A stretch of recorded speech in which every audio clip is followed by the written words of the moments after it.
plane has crashed in Ahmedabad airport in India. We will in fact get to know about more details, but these are details slowly trickling in.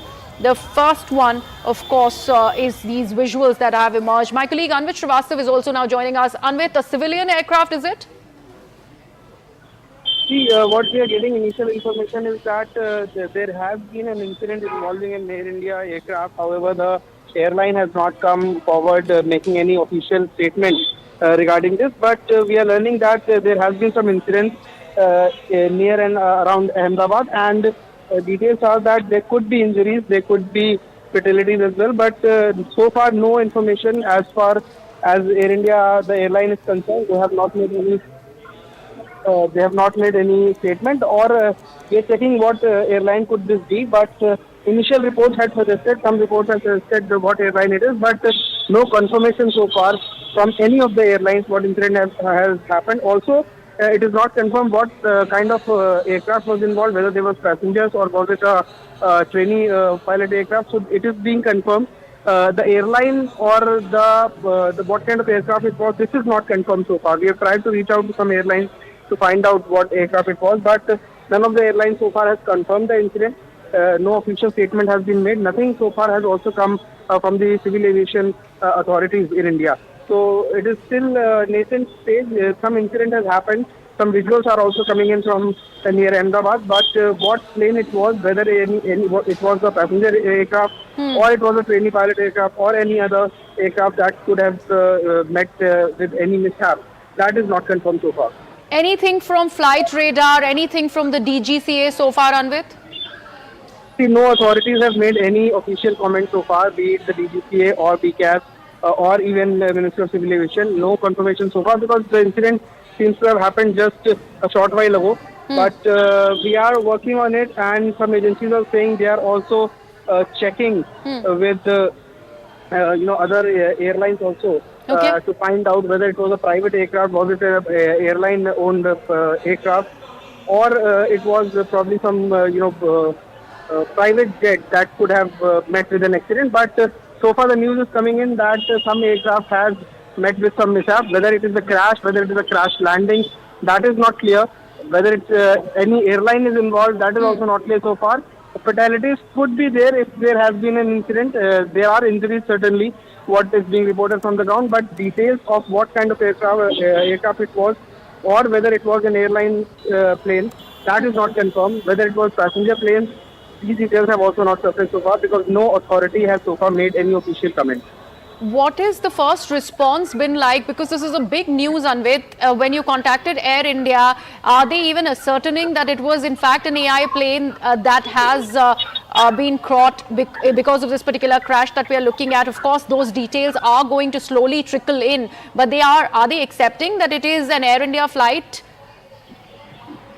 See, airline has not confirmed. Airline has said that they are checking with their bases, and so it is not confirmed whether it was which airline's aircraft it was. It is not confirmed. But see, on social media, it is being said that the plane belongs to some particular airline. The airline is yet to confirm, so we are not going ahead with the name. But visuals of crash have come. The visuals that have come, it is being reported on social media that they are from Ahmedabad. It is also being said that the incident happened while the aircraft was taking off. So the information and visuals are coming in, but there is no confirmation from any of the airline that will own up to this incident or say that yes, this incident has happened. So, and the visuals that are coming Anvit, in are from local people. Are we sure that this plane crashed inside the airport? Because if that were to be the case, certainly the information would have come in very, very quickly. But here, as you're mentioning about these social media reports, there are a few reports that they suggest that this crash happened near the forensic crossroad in Mayday Nagar in Ahmedabad. Any details about the coordinates of this location? The location where the incident has happened seems to be a residential area. A lot of residential buildings can be seen. Smoke, huge black smoke is being seen behind those buildings. Certainly there has been an incident involving an aircraft, but since airlines have not come forward to say that what aircraft it was, and how many passengers were there, whether it was a passenger plane. It is being said that the incident took place because there are witnesses and there are people on ground who are reporting that yes, the incident took place when the aircraft was taking off. But whether it met with the mishap within the area of the airport, or it was once it was out of the territory of the designated airport, that is yet to be confirmed. But the visuals that are coming in shows huge smoke going out up in the skies from behind the residential areas. And these are buildings where people are living, people are on the street, they are making videos and they are reporting from ground as well. So, but the basic confirmation from any authority, or be it the Ministry of Civil Aviation or DGCA, the Airport Regulatory Authority or Airport Authority of India, any such agency or any airline for that matter, is yet to come out and officially confirm the information. Anvit, we are also putting out closer shots. This is a major crash. We are putting out closer shots for our viewers, and this does look like areas very, very close to the airport have also been impacted. This is how massive and the scale of the crash really has been. We're only hoping that it is not a civilian aircraft, but there are several reports that are doing the rounds. We do not want to pinpoint on anything at the moment, but this is what Anvit is reporting. There is no official word. This is a visual very close to where the crash happened from Mayday in Ahmedabad. That's where we are putting out these visuals from. This crash has been reported at Ahmedabad Sardar Vallabhbhai Patel International Airport at about 1:50 this evening, this afternoon, I beg your pardon. Possibly it happened between 1:57 to 1:59 is what we are learning. And there are being several claims. You can see first responders on the spot. You can see ambulances on the spot. We also have fire tenders on the spot. There are people who are trying to ensure safety of anyone who is currently there. And we also have Rajiv now, colleague from Gujarat, our News 18 Gujarat editor, who's joining us. Rajiv, सबसे पहले तो क्या जानकारी है आपके पास? See, this is Air India flight. It has crashed a few minutes back. It was about to take off for London. This flight was going from Ahmedabad to London, and around 130 passengers were on board. It just took off and it crashed into residential area of Ahmedabad, just outside the airport. It is Aninagar area. So it crashed into some flats which were being built for doctors, civil hospital doctors. This was being built, but there was no resident, in fact, but it seems that there are some casualties. So far, how much is the casualty, how many people have died, we don't know, but around 130 people were on board, and survivors, fire brigade and police, they are finding for survivors, but it seems very difficult right now.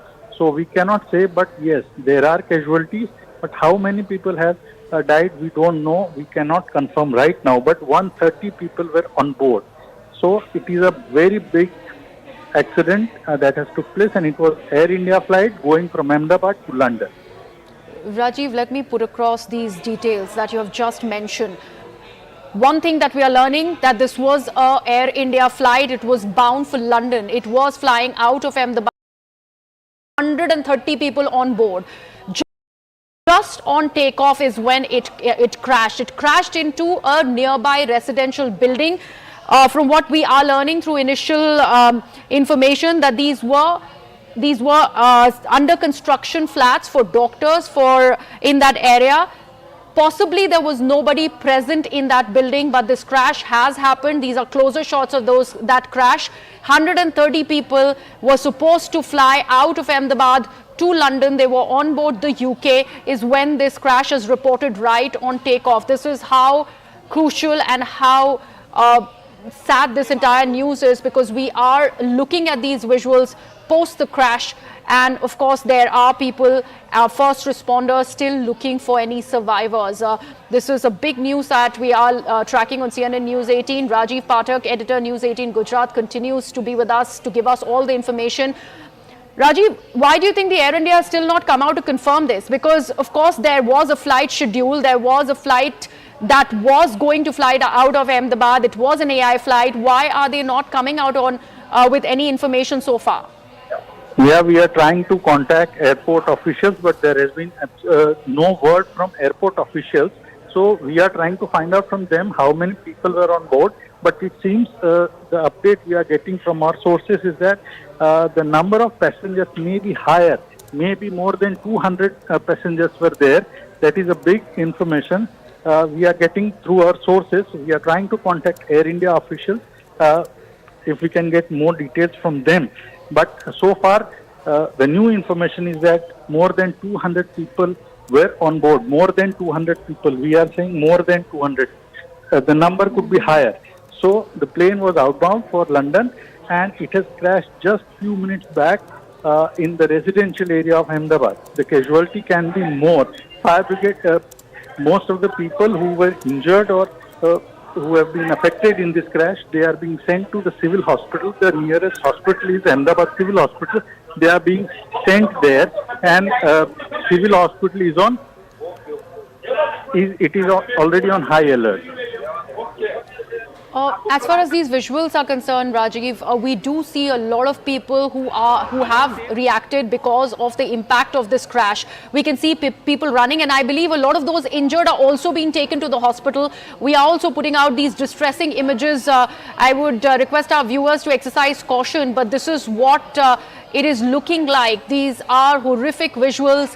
This is a plane crash, a civilian aircraft, a London outbound flight, Air India flight that was going from Ahmedabad to London, eventually crashed on takeoff, hit a residential building, and the casualties could be much higher. We are talking about more than 200 people who could be on board that aircraft.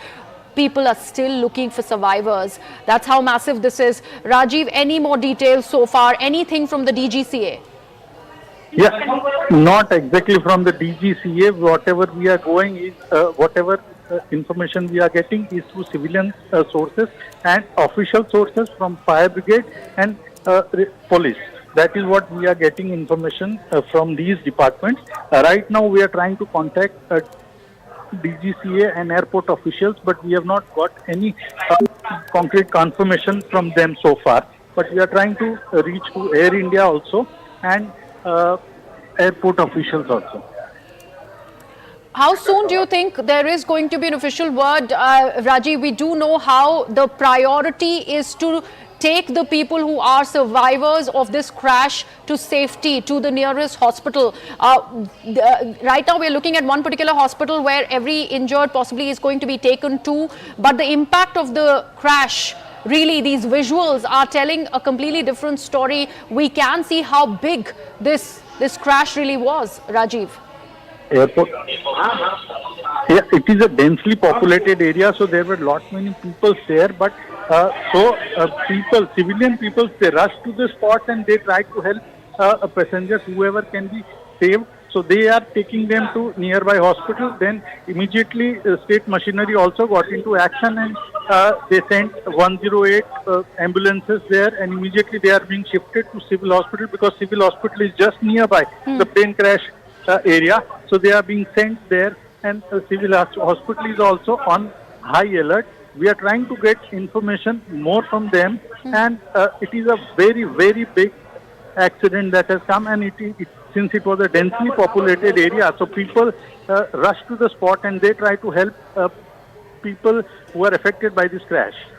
Right. You were mentioning about how this plane possibly crashed into a building. You were saying that this was an under construction building. Were there workers there? Any way of ascertaining these things as well, Rajiv? Because here we are talking about growing number of casualties by every passing minute. And we can also see a huge crowd that has, in fact, descended there because of the smoke and the impact of that crash, Rajiv. Yeah, absolutely. Because it is a densely populated area, so people were on roads. They were from nearby localities. They immediately rushed to the spot and they tried to help people in whatever manner they can and rush them to the hospital to save as many lives as they can. And the fire brigade has also reached. We can see in the visuals that smoke was very dense. It is there, and fire officials, they are also trying to send out people from there. But what we are trying to get information is official information from airport officials and Air India, because it is their flight that has crashed, and how many exact people were there on board, and that is what information we are trying to get. But what we are getting information from sources is that the number of casualties may be high, and people they were on board are more than 200 people were on board for the Ahmedabad-London flight. Rajiv, how soon can we have eyes on the ground? Because these are still initial visuals that are trickling in, and these are rather distressing. We are getting very close shots of the crash, and we can see smoke and also fire, live fire that's still billowing from there. We also are seeing how people are trying to help as many as they can. The police is also on the spot. So are the fire tenders, first responders. You spoke about ambulances who are also there at the spot. A bit more about this area. We're talking about the Meghani Nagar area in Ahmedabad in Gujarat. You are talking about how densely populated this area is. What all is close to the airport where this crash has happened?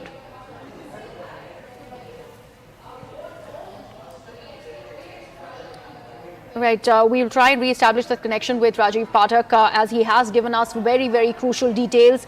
We are learning that this was an Air India flight that was en route to London from Ahmedabad, a direct flight going to London. While it took off at about 1:57 a.m. is when it soon crashed. It crashed into a nearby building, possibly an under construction building, a residential one at that was being constructed for doctors who are part of the civilian hospital, the civil hospital over there. And the aircraft had more than 200 passengers on board. That's how distressing this piece of news is. From these images, we are only hoping that there are not many casualties. We do see certain distressing visuals of people trying to help the injured out of this crash site. They are trying to take them to the nearest hospital so that they can save their lives. But the impact of the crash has been massive. And you can see it's not just the smoke that we are, visuals that we are putting out that had emerged through the various mobile phone cameras of people who had shot these visuals because of the impact of the clash and also the sound and the smoke that they had seen and heard. We are also now getting more visuals of first responders, ambulances on spot, even as the smoke still continues to bellow. We also do know how the fire tenders have been pressed into service. Anvit Srivastava, my colleague, is also with us on the broadcast. Anvit, these are the details so far. Anything more that you're picking up?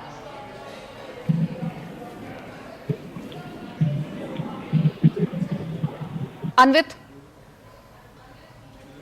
Yeah.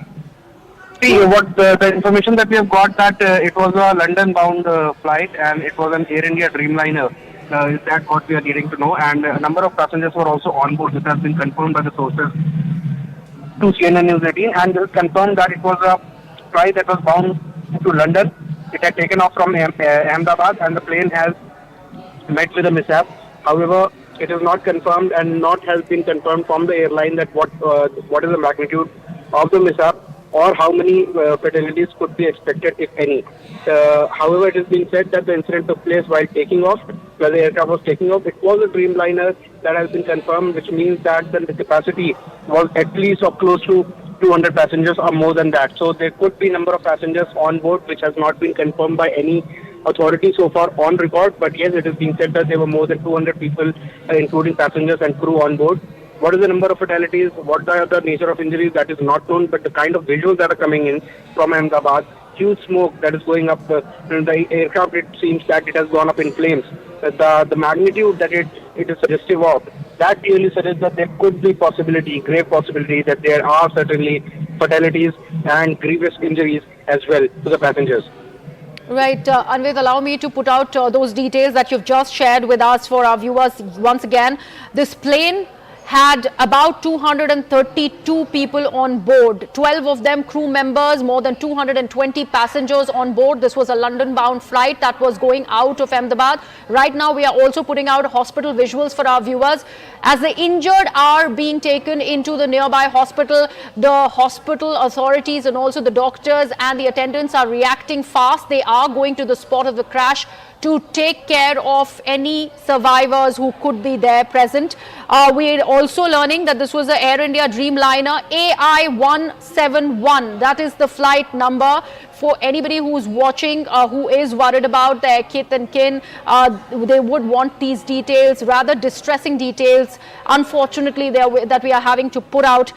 This was AI-171, an Air India Dreamliner, London-bound flight from Ahmedabad in Gujarat.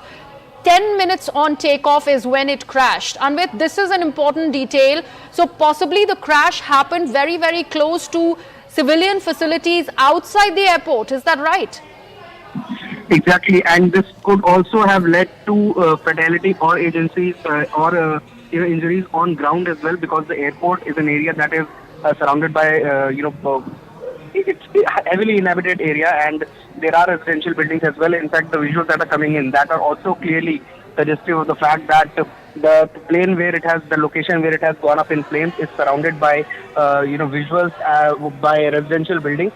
People are there on ground. Ambulances can be seen in the visuals as they have been rushed, and the emergency services like fire brigade and ambulances, and they have also been rushed to the spot. So these visuals are coming in, and we can see how the plane has gone up heavy in smoke and fire, which is also an indication that the number of passengers who were on ground, that certainly they have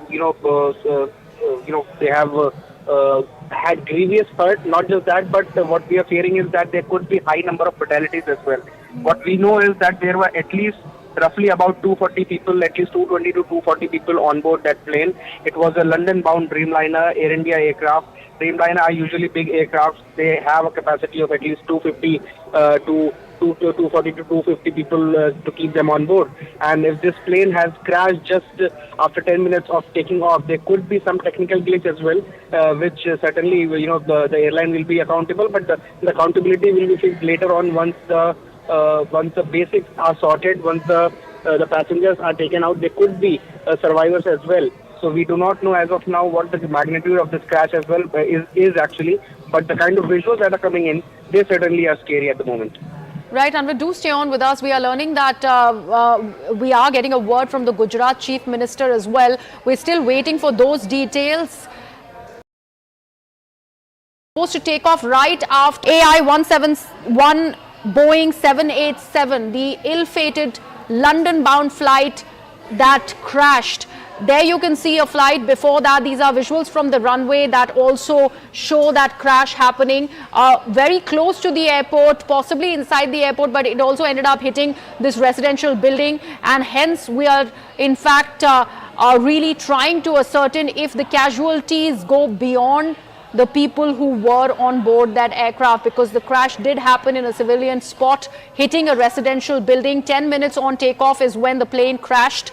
And there's also a word that is coming out of the Gujarat Chief Minister. We have to wait and see what exactly is he saying, because this is a terrible tragedy that has emerged from the state of Gujarat right at the Sardar Vallabhbhai Airport in Ahmedabad. This Air India plane has crashed. Also, we are learning that the Home Minister has spoken to the Gujarat Chief Minister. The Gujarat Chief Minister has also left for Ahmedabad from Surat. He was in Surat. He has quickly rushed to Ahmedabad, and Air India's Ahmedabad London flight in fact has crashed. These are details that have emerged now. It's a terrible tragedy that has happened.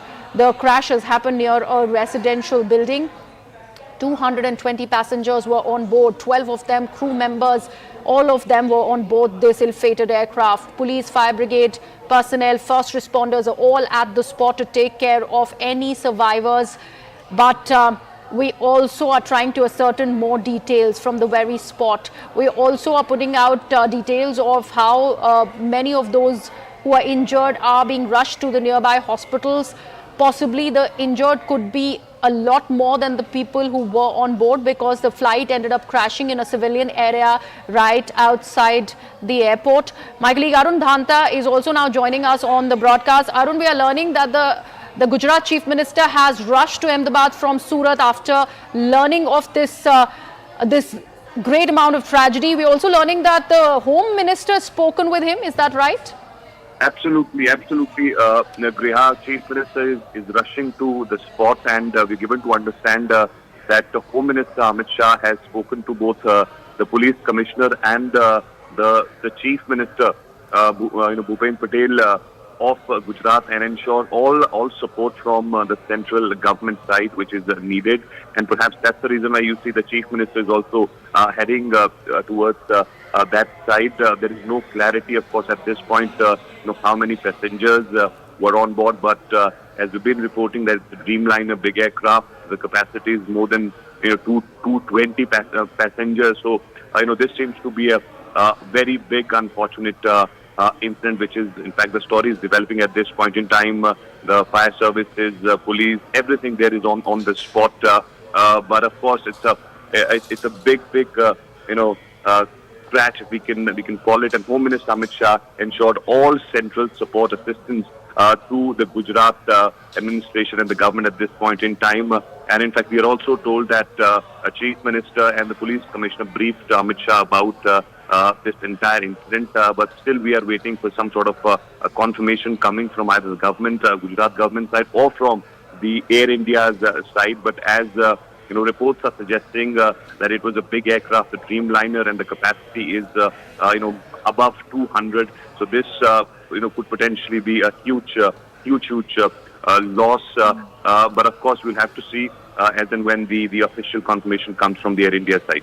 Right, Arun, you are mentioning that state has assured all central assistance, of course, in the face of this massive tragedy. We are also now learning, Arun, that the Aviation Minister Ram Mohan Naidu is heading to Ahmedabad very quickly. He is, in fact, rushed from Vijayawada after learning of this tragedy. So all of these developments are constantly happening in the face of this massive tragedy that we are seeing come out of Ahmedabad in Gujarat. Well, that's right. The Civil Aviation Minister was in Vijayawada. He was there for some program. Now we're given to understand that he's also going to the spot. But still, we'll have to wait for the official confirmation, Griha. But this is very, very unfortunate incident. The flight which took off from the Ahmedabad airport, it's a London-bound flight. Within 5 to 10 minutes of the takeoff, it just crashed, and now many reports are suggesting that it was a well-populated area where this crash happened. So there could be massive loss of life in this incident. But as we are seeing, the Chief Minister of Gujarat is also reaching to the spot. The Civil Aviation Minister is also is going to be there on the spot very shortly. So all efforts are the rescue efforts, everything will be in place. But we'll have to really wait for the official confirmation on anything in this story.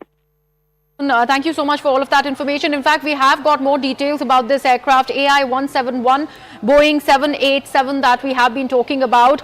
We are now learning that this departed from the Ahmedabad airport at 1:10. From Terminal 2 of the Ahmedabad airport, it was going to the Gatwick airport in London. These are the latest details that are now emerging.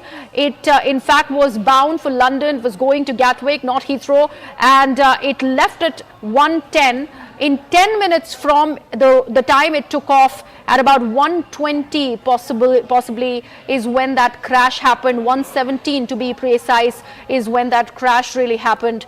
We also have Anvit, our colleague, who continues to be with us. Anvit, we are learning that the Aviation Minister is also now rushing from Vijayawada. He's headed to Ahmedabad. The Chief Minister of Gujarat is headed to Ahmedabad. And of course, there is the government of the centre who's constantly in touch with not just the Chief Minister, the Police Commissioner, but also the Aviation Minister. Yes, certainly the Aviation Minister and even other senior ministers are rushing to the spot. Also because the kind of accident it is, and in fact the number of passengers who were on board plane. This was a Dreamliner. It's usually a huge aircraft. It was a London-bound aircraft. It took off from Ahmedabad airport at 1:17, and it was expected to land at the London airport in around 7 p.m. In the evening. But it was just 10 minutes after the takeoff that there was the mishap took place.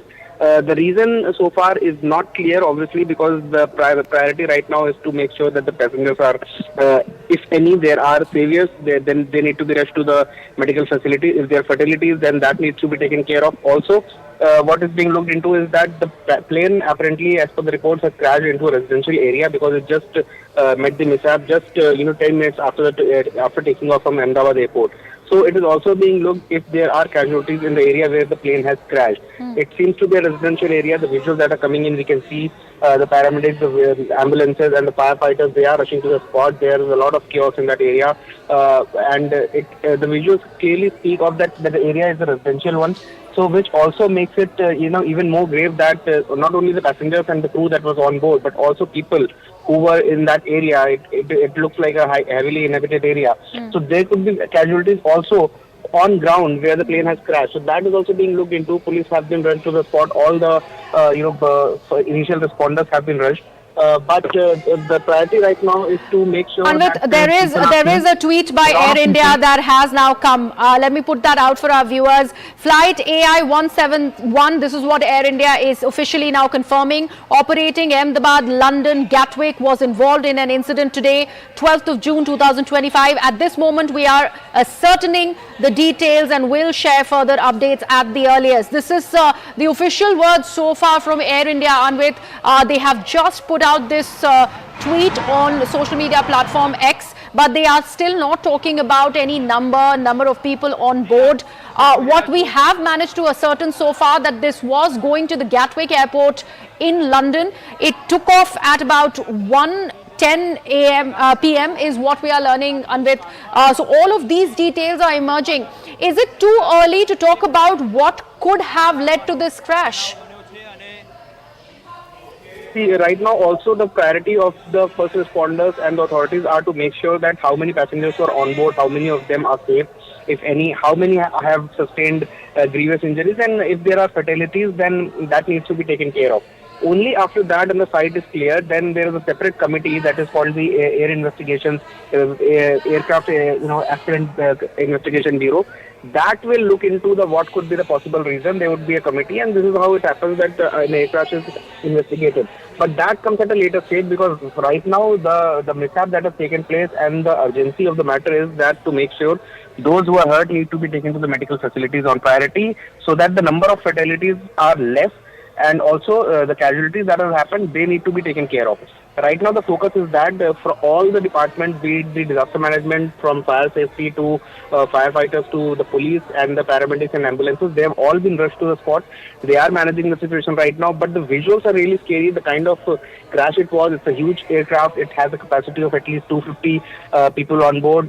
We are fearing that there were at least 220 to 240 people on board. And right, Anvit, and we are just putting out those fresh images that we have managed to, in fact, source. We also have Rajiv Pathak. Rajiv, these images where we see this Dreamliner crashing into a residential building. More details about this, please, Rajiv. Yeah, what we can confirmly say right now is that it was an Air India flight going from Ahmedabad to London that has crashed immediately after taking off. The plane took off around 1:38 p.m. 1:38 p.m. At that time around it took off, and then it has crashed into a residential building. Building was not occupied right now. It was being constructed for the doctors of the civil hospital, but it was empty right now. People were not staying there, but it was a densely populated area, and that. Yes, Rajiv, yeah. Go ahead. Yeah, please. and yeah, so 242 people were on board right now.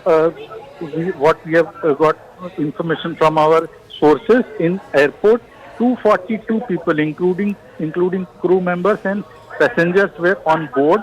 High casualty is feared. So far, around 25 passengers have been shifted to civil hospital. Fire brigade and other agencies, they are trying to help as much people as they can to provide medical facilities there. In civil hospital is a nearby hospital, Ahmedabad Civil Hospital. It is Asia's biggest hospital. That is the nearby hospitals in Ahmedabad. So they are bringing whatever survivors they can find to the civil hospital for their treatment. So far, Air India has confirmed that it was AI-171 flight. And what we have learned from our sources in airport is that the flight was scheduled to take off at around 1:10 p.m. But it was a little late and it took off around 1:38 p.m. And immediately after taking off, it crashed into the nearby building right outside the airport. And right, Rajiv, can we look for one more confirmation from you, because we are learning of these details that are emerging that 25 passengers so far have been shifted to the nearby hospital. Can we confirm that these were passengers on board that ill-fated aircraft, or they could be also civilians on ground? See, right now they are in a very bad shape that have been shifted to the civil hospital, but we cannot say about their exact situation right now. But 25 people have been brought to civil hospital and emergency operations is being carried out on them. Whether they are alive or not, we can not exactly confirm right now. And one more information is that former CM of Gujarat, Vijay Rupani, he was also likely to be on this plane because he was to fly to London from this plane only. His family is also trying to ascertain whether he was there on board or not, but his number is unreachable right now, and we fear that he was on board. So, okay, let me again put this across for our viewers, and we will have that on the ticker as well. We are in fact learning that the former Gujarat's Chief Minister Vijay Rupani could have been on board the IC-171. I'm handing it over to my colleague Rahul Shivshankar to take this forward. This is a huge tragedy as we learn of coming out of Ahmedabad in Gujarat. Well, very unfortunate news coming in from Ahmedabad, viewers. We believe that this will lead to very big casualties. That's what the input is from the ground. As you can see, these pictures tell their own story. Complete devastation out there.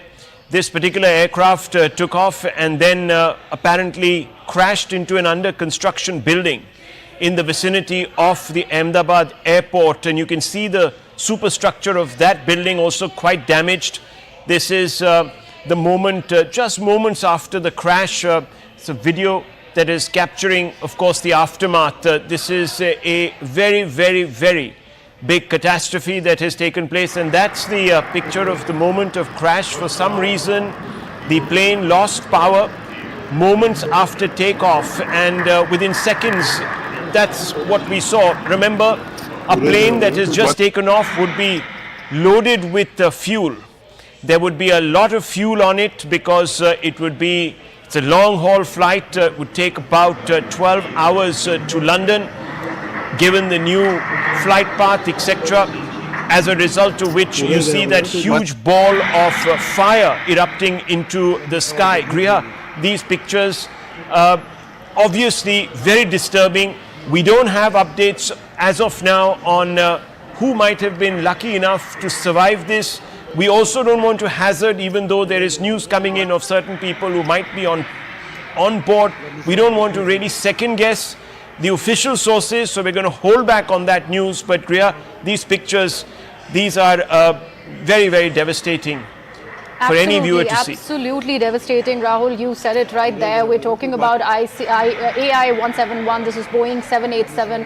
It has crashed as we see these visuals, rather distressing and disturbing visuals. Our colleague Anvish Srivastav is also with us to explain to us moments into takeoff is when this crash happened. To be precise, 8 minutes after this Air India flight outbound to London crashed. Anvit, we are just putting out these visuals of the crash.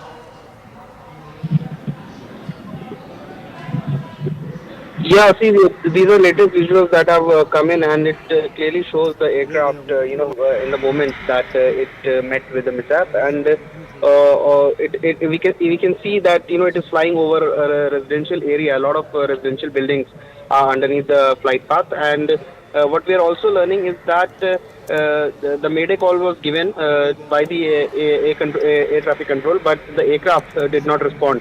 The visuals clearly show us how the aircraft is lowering its flight path, and this is above a residential area, which is also why it is a grave concern. Not just the people who were on board, at least 242 people who were on board along with the crew, not just them, but also there could be fatalities from on ground. And soon as in this visual, soon as the aircraft goes down, it can be seen that it went up in flames. Which is also again indicative of the fact that there could be less chances of survival. But yes, agencies are on ground. They are confirming that if there is any person who has survived, they must be rushed immediately without any delay to medical facilities, and to ensure that those who can be who the lives that can be saved. That is the focus right now of the paramedics as well as the first responders who are on ground. But other than that, we are also getting information that the Civil Aviation Minister Rammohan Naidu, he is rushing to the site. Also, he is also leaving for Ahmedabad, and then we are also finding out that. The police and other basic first responders, they have also been rushed, including disaster management, the police, the paramedics, ambulances, and other stakeholders as well. However, so far there's an official statement that has come out, Griya. Let me just very quickly update you on that. This is what we're being told, and I'm quoting it exactly. Accident to MS Air India B787 aircraft VTANB, which is the call sign, on 12/6/2024 at Ahmedabad. On 12th June 2025, MS Air India B787 aircraft VTANB, while operating flight A1171 from Ahmedabad to Gatwick Airport, has crashed immediately after takeoff from Ahmedabad. There were 242 persons on board the aircraft, consisting of 2 pilots and 10 cabin crew. The aircraft was under the command of Captain Sumit Sabharwal, with First Officer Clive Kundar. Captain Sumit Sabharwal is a LTC with 8,200 hours of experience.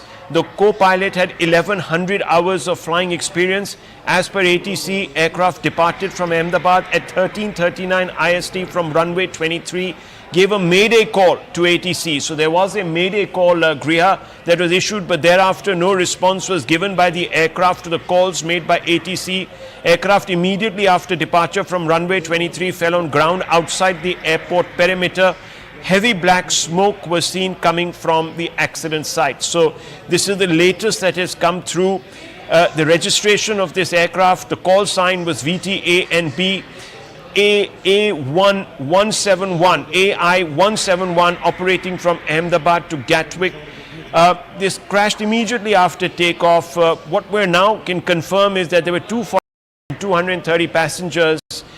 The flight crew, the captain Sumit Sabharwal, who had 8,200 hours of flying experience, so very, very experienced flying officer. The first officer, Clive Kundar, had 1,100 hours of flying experience. It made a Mayday call, but after that, no contact was establishable with this craft. And you see those pictures, devastating, heart-sinking moment there, live. Griya. Absolutely, and the building as well, Rahul, I believe this is the building where the plane crashed into, the under construction building that was meant for doctors to reside at. This is where the plane crashed into, and our colleague from News 18 Gujarat, Rajiv Pathak, has constantly been mentioning on how densely populated this area is. And from these visuals where we see minutes into takeoff, the plane crashes and it is being caught on film, we do see where it has landed. This is flying right above the civilian areas where you can see houses, terraces of residential buildings, and then it eventually goes and hits another residential building, possibly under construction, and we're also putting out those details. Anvita, our colleague, was just mentioning about that Mayday call. Rahul, we also have an official word from the Aviation Minister Rammohan Naidu. He in fact has put out this tweet that he's shocked and devastated to learn about the flight crash in Ahmedabad. He in fact has quickly rushed from Vijayawada, where he was at, to Ahmedabad to in fact be there in the face of this massive tragedy. We're also in fact learning that 3 National Disaster Response Force teams comprising of 90 personnel have moved from Gandhinagar to the crash site. A total of 3 more teams are being moved from Vadodara, we are told, and also there is that DGCA statement that Rahul was just mentioning about, where they have given all of those details. If we once again give our viewers a recap, this is today at 1:39 p.m. is when the crash took place. This is Air India B787 AI171 Air India Dreamliner. It was operating from Ahmedabad. It was going to Gatwick in London. This crash immediately happened after 8 minutes of takeoff. Very, very close to this residential pictures, society. Griha, once again, of course, very disturbing pictures. You can see that the landing gear had also not really retracted. So this was almost immediate after takeoff. And clearly the plane was laden with ATF, given the fact that it's a long-haul flight. So it turned immediately into an incendiary ball of fire, and what we're seeing really are pictures of that heart-sinking moment. Now, Mayday call went out. The pilots were experienced. Clearly they knew that something had gone wrong there. The problem was, of course, the reaction time. When you've just taken off, the flight is the most vulnerable at that moment.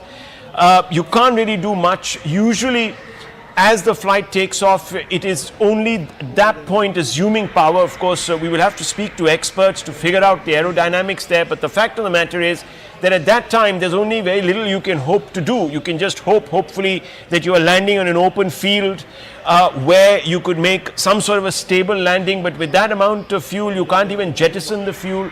You have very little reaction time, and that's exactly what we're seeing here. Very, very little reaction time there on those pictures.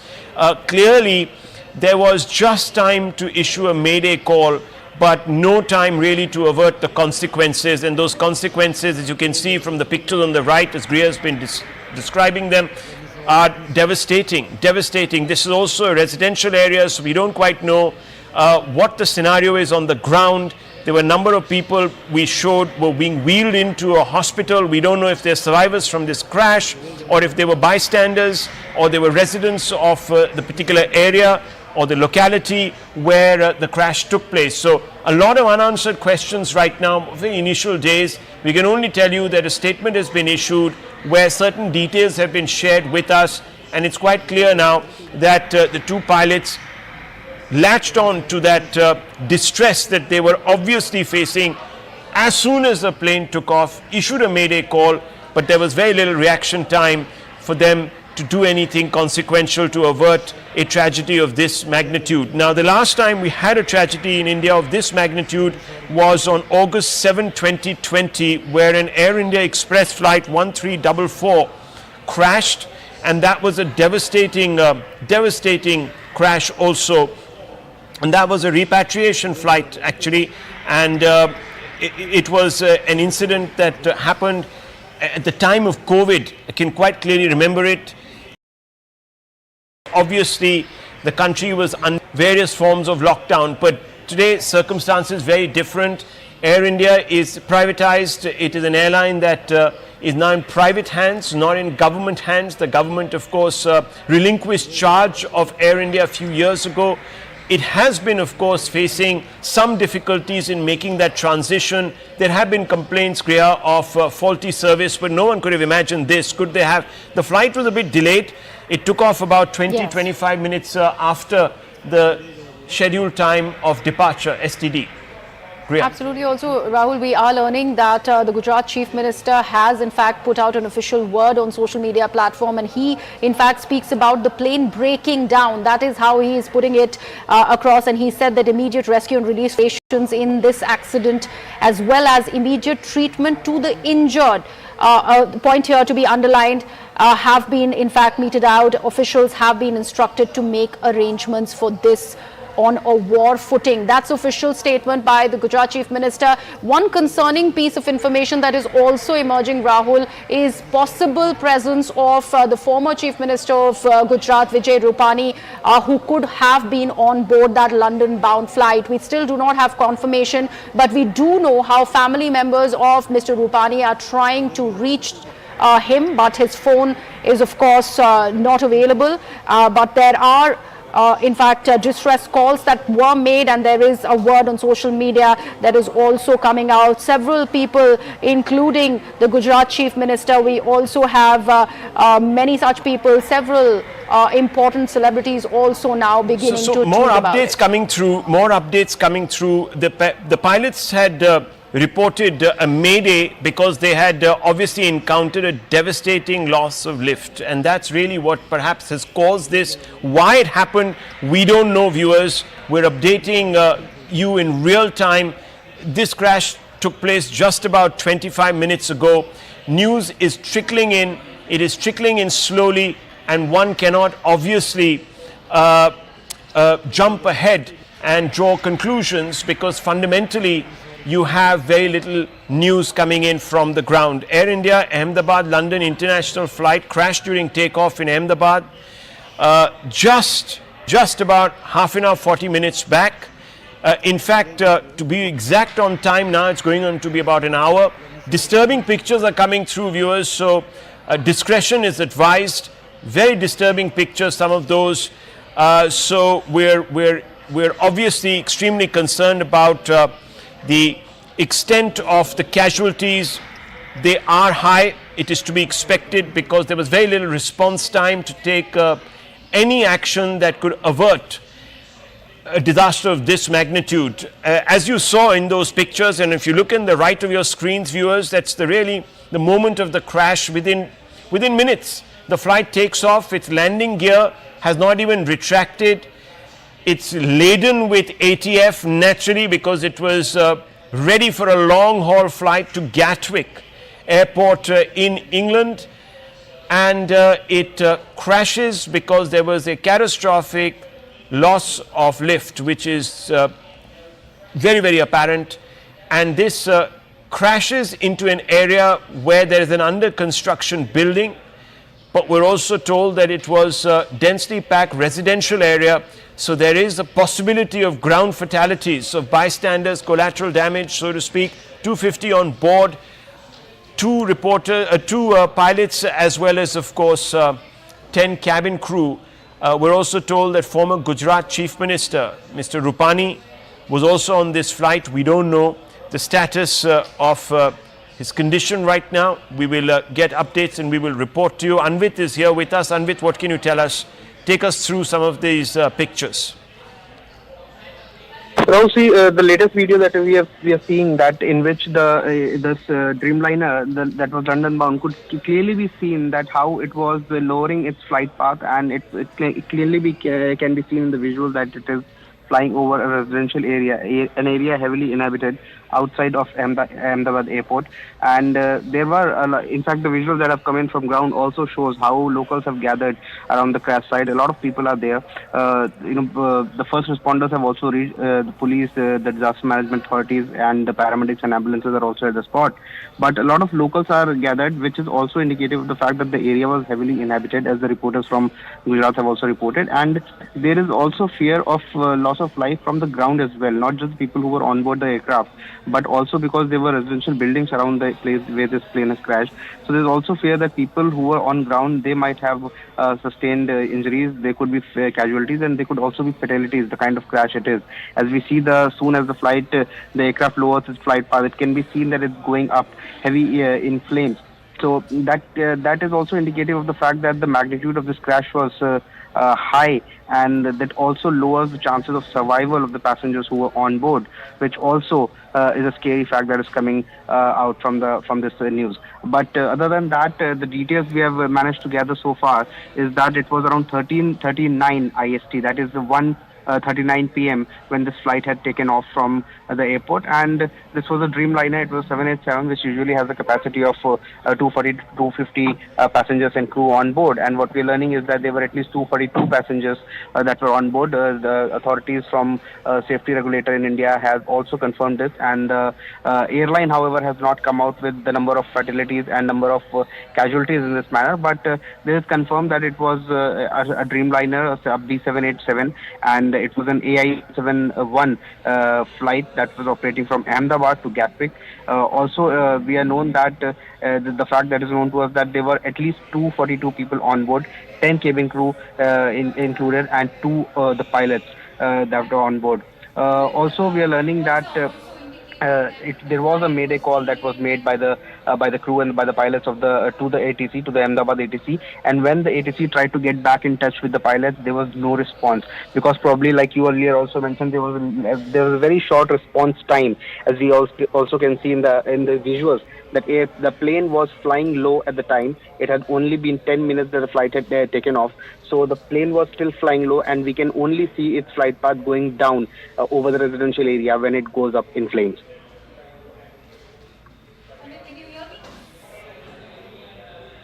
Anvit, can you hear me?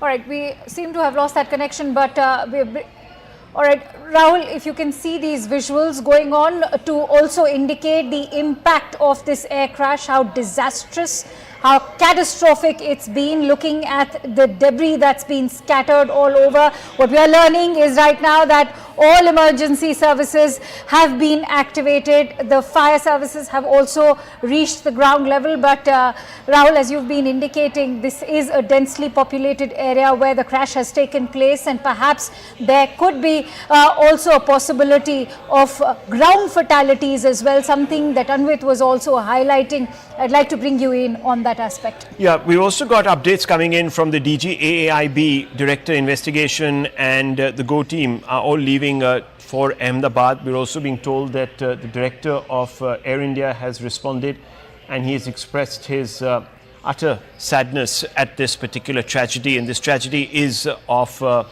particularly large magnitude, viewers, because there was very little reaction time. The plane took off, and immediately after taking off, it most likely experienced a loss of lift. Why it did so, we don't know. But you can see the landing gear had still not been retracted, so the plane had just about crossed the perimeter wall of the airport when it found that it was losing power, and it crashed to the ground laden with fuel. There wasn't even time to jettison the fuel load.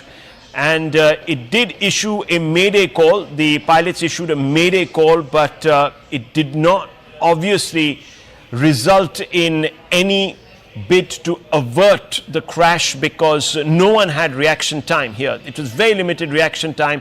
And what you're seeing is the aftermath of that crash. That plane goes down, and immediately as it goes down, there is a huge ball of fire that erupts, completely overshadowing the horizon.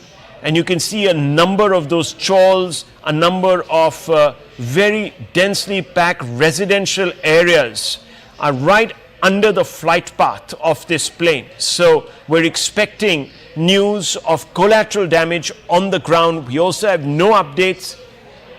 We have no updates really, viewers, on the casualty figures, but we are being told that 250 passengers in total were on board, including two pilots who had a lot of experience between them. Anvit, what are the details that you're getting now about who was aboard this flight, the pilots who were in charge of this flight? See, if we talk about the people who were on board, starting with the captain of the flight, the captain Sumit Sabarwal was handling the flight.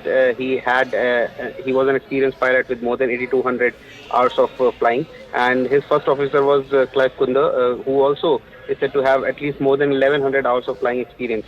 Now, these were the two pilots. Other than that, there were 10 cabin crew that was on board the aircraft, and other than that, so in total, there were 242 passengers that were on board this aircraft. Now, this was a London to Ahmedabad to Gatwick flight. We are being told that it was a Dreamliner. It's usually a big aircraft of a capacity of at least 240 to 250 passengers. And the kind of incident, Rahul, it is, the kind of accident and the visuals that are coming in, they are clearly indicative of the fact that the magnitude of the incident is huge. Not just the people who were on board the aircraft, but also because when we see in the visual that the aircraft's flight path is lowering, the flight is going down instead of taking off. then Yes. it clearly suggests that the flight is right above the residential area. In fact, the visuals that have come on from the ground, they also show locals have gathered around the crash site.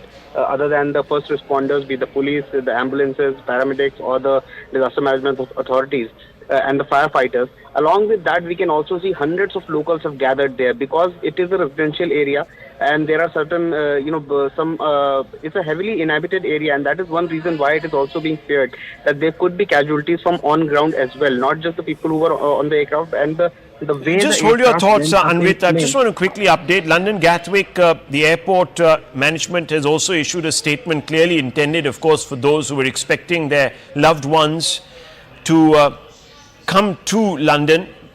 As you know, viewers, this is peak holiday season in India, and there would be a lot of flights between India and London, London being one of the favored destinations for Indian passengers. So these pictures, Anvit, a confirmation really of the fact that the flight would have been packed really. This Dreamliner plane, Boeing Airlines in any case has been under a little bit of controversy over the past few years. Anvit, over to you again for updates. And Rahul, also keeping the incident in mind, as a result, this Sardar Vallabhbhai Patel International Airport, that is the Ahmedabad airport, that has also been made non-operational right now. So all the flight operations are temporarily suspended until further notice, and the airport authorities have said that passengers are advised to check their status of flight and with the airlines and check the latest updates before proceeding to the airport.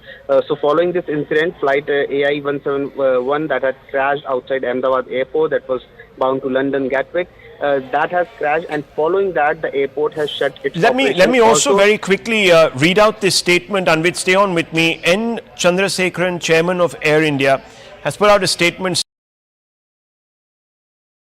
I-171 operating Ahmedabad, London, Gatwick was involved in a tragic accident today. Our thoughts and deepest condolences are with the families and loved ones of all those affected by this devastating event. At this moment, our primary focus is on supporting all the affected people and their families.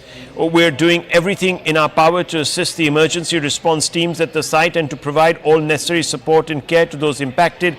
Further updates will be shared as we receive more verified information. An emergency center has been activated and support team have been set up for families seeking information. Anvit, do we have any idea about casualty figures as of now?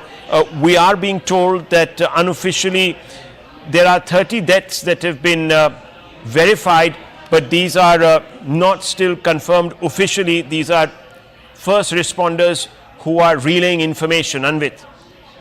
Yes, around 30 number of 30 people, 30 fatalities is coming out, but certainly in these incidents, what really happens is that number of fatalities go up gradually, because the number of people who are being taken out of the aircraft and from the debris, they will be rushed to medical facilities. Many of them, there is a possibility, it depends on the magnitude of crash, however, but there is a possibility that many of them can also survive the crash, given the fact that they are provided with the medical facilities on priority and with no delay.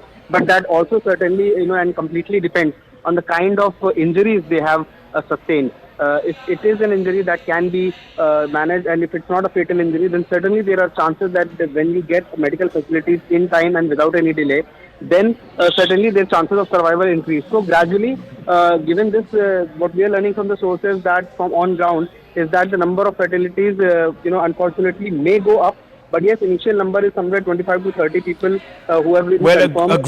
Anvit, a green corridor to transport injured passengers for treatment into hospitals is being established as we speak. So we've already seen certain people being wheeled into hospital. We don't quite know if they're passengers or if they were bystanders. Anvit has been telling us that the area that the plane crashed in is heavily residential in nature and densely packed, and you can see in fact those visuals in the middle of your screens. That's the moment of the crash. You can see that it flew over a number of chawls and densely packed locales which are in its flight path. Now Anvit, if you really look at these pictures, it shows you that there was not much lift that the plane acquired right after takeoff.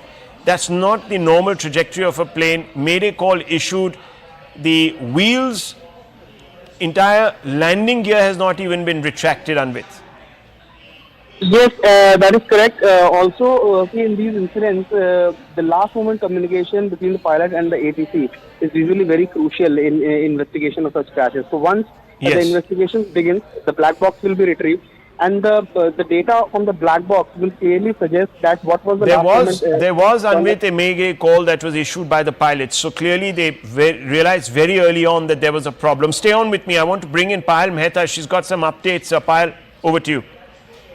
You know, Rahul, what I do understand that both Prime Minister Narendra Modi, Home Minister Amit Shah, and the Gujarat CM, Bhupendra Patel have spoken to Ram Mohan Naidu, the Civil Aviation Minister.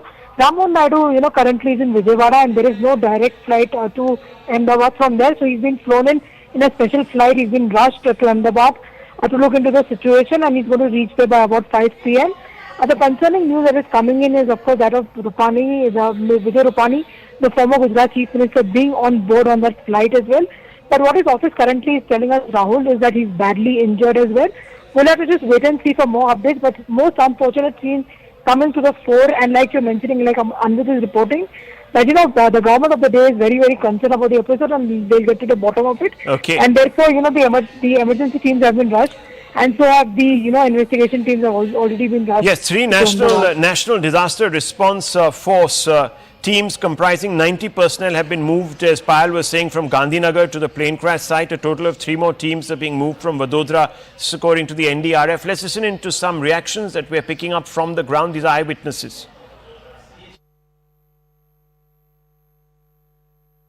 Air crash जो भी हुआ, जो उसमें शायद विजय भाई उसमें आज होंगे, ऐसा थोड़ा बहुत न्यूज़ आता है.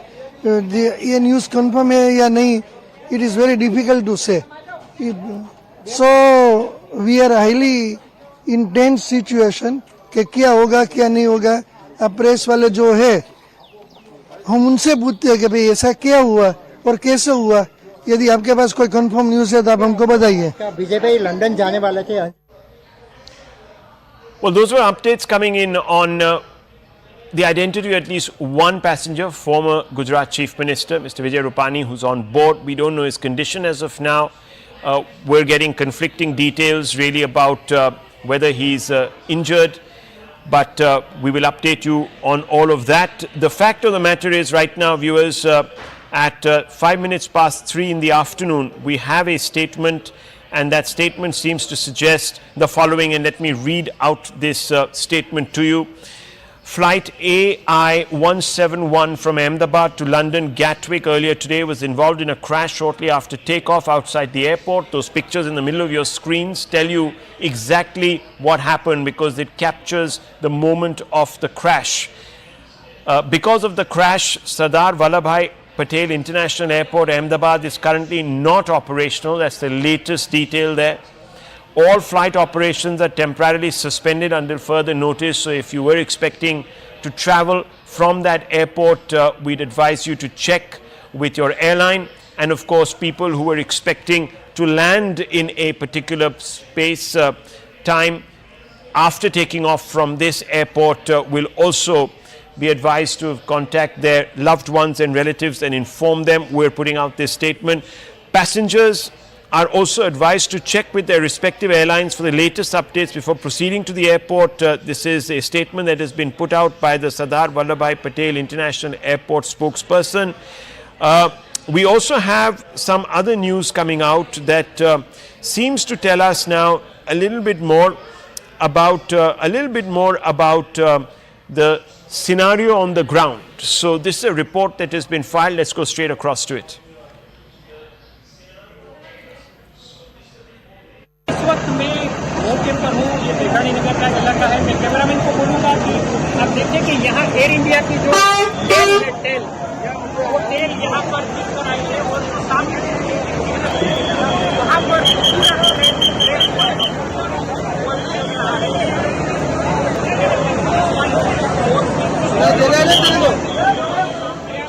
Well, that was one very quick overview really of the situation there. In the middle of your screens is the moment of the crash, and you can see that there was a catastrophic failure of lift moments after this plane took off. The plane would have been heavily laden with ATF, given the fact that it was on a long haul flight from Ahmedabad to Gatwick, which is an airport just outside of London, and it crashed almost immediately after taking off. Even the landing gear had not been retracted on that plane, and it crashed into a very densely populated area. The exact crash site, conflicting reports once again, but we are being told was an under construction site. A building was being constructed there, and you can see in the backdrop of those pictures to the left of your screens that there is a building that stood in the way of that aircraft. The fuselage of the aircraft and the wings, etc., scattered all over a wide area. We don't know if there were casualties on the ground. This is a quick summary really of the accident. The aircraft was a Boeing 787, registration VT-ANB, which is also its call sign. It was run by Air India, of course. The flight was A1171. It was on its way from Ahmedabad to Gatwick. It had a total of 242 passengers on board, including 2 pilots and a cabin crew of 10. So passengers by themselves were 230, but 2 pilots and a cabin crew of 10. It took off at 13:39. It was delayed by a few moments. As it used runway 23 at Ahmedabad, it issued shortly after takeoff a Mayday call.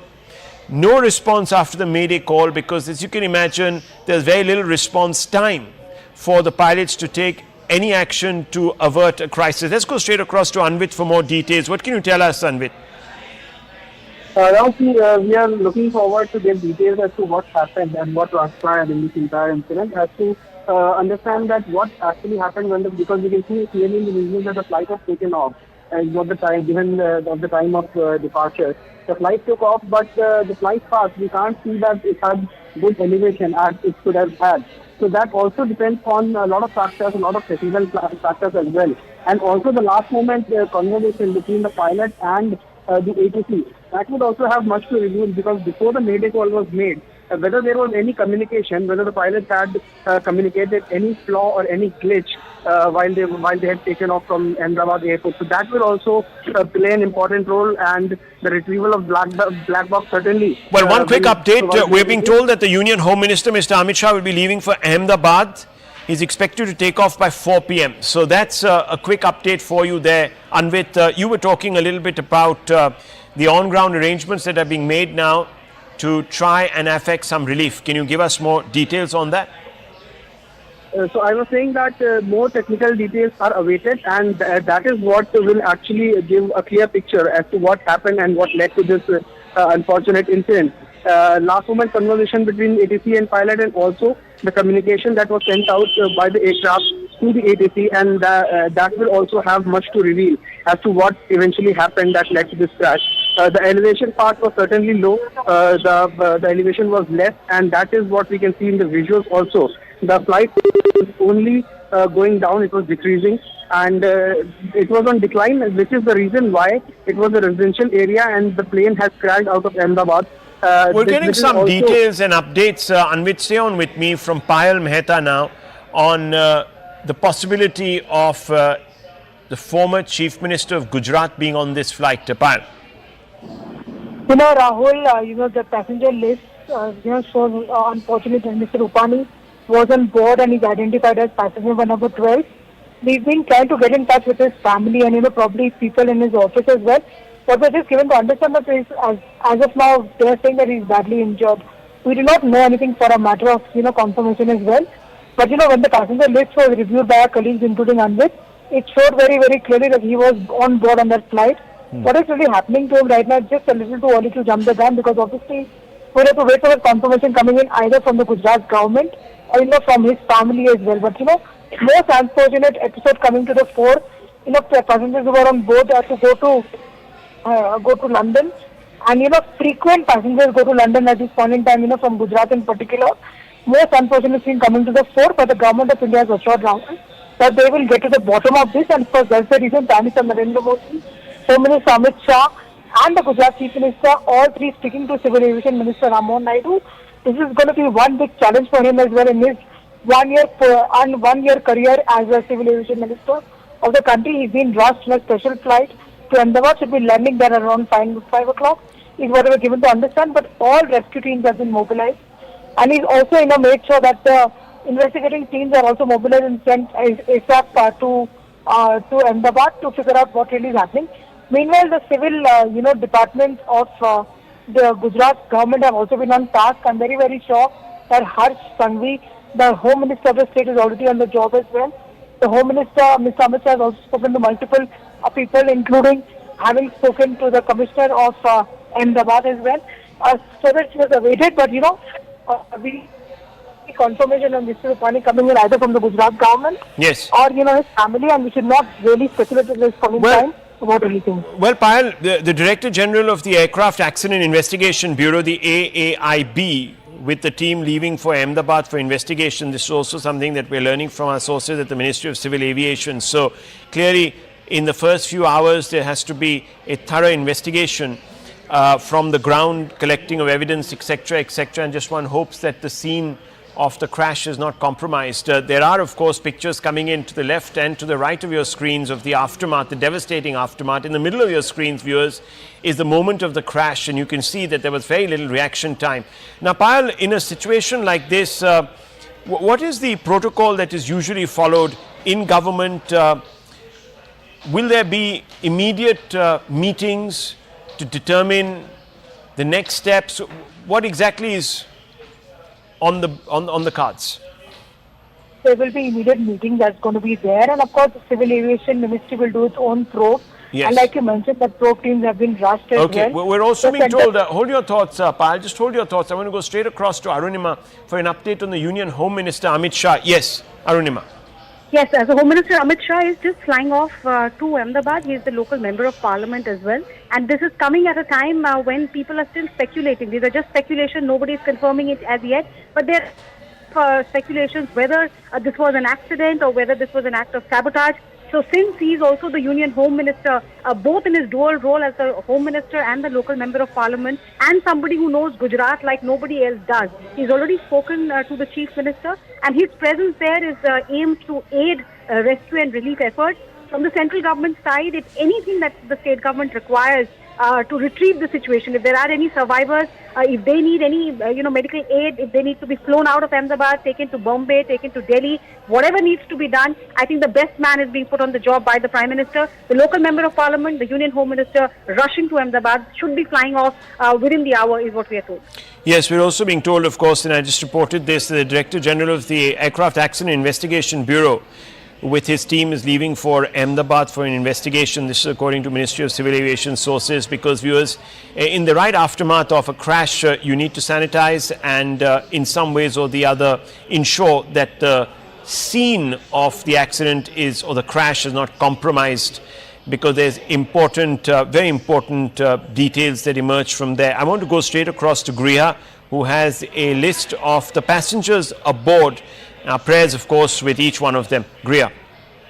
Distressing times, Rahul. We are only, our heart goes out for any family members who possibly are watching this.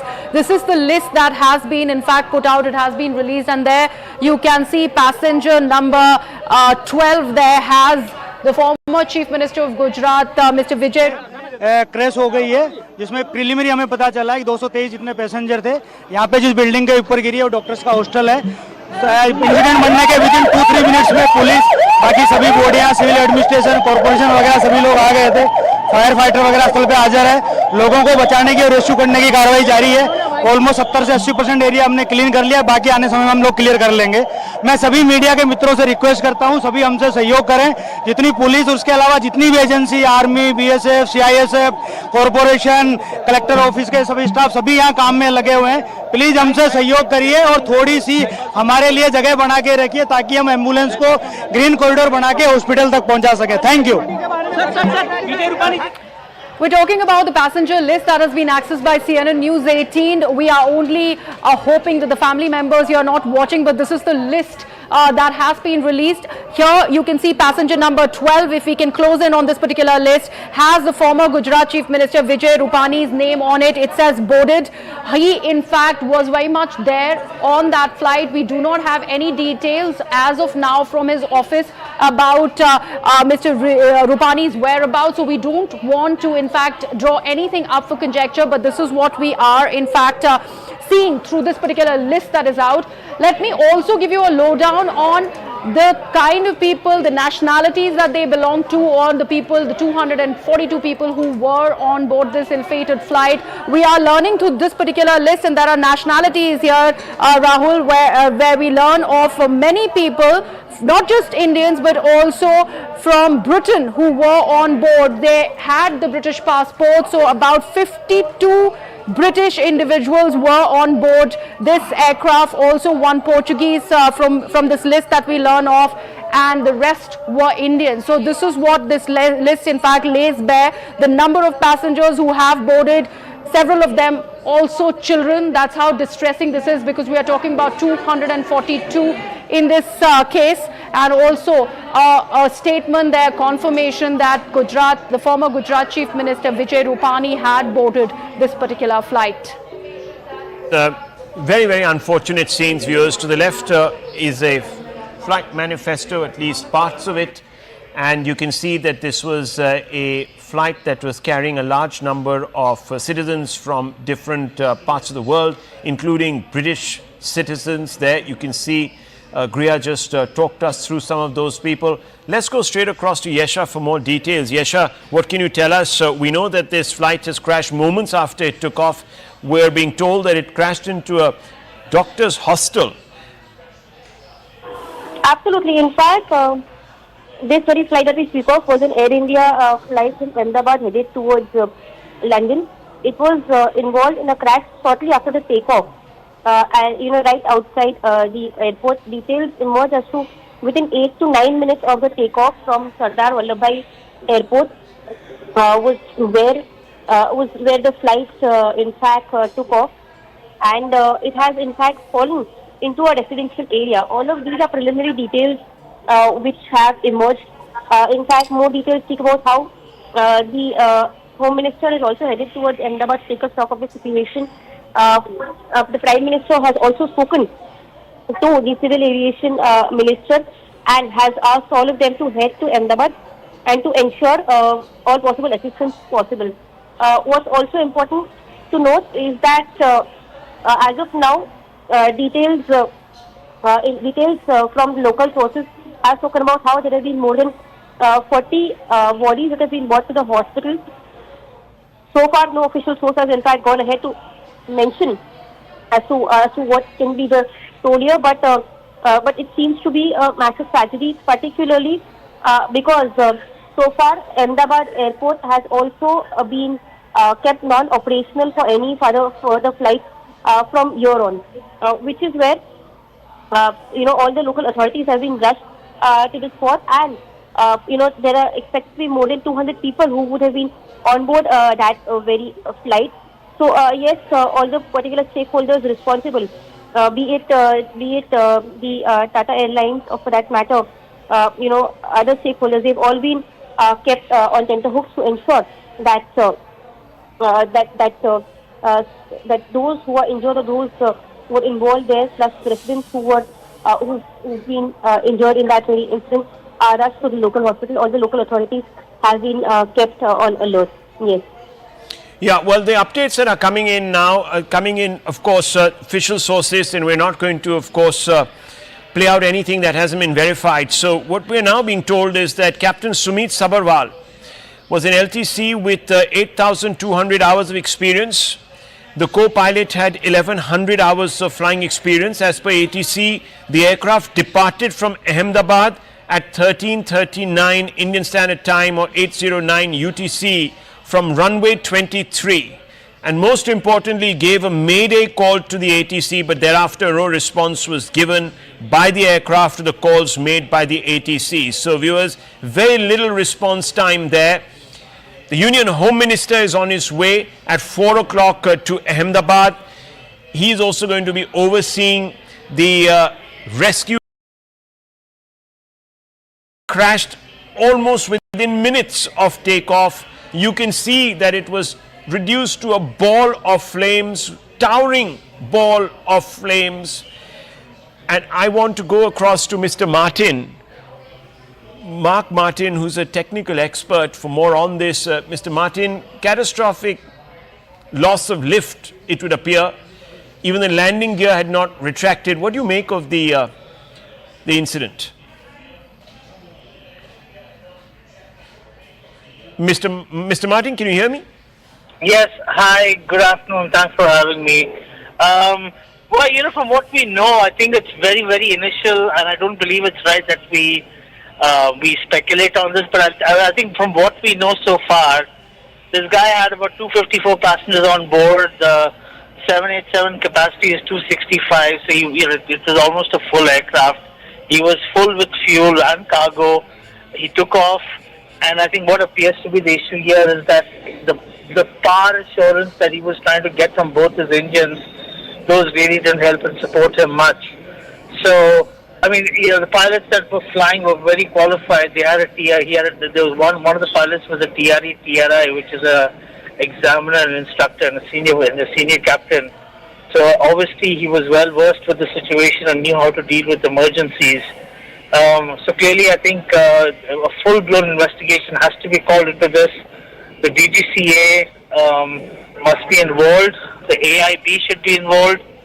We should also get EASA and the FAA and TSB, because this is the world's first 787 crash. Never have we seen a crash.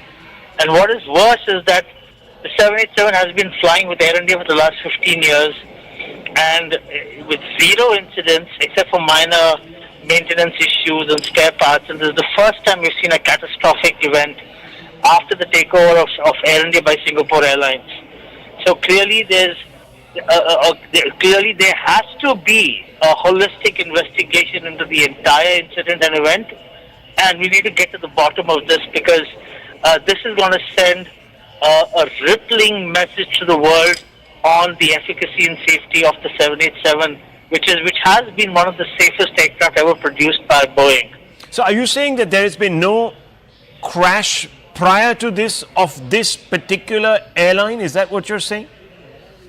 This particular aircraft, the 787 Dreamliner, 787-. Sorry, what I meant was the aircraft, yes. Yeah. Yes, the 787-Dreamliner, this aircraft, there has never been a crash ever. Even when this aircraft was operated by Air India and the Government of India management, the 787 performed beautifully for Air India, because Air India was the launch customer for the 787, and it had error-free flying.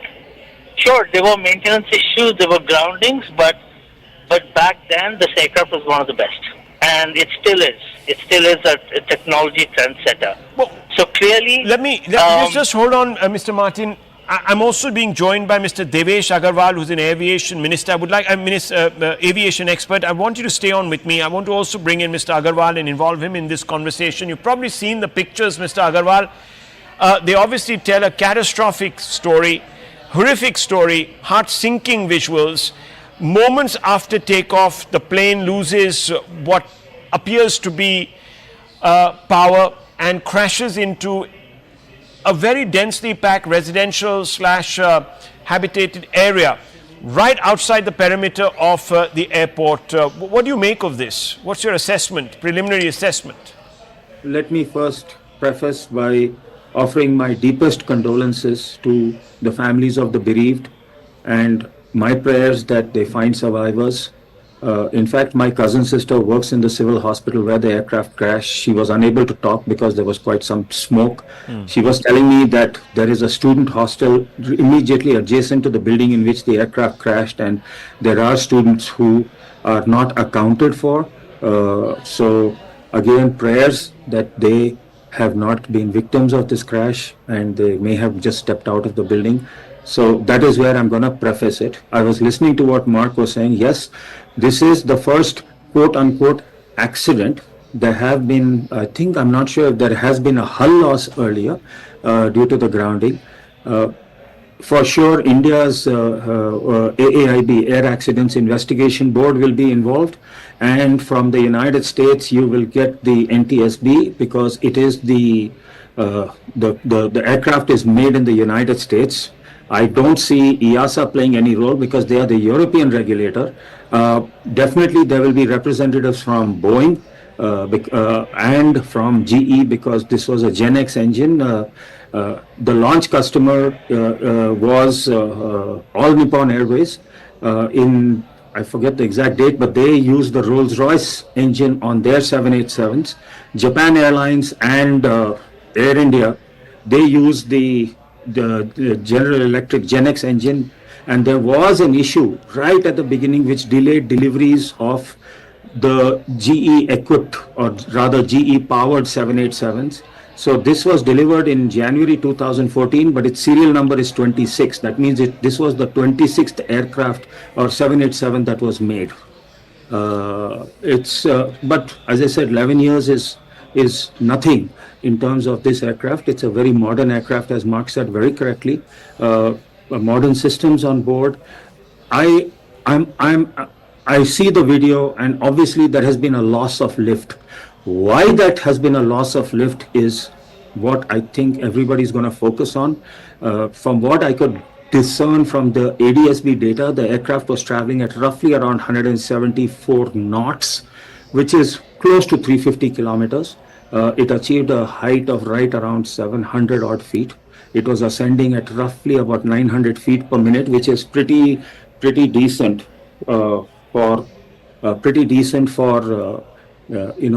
immediately after takeoff. So, I mean, this has happened literally a minute or two after takeoff. The ADSB data shows that it has happened within a minute or so of liftoff. So, and you can see the landing gear is still down. So, why they have had such a major loss of lift? The General Electric GenX engines, if you see, they power all the 777s in the world. They power the 747s and a good number of 787s. And they are a very, very, very reliable engine to the extent, I think, you can see India operates, Air India operates the San Francisco to India flights, and they spend large periods of time over the North Pole near the Siberian Arctic, very far away from airports. And the GE engines are rated to allow pilots to fly as far as 6 hours away from the nearest airport. That's how reliable these engines are. And, whether it's regulators or designers, they feel confident in terms of the engine reliability that it will not fail. Even if one engine fails, an aircraft is certified to at least take off. So it may not be able to maintain high altitude, but it'll definitely take off, and tests are done. In fact, there are videos online where there's been a case of a Lufthansa A321 taking off from Frankfurt, and a bird got sucked into its engine and the aircraft took off. So I don't want to speculate. Surely there's been a loss of lift, but why that has happened is very difficult to say. Is it unusual? Is it unusual for both engines to? I presume this would have been a result of both engines. There was a Mayday call that was issued by the pilots. Of course, the ATC didn't have time to respond because obviously there was very little reaction time. But is it usual for both engines to pack up? No, sir. That's what I'm saying. It is unusual for even one engine to fail. That's what I was saying. The GE engines, this is based, the GenX engine was a derivative of the very famous GE90 series engines, which are extremely long-lived engines. I can't even hazard a guess. Maybe Mark will know how many GE90 total family engines, but I would venture to say. There's an accident, but who's the खबर मेरे को नहीं आगी.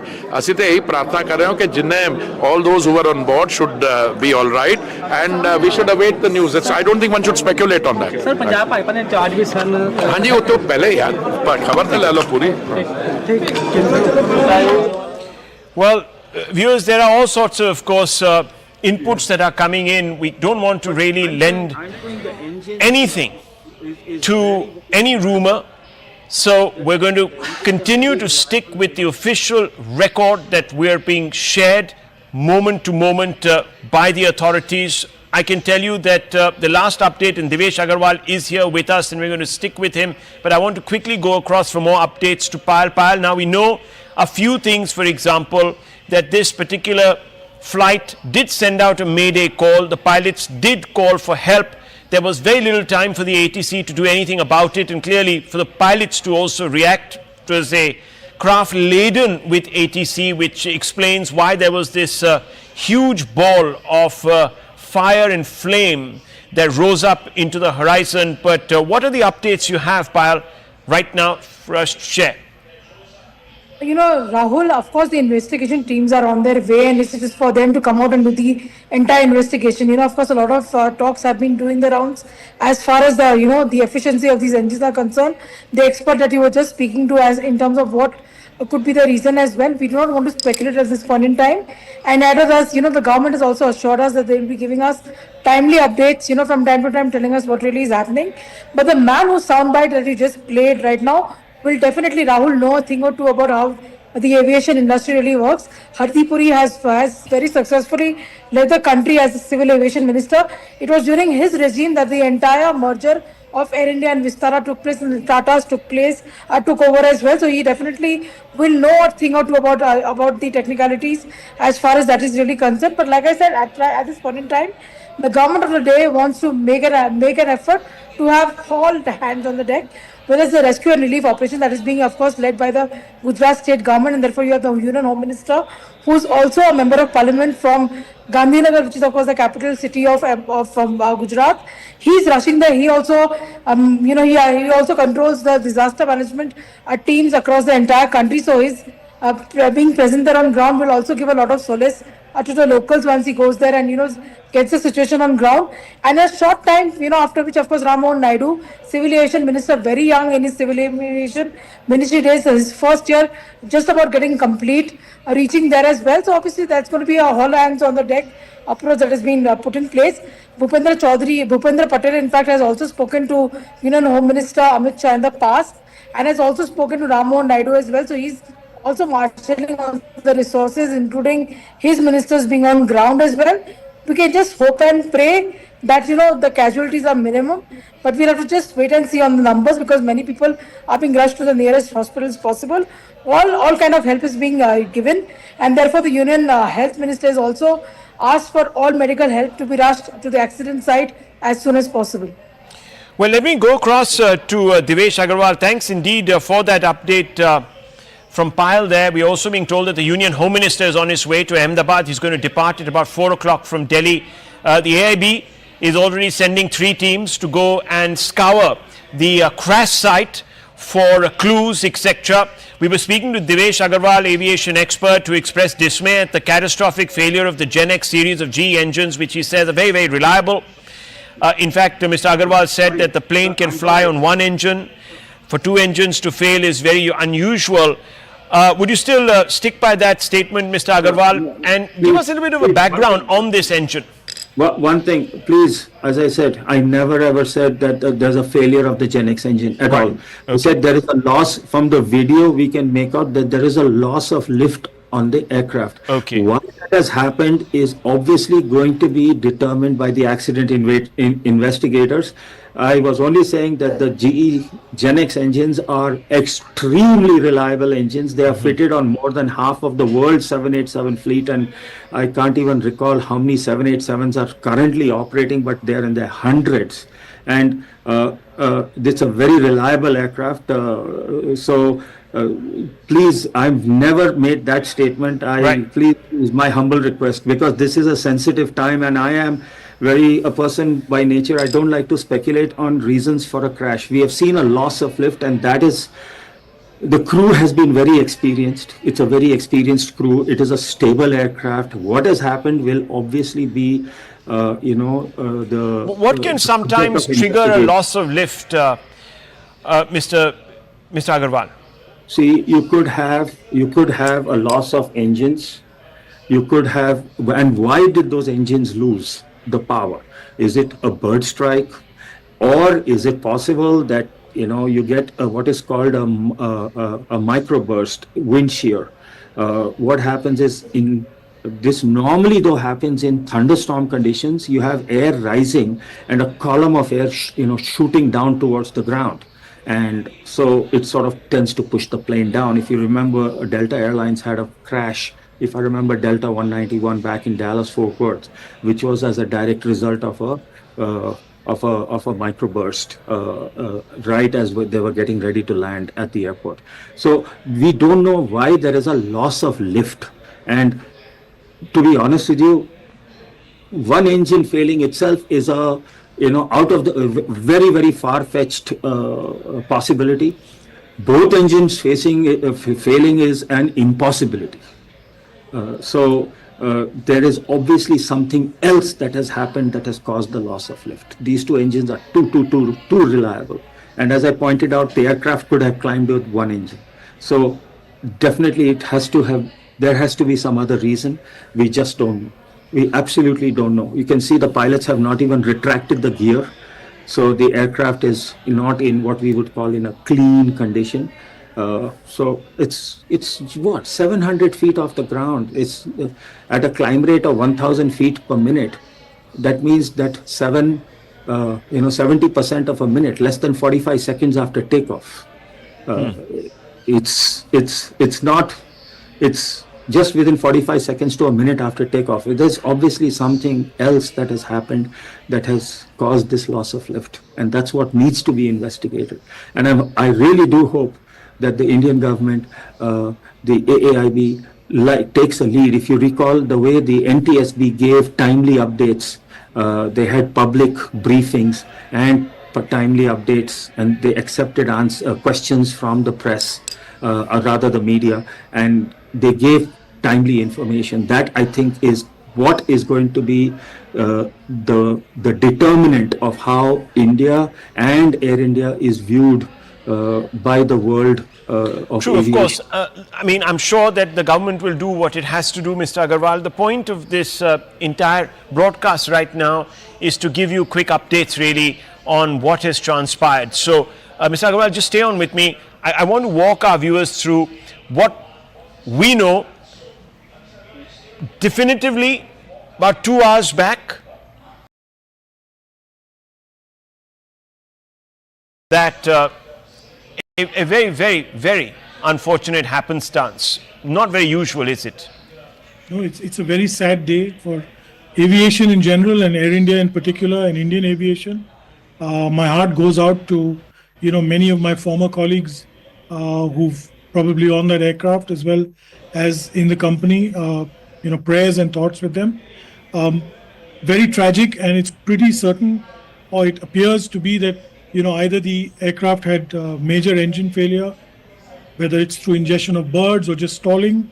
But you can see loss of power and the aircraft dropping, like Devesh was saying earlier. The 787 is one of the most sturdy aircraft which has not had any fatalities or any accidents like this so far in its history. This aircraft is only 11 and a half years old. So again, a very new aircraft. Like he said also, that Air India aircrafts are very well maintained engineering wise. So that should not have been a problem.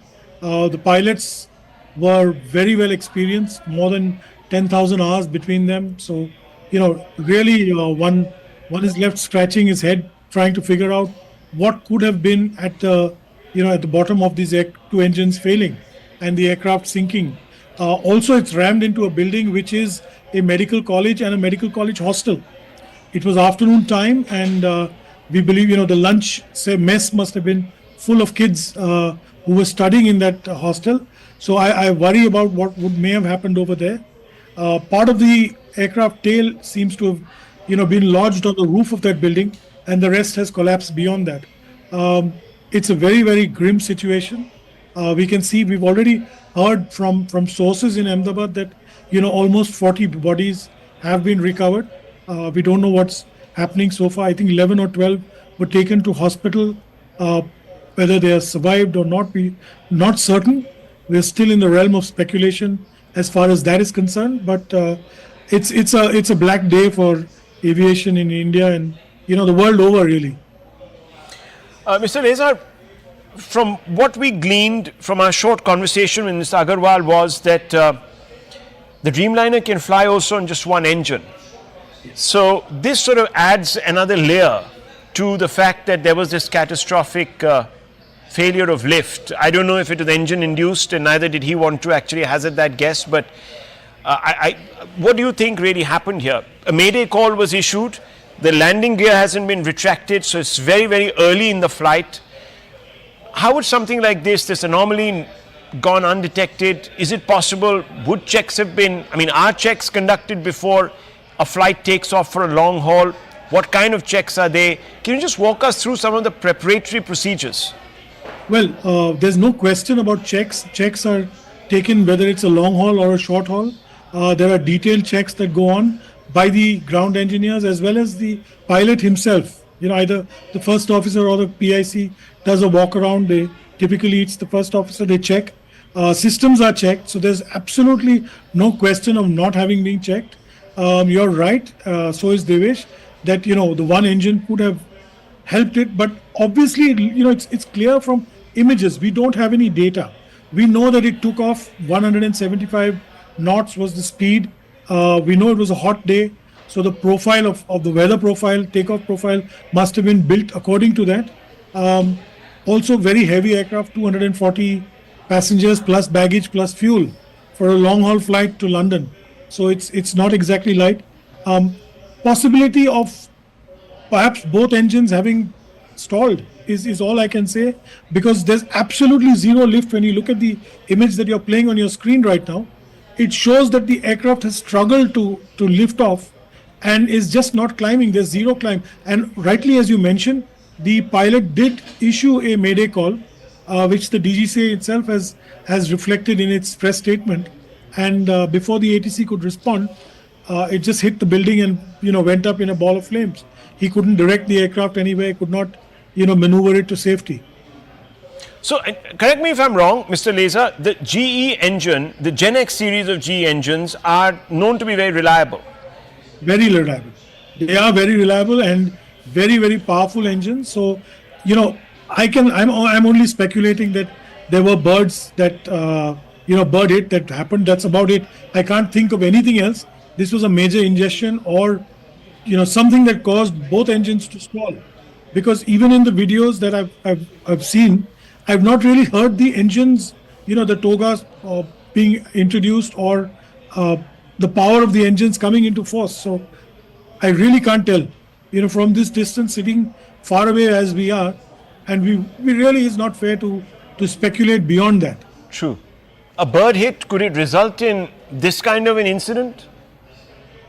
Multiple bird hits could stall the engine. It's about stalling the engine, and this is the most critical phase of flight, takeoff. As we all know, landing and takeoff are the most critical, but takeoff is particularly critical because you could lose complete power as we see as happened here.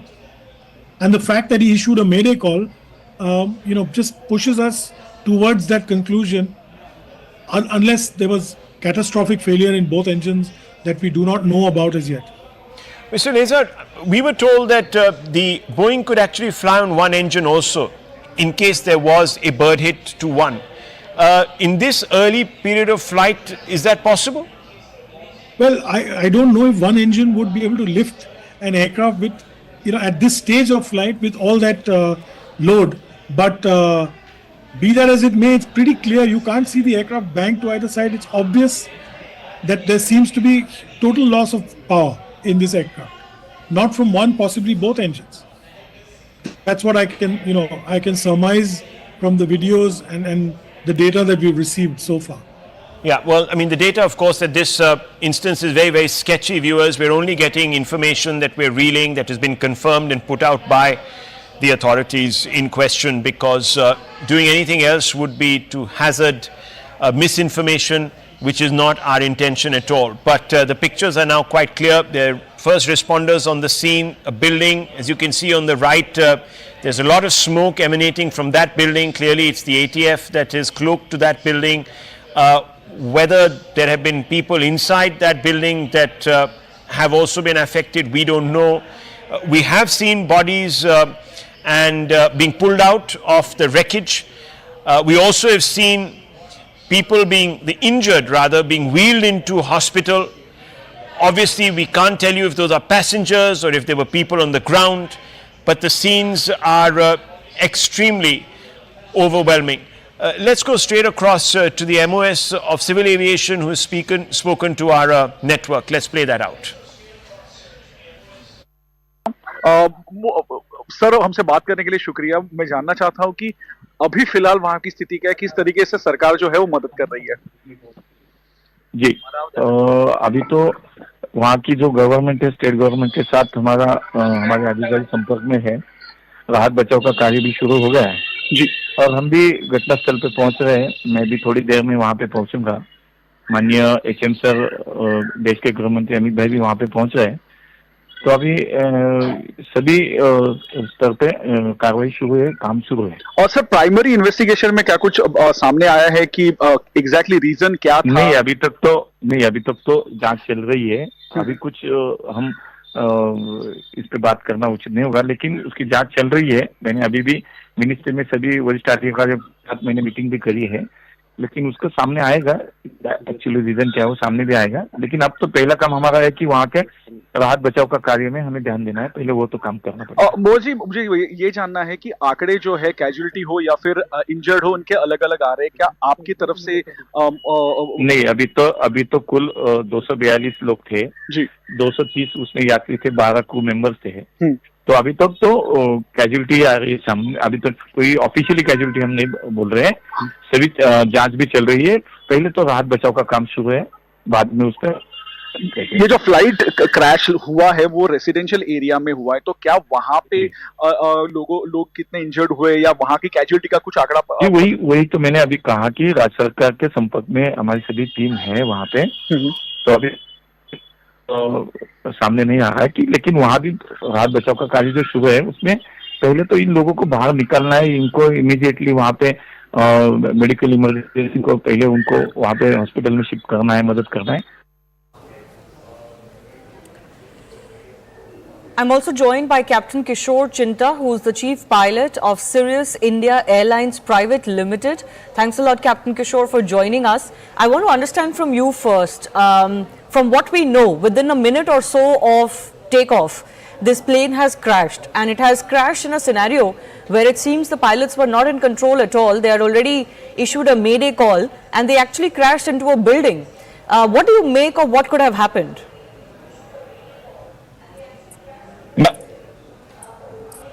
Ma'am, I've seen the videos.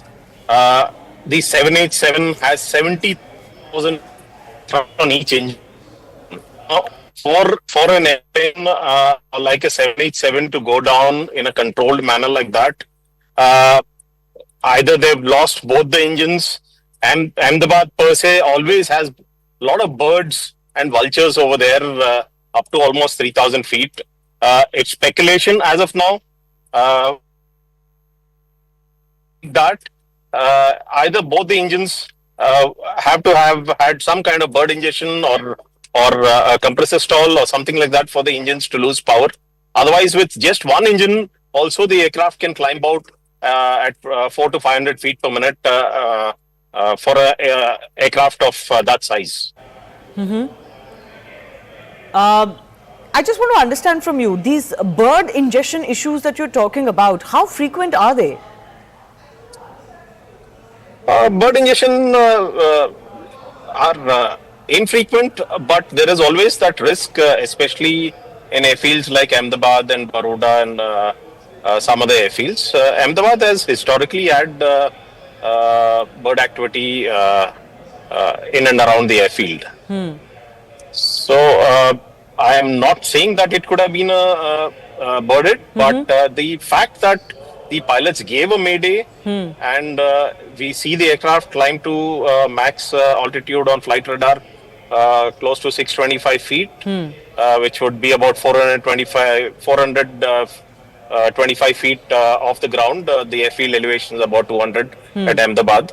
So they did climb to 425 feet. On the aircraft, they could have engaged autopilot, but it appears to be that they've lost power in both the engines for the aeroplane to have come down in a controlled manner like that. Yes, and because most experts like yourself are suggesting that even loss of one engine should not lead to a crash like this, I want to understand from you, if this was, let's say, a bird-related incident, can it take off both? Can it take out both engines like this so quickly after takeoff, within a minute or so? It is possible, ma'am. Like the United aircraft, where Captain Sully Slumberger, went down into the Hudson. It is possible for both the engines to get affected by birds. Okay, and looks like there would have been very little reaction time to control anything. What do you make of the situation the pilots would have faced if this, let's say, both engines went out so quickly after takeoff? The pilots did a fabulous job keeping the wings level to minimize any kind of damage, and the aircraft's gone down in a controlled manner. They probably have done everything possible which they have been trained for a situation like this. But the rest we'll only come to know once more specifics come out from the flight data recorder and cockpit voice record. I just want to understand from you also, because you are an expert in this field. Apart from a bird hit, what else can lead to a crash like this so soon after takeoff, where the speculation is that not just one but both engines went out? What else is a plausible reason?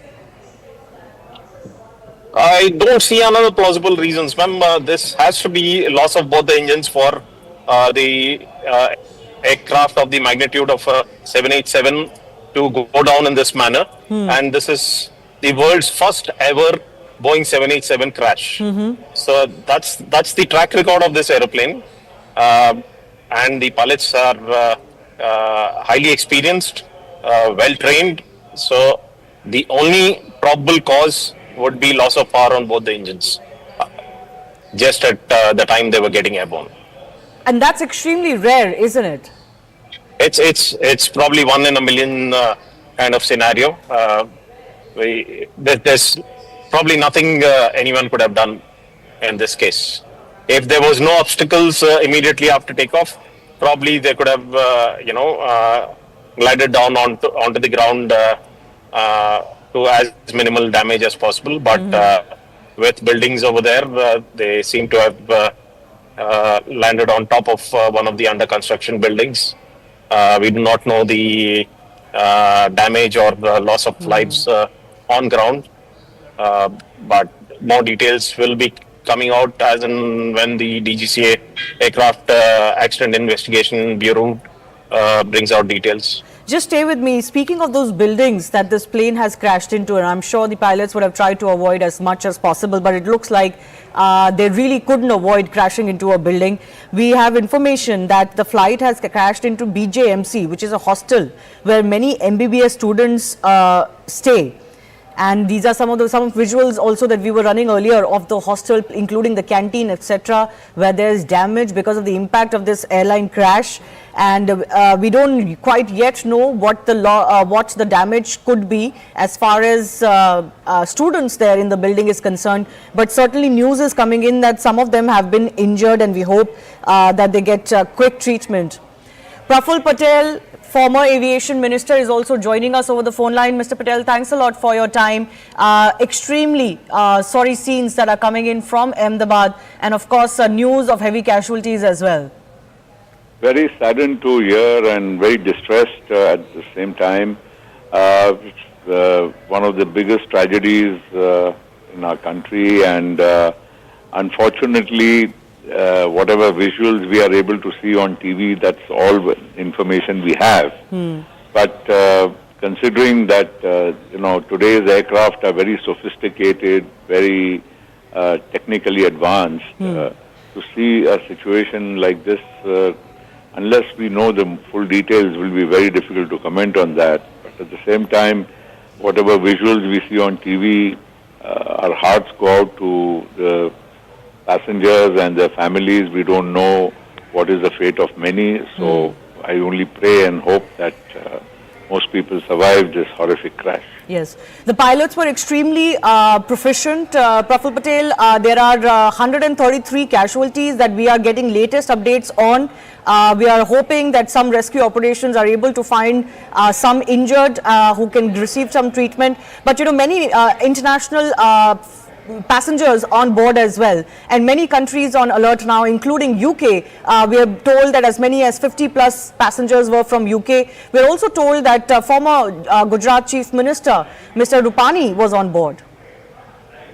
Well, I've seen Mr. Rupani's name on television, and I, having been a person who's known him for many years, I only hope and pray that he is well At this moment, there is no information Yes. about any of the passengers. And Yes. of course, as you said, there are many passengers of different nationalities, mostly UK, besides Indians. Yes. And I think we really feel very sad, because at the same time, I would like to repeat that today's aircraft are very, very sophisticated.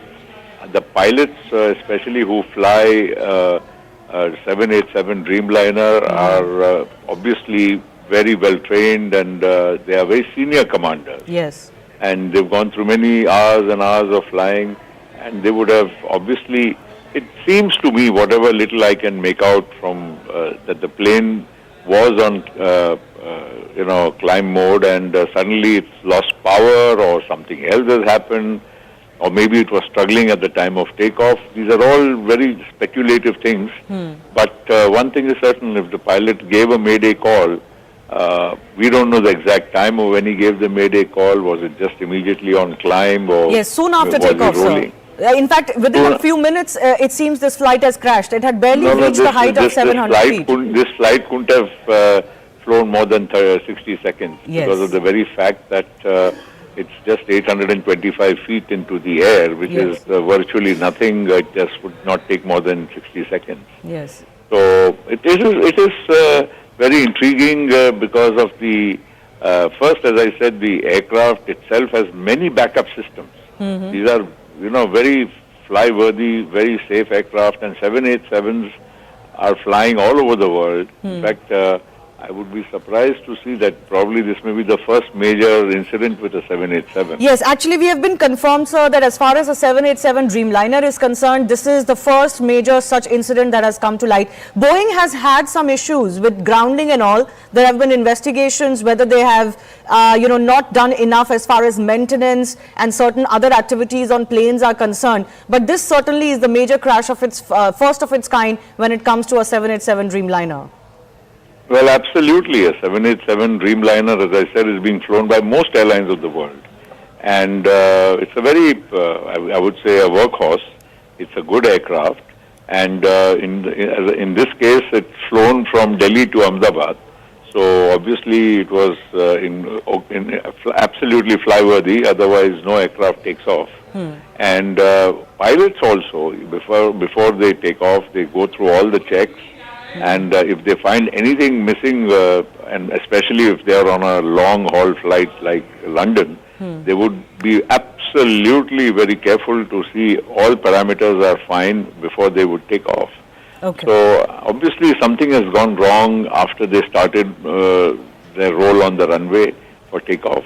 Yes. And in between that and the climb, those 60 seconds have been, I'm sure, very, very the reason for whatever has happened. Yes. I do thank you for joining us, Praful Patel, the ex-aviation minister. Also reading out what Prime Minister Narendra Modi has just put out. The tragedy in Ahmedabad has stunned and saddened us.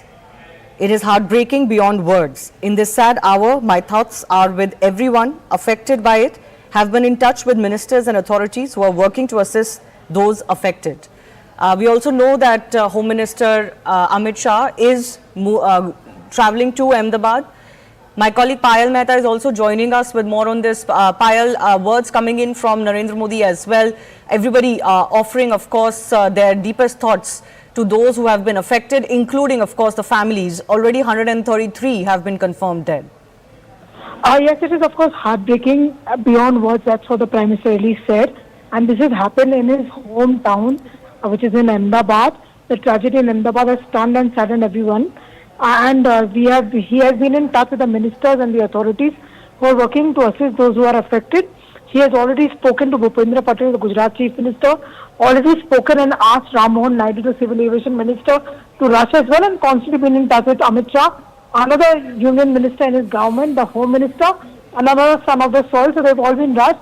Maximum help needs to be assured is what the Prime Minister has also indicated in as many words as well. But a real tragedy coming to the fore as well. Many people have been feared dead in this, in this ghastly crash that we've really seen. Of course, the investigation will follow soon as possible is what the government is assured. But it's a very, very heartbreaking moment because many citizens on board Shivani were not just Indian nationals, but foreign nationals as well. But the government of the day has assured that they will get to the bottom of this and understand why this really occurred. But like I said, the Prime Minister joining the nation in expressing his condolences to what has really happened and to the loved ones. One of the biggest aviation crashes in Indian history, and of course certainly the first concerning a Dreamliner. I want to go across to Rajesh Patani, who's an eyewitness to what happened. Rajesh जी, आपने क्या देखा जब ये crash हुआ? आपने क्या देखा? आपको क्या दिखा? ये बताइए।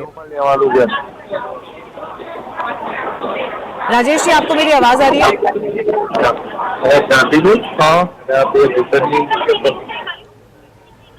आप क्रैश के वक्त कहाँ थे? आपने क्या देखा? ये बताइए।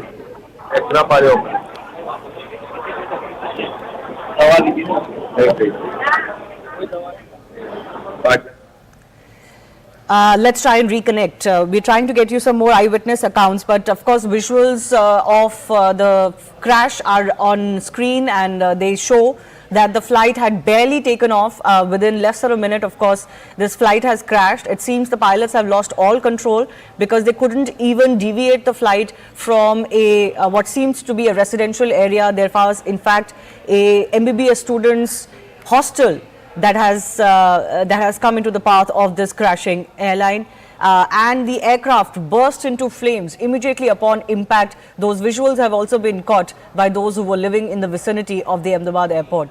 Captain Kishore Chinta continues to be with us. Captain, I want to understand from you, in such a short span of time, if both engines are lost, how much can captains do? How much can the pilots and the crew do in such a situation? What can they do? There's not much the pilots can do other than look for an area where they can crash land the aircraft in the safest possible manner. So in this case, they barely had any height in hand to change the direction of the aircraft anywhere. See, the most prudent thing they could have done was to keep the wings level and glide into a path which is more safe, which would minimize casualties on impact with the ground, rather than having bank on, wherein the risk of the aircraft cartwheeling and more damage and more casualties. So the pilots probably did the most prudent thing, having probably lost power. Okay, and how does this loss of power really happen? What causes it? Loss of power could be either due to bird ingestion, the engine compressors stalling and not producing any more thrust. It would be really unlikely for engines of such magnitude and to lose power for any other reason for a technical defect just after takeoff. It's unheard of. It's those engines with 70,000 pounds of thrust have been tested multiple times, and one of the safest engines in the aviation world. So nothing else could have caused, in my opinion, the loss of power.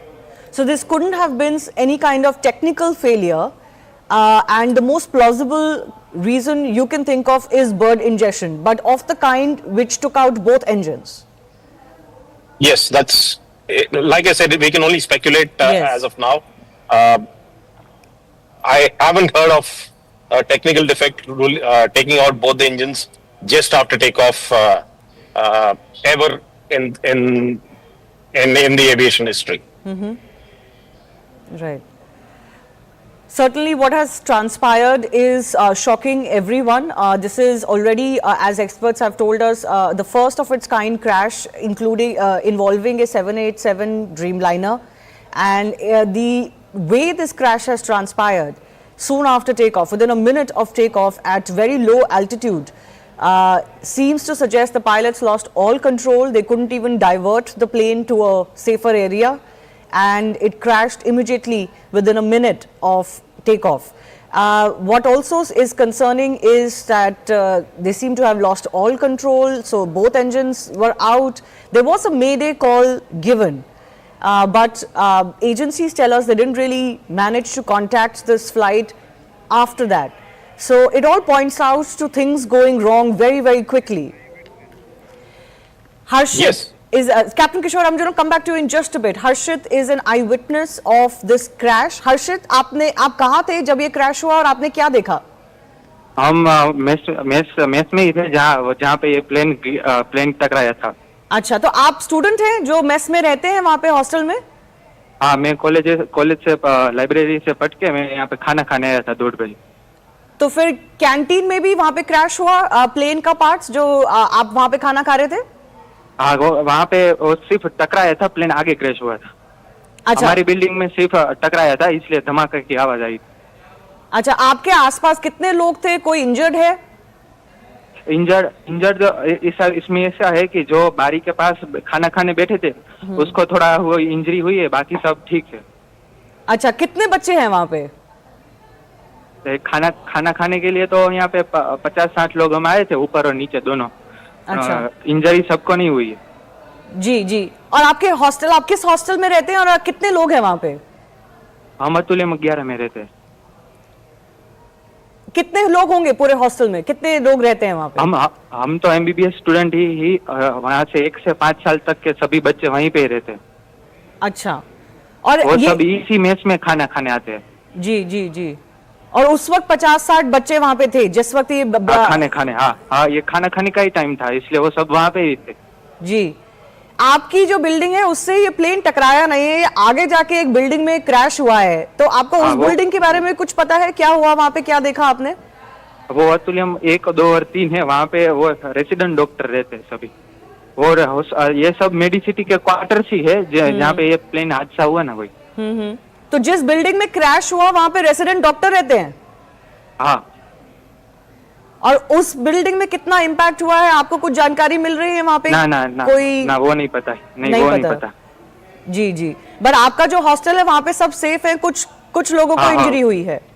हाँ, hostel से ये mess पड़ा 1-2 kilometre दूर है, इसलिए सब बच्चे hostel से मेस तक चल के खाना खाने जाते हैं, तभी ये सब हुआ। अच्छा, मेस में उस वक्त जो थे वो सेफ हैं, लेकिन हॉस्टल में जाके ये बिल्डिंग में क्रैश हुआ है जहाँ पे रेसिडेंट डॉक्टर्स रहते हैं। This is also extremely concerning. Harshit, हमसे बात करने के लिए बहुत बहुत धन्यवाद। Let's also listen to some more reactions coming इन।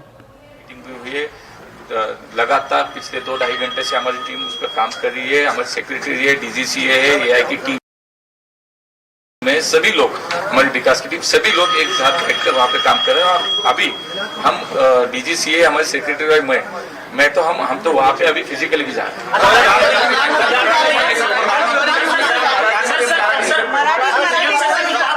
प्रधानमंत्री जी इसका मॉनिटरिंग कर रहे हैं। माननीय प्रधानमंत्री जी ने नायडू जी से हमारी सभी लोगों से बात भी की है, वो मॉनिटरिंग कर रहे हैं। हमारे होम मिनिस्टर वहाँ पे पहुँच रहे हैं और मुझे लगता है कि सभी स्तर पे ये अभी राहत का कार्य बड़ी इमरजेंसी के लेवल पर ऑडिट होगा क्या? सभी प्लेन का इंडिया के ऑडिट होगा? नहीं, अभी तो आज मुझे लगता है कि पहली बात तो यह है कि हमें इससे पहले बाहर निकलना है। बाद में सब होगा, उसकी जांच होगी, उस पर रिपोर्ट आएंगे, उस पर असल में क्या रीजन है वो भी सामने आएगा। ये आज मुझे लगता है कि थोड़ा टाइम इन कंपनीज जो है, सारी एयरलाइन कंपनीज, क्या वो बहुत सस्ता ले रही है क्या लोगों के जान को लेकर? क्योंकि कोई भी बारिश हो जाए तो प्लेन में कुछ होगा। मुझे लगता है कि कोई जो रियल उसका रीजन है वो सामने आने तक थोड़ा सा सर, जहाँ पे प्लेन गिरा वहाँ पे कुछ कैजुअल्टी हुई है? लगता है, ऐसा लगता तो है, लेकिन थोड़ा सा मुझे लगता है कि ऑफिशियली थोड़ा सा बिल्डिंग में कुछ लोग रह रहे थे ऐसे भी। सर, डॉक्टर्स हॉस्टल बताया जा रहा है। नहीं, यहाँ से NDRF की टीम भी गई है, वहाँ पे बाकी सेना दल की टीम भी गई है। मुझे लगता है कि सभी जो टीमें हैं सभी लेवल पे वहाँ पे काम शुरुआती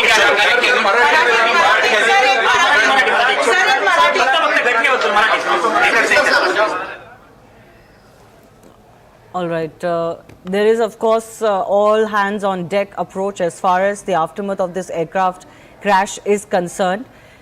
Not only are concerned ministers moving to Ahmedabad, Home Minister Amit Shah is also expected to travel to Ahmedabad. Captain Kishore Chinta continues to be with us. This is, of course, a situation that will possibly need a lot of investigation to figure out what exactly happened. Because it seems like a crash that hasn't really been seen of this nature and also of this aircraft itself before. So much deep investigation required as far as this case is concerned.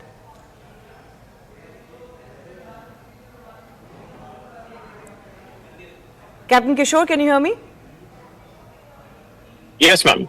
Yeah. So the standard procedure of the Aircraft Accident Investigation Bureau, which is already on site, will follow the laid down protocol for fatal accident like this, and I'm sure they will do the due diligence with all possible data that can be collected from the flight data recorder and the cockpit voice recorder and the eyewitness accounts. I'm sure no stone would be left unturned by the AIB inquiry team. I myself have done a fatal accident investigation, and I'm sure the actual cause would come out in due course of time.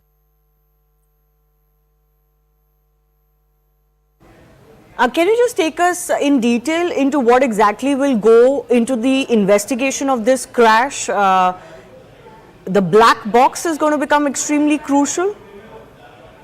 Yes, ma'am. The flight data recorder and the cockpit voice recorder are manufactured to withstand crashes of this magnitude, and they will be recovered in due course of time, and they would be analyzed. All the data from the crash will be analyzed by the Aircraft Accident Investigation Bureau team. They will piece together every single aspect of the flight path and the possible causes of why and what happened, whether it was loss of power, whether it was a technical defect. Everything will be there in the flight data recorder, and they will be analyzing that, and they will analyze the flight path of the aeroplane based on the data available, and the Mayday call will be recorded on the CVR as well as the ATC transcript of the radio transmissions which they received.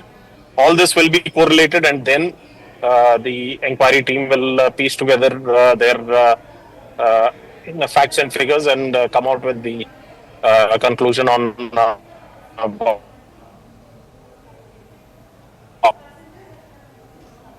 From the initial information that we're getting, we're being told that after the Mayday call, there wasn't any contact that was available with this flight.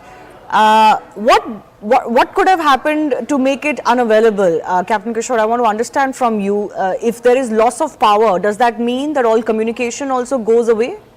Could the pilots have recorded? How would they, of this, because we are getting a very important piece of news. We are learning of a plane crash at the Ahmedabad airport. This is a Air India plane that has crashed. These are visuals from the Ahmedabad airport that we are putting out for our viewers. This is looking like a big tragedy unfolding as we learn of a plane crash at the Ahmedabad airport. We are still awaiting more details of this crash, or whether or not this was a civilian aircraft. That is something that we are still ascertaining for our viewers, but this is a massive news break for our viewers as we learn of a plane crash, possibly an Air India plane crash in Ahmedabad airport in the state of Gujarat. You can see the smoke billowing because of that crash that has taken place. This is a huge tragedy as this plane has crashed at the Ahmedabad airport in Gujarat. You can see plumes of smoke. These are various angles from where we are, in fact, sourcing these images, possibly shot on mobile. Gujarat's former Chief Minister Vijay Rupani is confirmed dead in the shocking Air India plane crash that took place today, and that took place on Thursday afternoon. Remember, he had checked into the Z class, which, as we all know, falls under the business class category. Deeply, deeply tragic news coming in that the former Gujarat CM has been declared dead. Yes. I'll only give one line to what you have asked right now. We are going to do a fair and thorough investigation. We are not going to spare anyone. We are not going to leave any stone unturned. We will do properly according to the protocol, and we are going to go to the depth of why this incident has happened. That much I can tell you now. बस अभी इतना का. Thank you.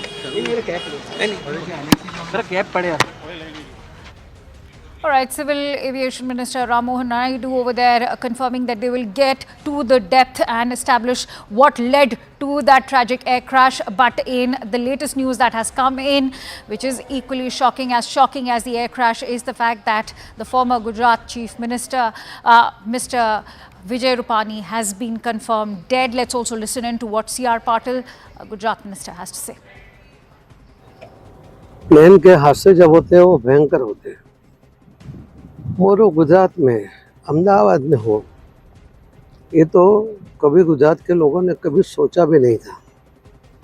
इतना बड़ा हादसा हुआ है, इससे पूरे गुजरात और देश की प्रजा भी हिली हुई है। इंटरनेशनल प्लेन में जाने वाले सभी लोग इसमें उनको क्षति हुई है, उनको कोई मौका ही नहीं मिला, और शहर के बीच में होते हुए भी हम कुछ नहीं कर पाए। इसका बड़ा दुख है। सभी दिवंगत आत्माओं को शांति मिले उसके लिए प्रार्थना करते हैं।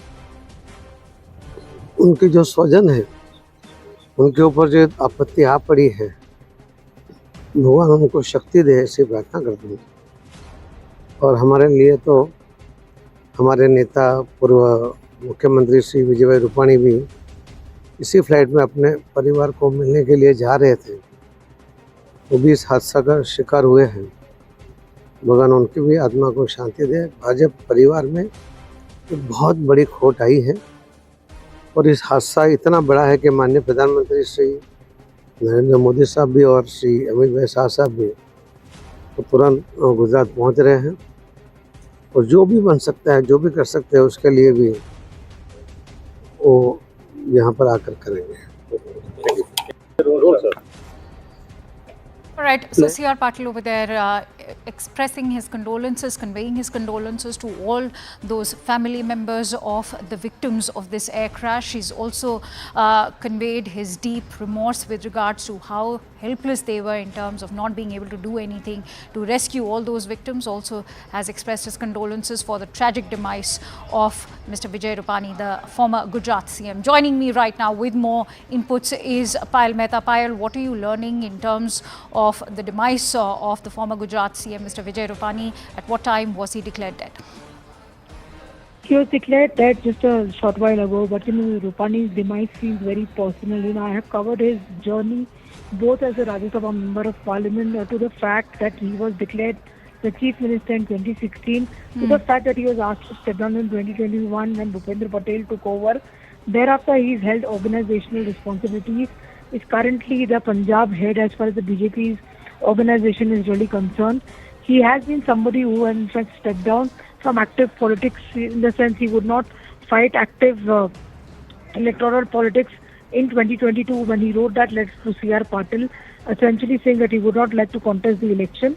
And what a tragedy coming to the fore, Akanksha. He was on his way to London. That picture which is out is what fellow passenger clicked and sent to his daughter, because his wife, his daughter was already residing in London. She's married and has been residing in London. His son, who was in the US, was on his way to London, because the entire family was to meet together and celebrate a vacation together as well. What a sad end to this life as well. Vijay Rupani had a long-standing career. He started his career as an ABVP, supporter. He's been somebody who, in fact, moved on to, in fact, be an RSS Pracharak. Has also been somebody who was associated with the Janata government, had associated with the BJP from its very inception. One of those leaders who had actually spent few months in jail during the 1976 emergency as well. Extremely close to the BJP top leadership. Hails from Rajkot, is a Gujarati of the Jain community. Has held multiple responsibilities, both with the organization and also with multiple responsibilities, including being a mayor in the past as well. What a sad end to the 68-year-old life. And Vijay Rupani, in a way, was on a happy trip to London trying to meet his family for a vacation, and it ended in a very, very tragic manner. One's heart goes out to his entire family that has to actually deal with this tragedy now. Right, absolutely agree with you. He was a figure who commanded and wielded much influence in the politics of not just the Bharatiya Janata Party, but particularly in Gujarat, because as you highlighted, he held office as the CM between 2016 and 2021. In fact, had held 2 consecutive terms. Many thanks to you, Payal, for bringing us those latest inputs. Let's also give our viewers a quick recap in terms of what exactly happened. From Ahmedabad to London Gatwick was the flight actually headed to as it crashed. The flight took off from runway number 23 at 1:38 p.m. local time. 230 passengers were on board, 12 crew members included. 169 out of these were Indians, 53 were British, 7 Portuguese and 1 Canadian national was on board. A Mayday call was issued shortly after takeoff, which was, of course, not responded. The flight soon after crashed into a medical hostel building. So what happened mid-air also? Initial data from Flight Air India 171 shows that the aircraft reached a maximum barometric altitude of 625 feet. The airport altitude is about 200 feet. Minutes after making this Mayday call, the Air India flight started to descend rapidly with a vertical speed of minus 475 feet per minute. And this is that moment of the crash, the plane that quickly descended into the residential area. Let's also take you through that entire footage. As it shows, this rapid descent is what has caught the attention of several aviation experts. As you can see, that the plane had not even reached its complete altitude, which is rather shocking for a commercial air flight.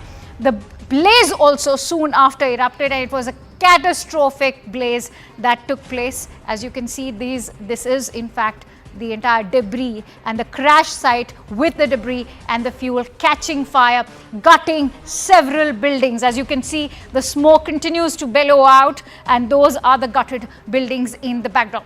Parts of the plane crashed into nearby residential areas, wrecking several buildings, as you can see. And it is the medical students from these buildings that are still struggling for life. Many of them are also being reported dead. But what has caught the attention of the viewers is the nose of the aircraft, which is stuck inside the building. Plane parts destroyed several buildings near the crash site. The parts of the fuselage and engines were cut into several buildings, as you can see. The teams soon after kicked into action. All these emergency teams were activated. They were working round the clock, even as we speak, to douse the flames at the crash site and the nearby buildings. This is one of the deadliest Boeing crashes. Remember, if we look at the cases across the globe, let me give you a quick recap of what happened in December of 2024. Jeju air crash happened in South Korea. It was a Boeing 737-800. What was the reason? It overshot the runway post-emergency landing. What was the death toll like? 179 people of the 181 which were on board were all killed. Let's now quickly rewind to 2019 March. An Ethiopian Airlines, again a Boeing 737 MAX 8. What was the reason? It crashed post-takeoff from Addis Ababa, led to a death toll of 157 passengers and crew members, all of them killed. In October of 2018, the Lion Air Flight 610 in Indonesia crashed. It was a Boeing 737 MAX 8. The reason that was given that time was that it crashed into the ocean soon after takeoff. All 189 on board were killed. If we look at Air India crashes at home, especially in August of 2020, Air India Express flight 1344 killed 184 passengers, 6 crew members, and the reason given was that it overshot the runway during the landing. The death toll was 21 fatalities, and the conclusion that was drawn, in fact, was that there was a non-adherence to the SOPs by the pilot. Now, in May of 2010, in Mangaluru, the Air India Express flight 812 killed 160 passengers and 6 crew members that were on board. The reason that was given was that it overshot the runway, fell into a gorge and led to the death toll of 152 fatalities. The deduction was that the captain failed to discontinue the plane. And so the Ahmedabad air disaster is the deadliest crash in Indian aviation. It has, of course, prompted several unanswered questions. Let me bring those questions forward to you. The first most burgeoning question that begs our attention is, was there a technical issue detected a day before the flight that was perhaps missed out on? The other question that also is being raised is what prompted the pilot to issue the SOS within 5 minutes of the takeoff. Can foul play angle be even ruled out by the authorities? Will all Boeing 787 planes now be put under scanner following this deadly air crash in Ahmedabad today? Will the black box unlock the mystery behind the plane crash? These are all the host of questions that people are still looking for answers for. Now, we are also getting in some breaking inputs right now.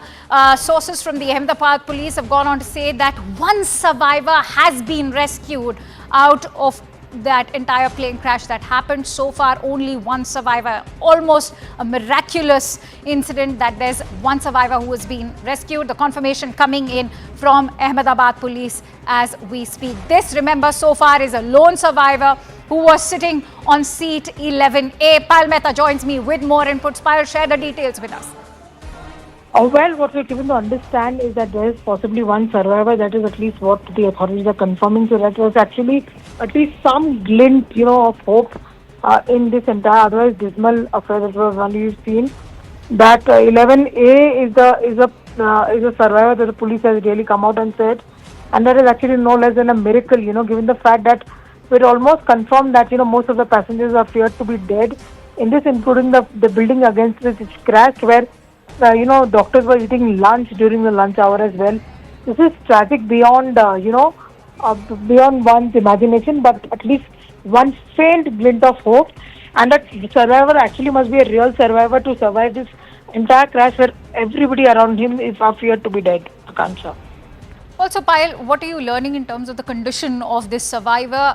How seriously or gravely is he injured, and are there any hopes of him?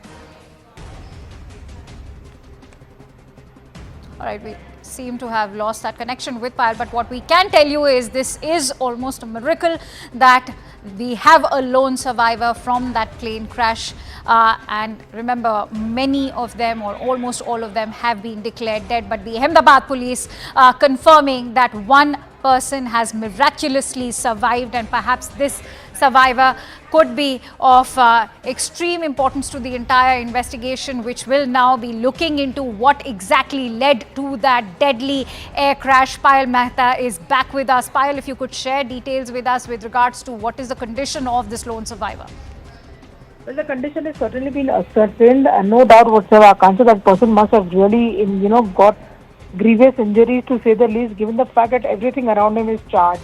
One has to remember that the flight was full completely. It was full to its capacity, and also the fact that the flight was just taking off, which clearly meant that even fuel-wise, the flight would have been completely full to the brim, and therefore everything around them is really charged. The Ahmedabad police is still trying to ascertain his exact health condition. But, like I said, in a place where actually everything seems to be so glum, at least there's this faint hint of some sort of a hope coming out that life knows how to survive. Absolutely. Also, now that we have a lone survivor, Payal, share with us how crucial and pivotal could be this survival, in fact, for the entire ongoing investigation. As we also heard what the Civil Aviation Minister, Mr. Rammohan Naidu, had to say, that they will get to the bottom of what exactly led to this crash.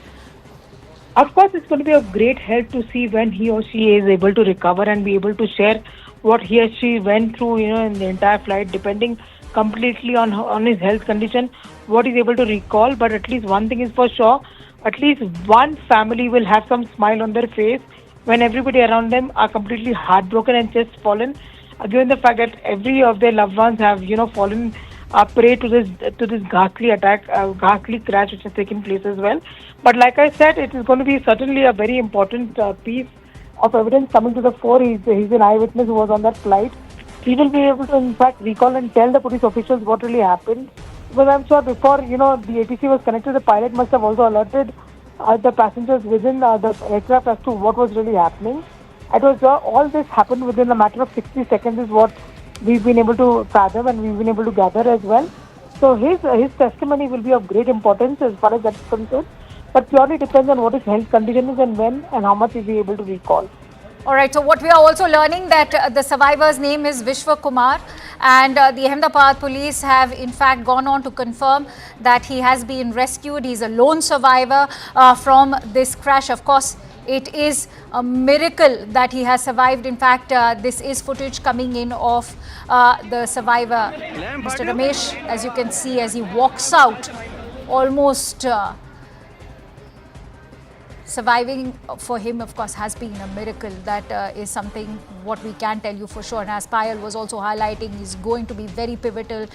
His testimony is going to be very pivotal with regards to the ongoing investigation. As Ram Mohan Naidu, the Civil Aviation Minister, has already confirmed that they will get to the bottom of this entire probe to find out what exactly led to this crash. It's a miracle that this lone survivor is in fact even able to walk out of that crash site at a time when most of the survivors, all of the survivors have been declared dead. But Ahmedabad police over there confirming that this lone survivor who was on seat number 11A survived. This is perhaps going to go down in the annals of history as this lone survivor walks out of the Ahmedabad airport.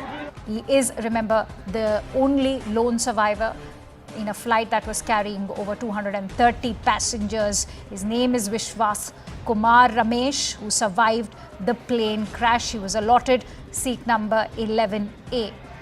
And the Ahmedabad police have finally rescued this one survivor. Remember, his testimony is going to be pivotal, extremely significant to the ongoing investigation, because nobody's been able to ascertain, with aviation experts still trying to ascertain the exact reason.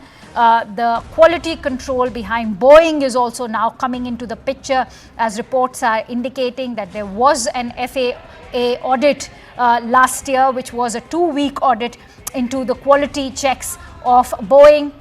But could it be a technical glitch, or could it be a bird hit, or birds hitting, multiple birds hitting, or weather also could be playing a significant role?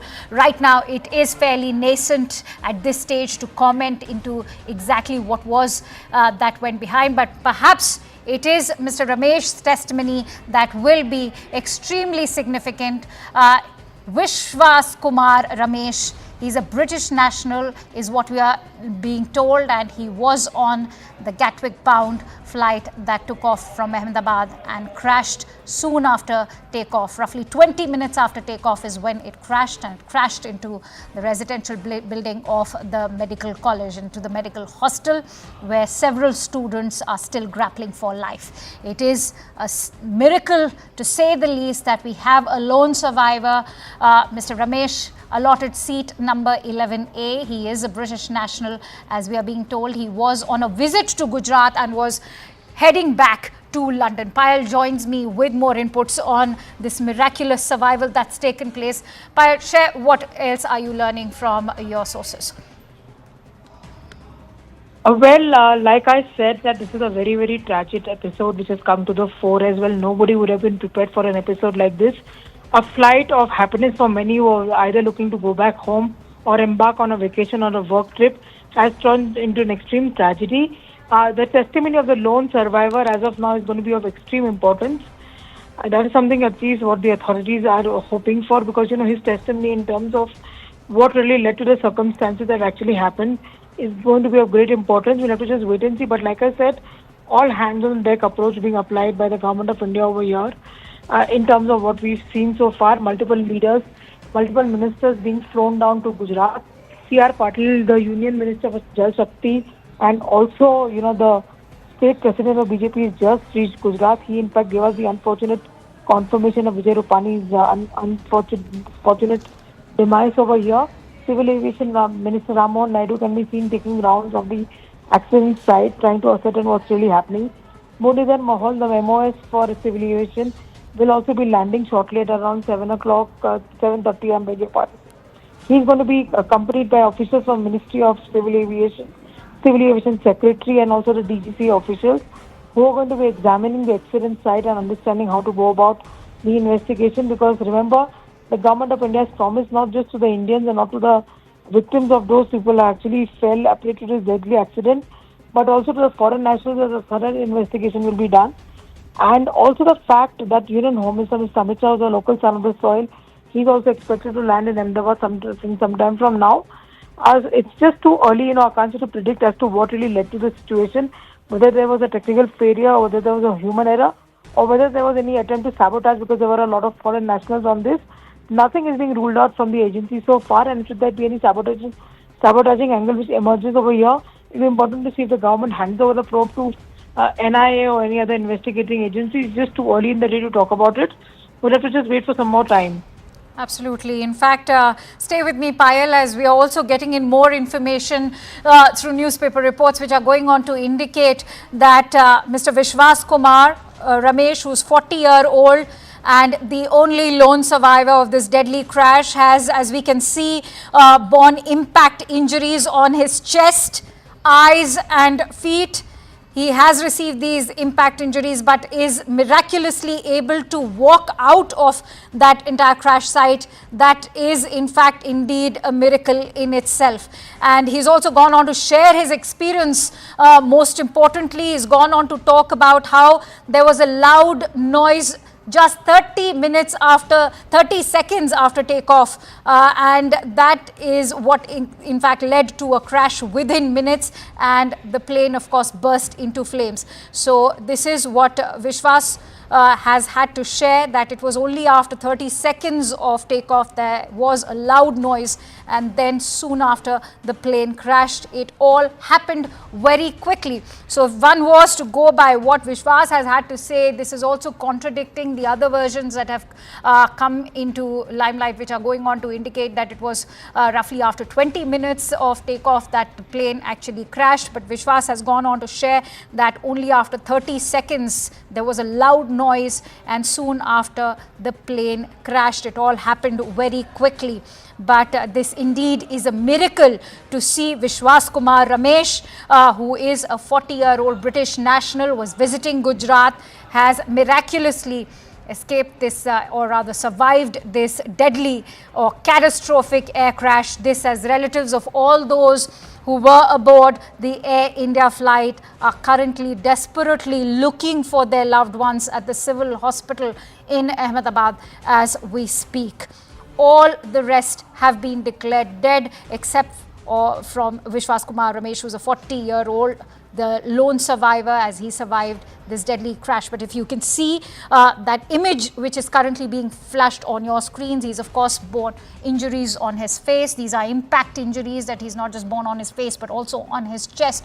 But what stands out is that he's able to walk out of the crash, and these impact injuries, given the catastrophic explosion that happened after the plane crashed, it's a miracle to see this lone survivor, 40-year-old Vishwas Kumar Ramesh, who survived this entire crash. But as we've been highlighting, his testimony is going to be extremely pivotal to the ongoing investigation, which has now led to a host of unanswered questions. What are those unanswered questions? Well, many are wondering if it was the Boeing and the quality check that led to it. Can foul play angle be ruled out by authorities? Will all Boeing 787 planes now be put under the scanner following this deadly catastrophic crash? Was there a technical issue detected even before the flight could take off? CNN News 18 has been getting you reactions, and we've been speaking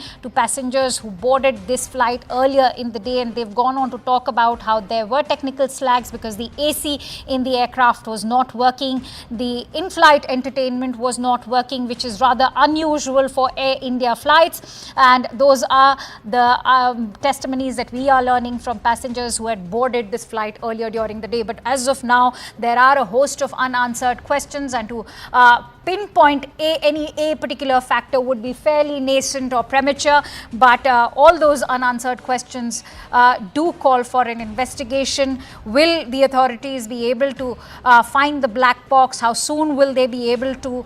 Because perhaps the black box will be able to unlock the mystery behind this entire plane crash. But what's standing out right now as we track all the latest updates for you in this unimaginable story that has emerged is that Ramesh Kumar actually managed to dodge death, had a narrow escape. In fact, that explosion that you can see is catastrophic to say the least, and he managed to actually come out absolutely unscathed. It's miraculous that he's managed to walk out of the crash site. As you can see, the least that he's borne is in fact those impact injuries on his face, on his chest.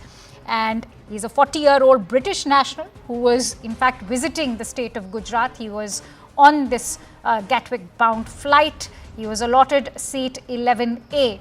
And according to Mr. Ramesh, there was a loud explosion, and that happened soon, 30 seconds after takeoff, and it all happened so quickly, and that is exactly what led the aircraft to nosedive and led to the crash eventually. In fact, aviation experts have also been commenting on the rapid descent of this entire crash and the entire video.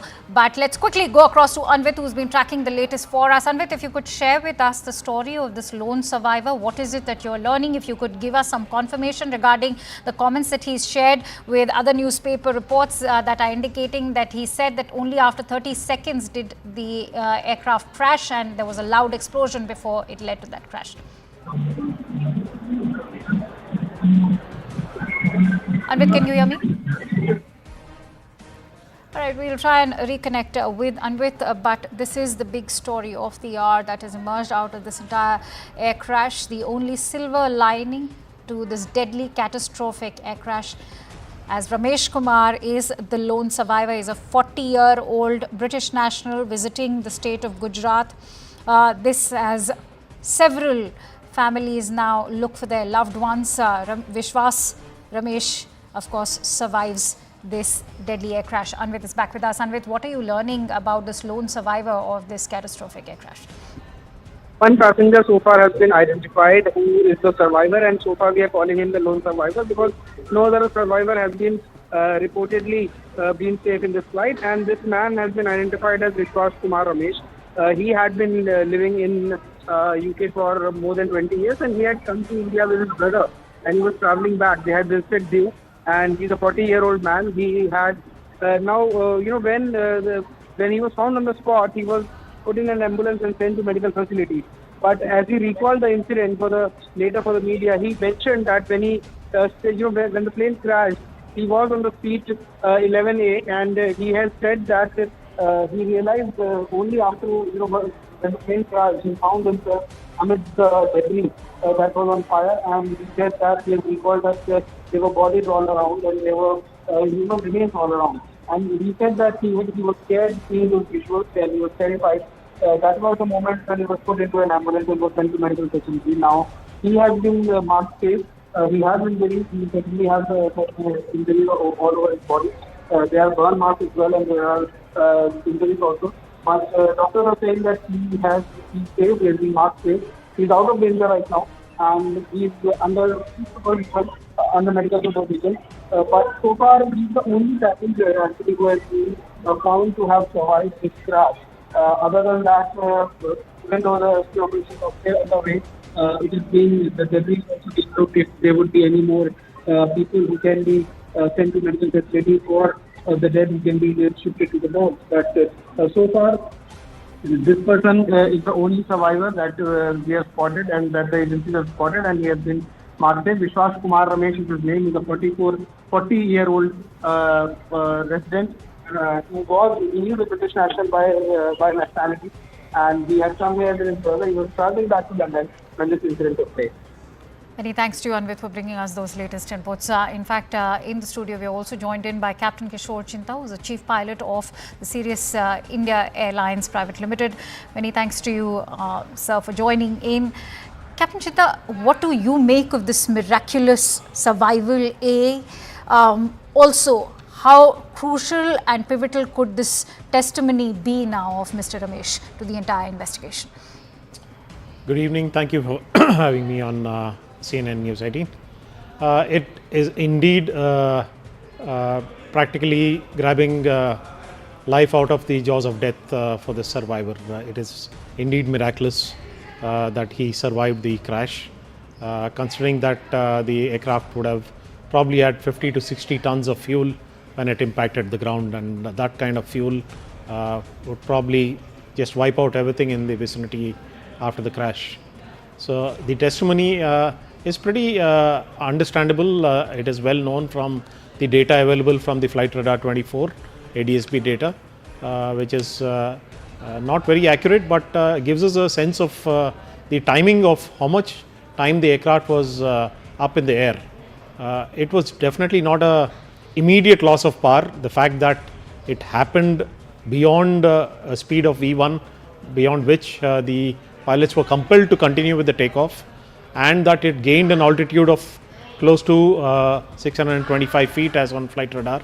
So it had enough power to at least gain that much amount of height before it appears to be total loss of power, and the aircraft slowly started coming down in a controlled manner. The pilots wouldn't have had anything. That's exactly the point I want to come in on, Captain, because remember, as you quoted, that flight radar has attributed the altitude of just 625 feet after takeoff, which is a height far below standard for a commercial aircraft several minutes into it. I think for the benefit of all our viewers, it is important to break down why this low altitude could have had a role to play. All right, and before we take that answer from you, in fact, fresh visuals coming in on CNN News 18 after the Civil Aviation Minister Ram Mohan Naidu. What we can tell you is that the Home Minister Amit Shah has arrived. Remember, this is also his home state. He's here to inspect the entire site. And as you can see, the debris is still scattered, all of it completely charred. It's a very dark day for the entire nation because the country has also lost the former Chief Minister of Gujarat, Mr. Vijay Rupani, and those visuals coming in as the Union Home Minister, Shri Amit Shah, inspects the crash site. Remember, this is where the Air India aircraft crashed minutes after takeoff, and it is the hostel or the residential building of a medical college. Many of those medical students are still struggling for life. The Home Minister also accompanied by the Gujarat Chief Minister. In fact, he's standing right next to the building where it is the nose of the aircraft that's still stuck, and the Union Home Minister actually inspecting. So, Captain Chinta, please go ahead and tell us why the low altitude could have had a role to play. Well, the mere fact that it reached that altitude is testimony that those engines are powerful enough, even at partial power, to propel the aircraft to that altitude at least. Because if there was total loss of power, it wouldn't have even reached that altitude after takeoff. So the reasons can be multitude. It could be probably a burdette leading to portions of the engine shearing off and entering the rest of the engine clear, causing complete shutdown of the engines.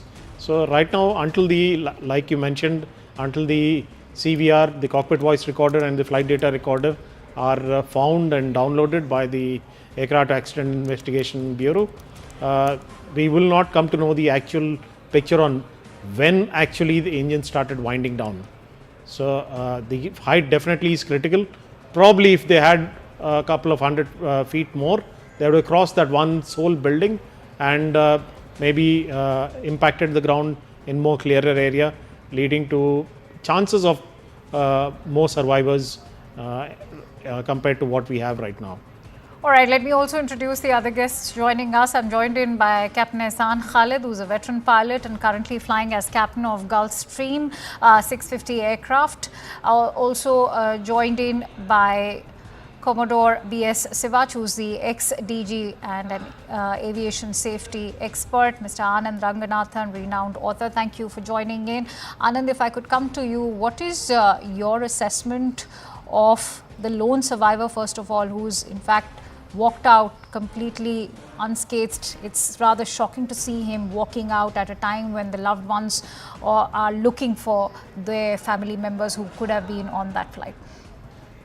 Good evening, Akanksha. On this terrible hour, my sincere condolences to the families of the bereaved. It's such a tragedy. I think we all feel exactly how each one of those families of 242 on the plane and so many other who were doctors and medical students were in the building where the plane crashed into. My sincere condolences.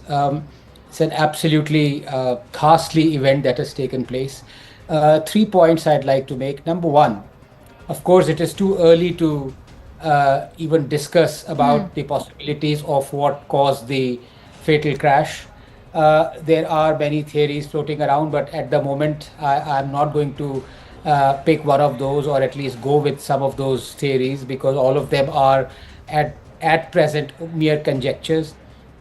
This Dreamliner, which is a particular type of aircraft, this is the first fatal crash in its history, and it's been there commissioned for the last 15 years.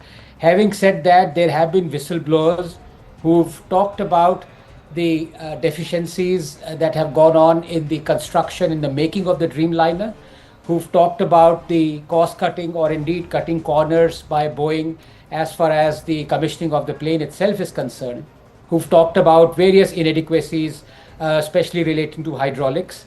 And a similar loss, sudden descent, loss of height, happened almost a year ago, in fact 14 months ago, on a Dreamliner flight from Sydney to Auckland, if I'm not mistaken. I think it was Chilean Airlines. And there was a sudden descent, which is what we've seen, at least from the visuals that I can see. And the one of the panelists was talking about that after the V1, the descent was reached, and it is highly unusual for a plane to then suddenly lose descent. Right. I think many people have ruled out the possibility of a bird hit at that height.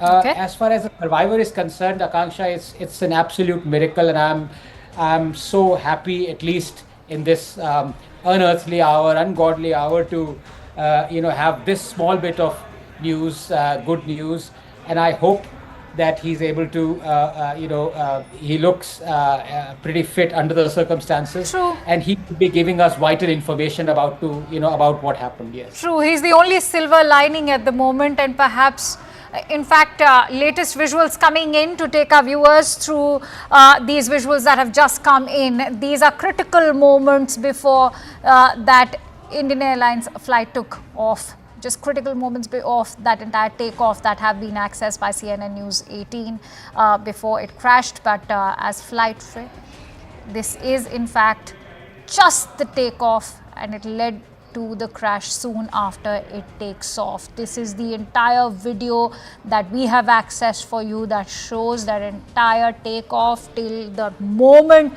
where it leads to that catastrophic explosion, as you can see.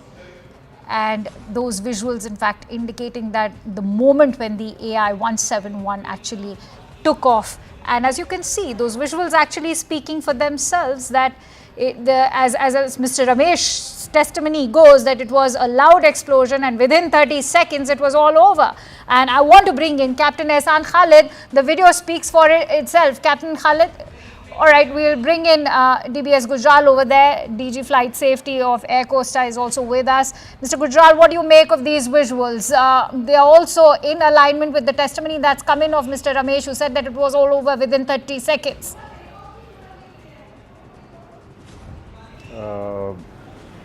First of all, my condolences to the families who have lost their loved ones in this accident.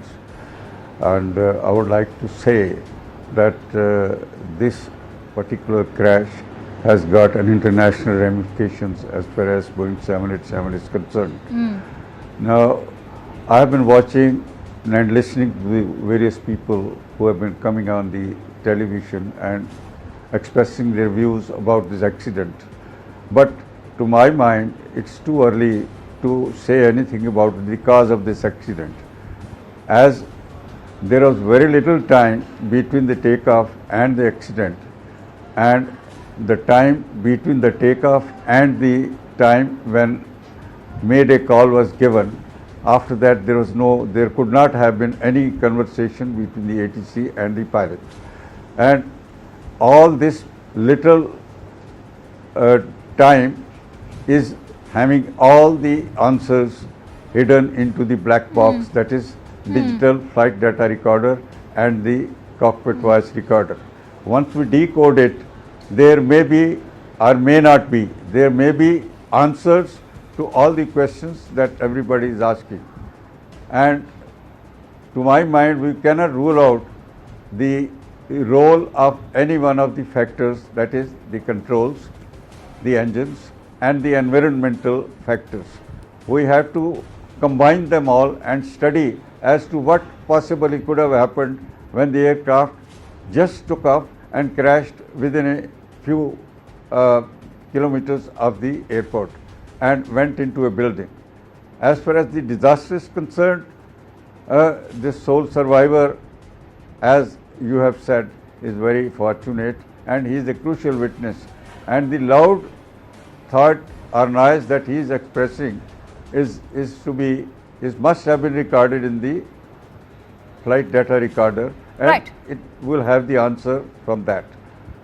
I want to quickly go across to Tejinder, who's joining us on the phone line with more inputs. Tejinder, this is a very, very crucial piece of footage that has been accessed, which we are playing out for our viewers right now.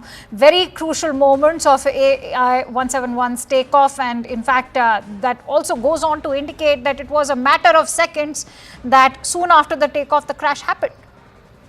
Indeed, this is a very crucial piece of information that we have been able to access, which clearly shows that within less than 30 seconds, if you can see that the flight, this ill-fated flight, when it takes off, it crashes, and then we can see a huge plume of fire and smoke coming from the area. Though the various agencies are now looking into this CCTV footage as well. And they are trying to find out because the black box of this ill-fated flight is yet to be retrieved. Fortunately, there has been only one, there has been a survival, while unfortunately every other passenger on the plane have been killed in this unfortunate incident which happened this afternoon. But yes, a crucial piece of CCTV footage which CNN News 18 has been able to access, which clearly show that soon after the takeoff, this ill-fated flight, it could not continue with its ascent, and it crashed, and then we can see a huge plume, a fireball and smoke, which led to the death of all the passengers. But yes, there has been one survival in this ill-fated aircraft. Yes. Absolutely, it is, and I actually want to bring in Mr. Air Commodore B.S. Sivach also, who's with us right now. So, what do you make of these visuals? Because contrary to what Flight Radar 24 was reporting, that it was 20 minutes after takeoff, now these visuals actually go on to testify also what Mr. Ramesh has been stating, that it was a loud explosion and within 30 seconds this entire catastrophic crash took place. Very ghastly, very terrible loss of lives, very shocking news. Our heartfelt condolences from Aviation Safety India, and our prayer to God for the speedy recovery of those who are injured. Now, in this particular accident, the aircraft was fully serviceable. Pilots were absolutely well qualified with good experience. Weather was reasonably good. The aircraft was fully serviceable. The aircraft has taken off. Actually, it has come from Delhi. So, aircraft was fully serviceable. It has landed there, got turned around, loaded its passenger, and again took off. Till takeoff, there was no problem. The aircraft was climbing after takeoff at about 425 feet. That is what is being talked about is 625 feet. The Ahmedabad runway elevation is about 180 odd feet. So let's assume 200 feet. So aircraft was just at 425 feet. It experienced sudden loss of power. We must commend the presence of mind of the pilot that at such low altitude loss of power, he immediately informed ATC in the form of Mayday call that there is a serious threat to the safety of the aircraft and passengers. So it's creditable on the part of the pilot without losing cool, and still he continued because now he had loss of power, so he could not continue the climb. He started descending because of the loss of power. Loss of power can be attributed to so many reasons. You know, this Ahmedabad airport is notorious for bird strike. So bird strike to both the engine can lead to the shutdown of both the engines. And the passenger who has survived, he also talked about some loud noise. So loud noise possibly has come from engines, right, which was possibly a maybe bird hit, and thereafter loss of engine power. Pilot transmitted ATC, tried to avoid buildings. Unfortunately, he was helpless. He had no control over the aircraft because there was no power in the aircraft, and eventually the aircraft crashed. Right. Very, very terrible accident. The Boeing 787 Dreamliner is a very safe aircraft. Initially, it had some troubles. These are called teething troubles, which had been resolved. Now, this aircraft is being flown by a large number of airlines. Almost 1,200 aircrafts are flying around the world. They must have conducted millions of flights. There have been no such accident. Remember, in aircraft operation, there are only two phases of flight which are very, very critical. One is takeoff and another landing. Okay. Most of the accident happened during this phase. Okay. Most of the accident take place during landing. Takeoff, there is very rare. This is one of the rarest of the accident. There have been accidents, I'm not saying that, but it is very rare. Landing accidents have been plenty. So this accident, takeoff accident, obviously chances of surviving the crash because the aircraft had more than 1 lakh liters of fuel. So it's like a bomb blast.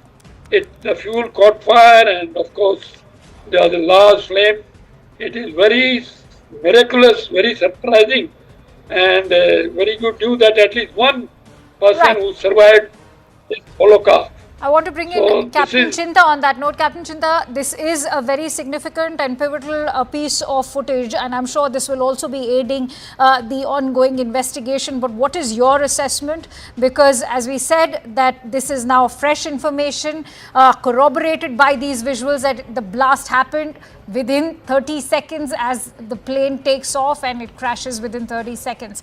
What is your assessment, and what are the questions that are coming to your mind? Of course, we all know that 65 to 70,000 liters of fuel was being carried in this flight, given that it was Gatwick bound, and that sort of sheds light on the size of the explosion.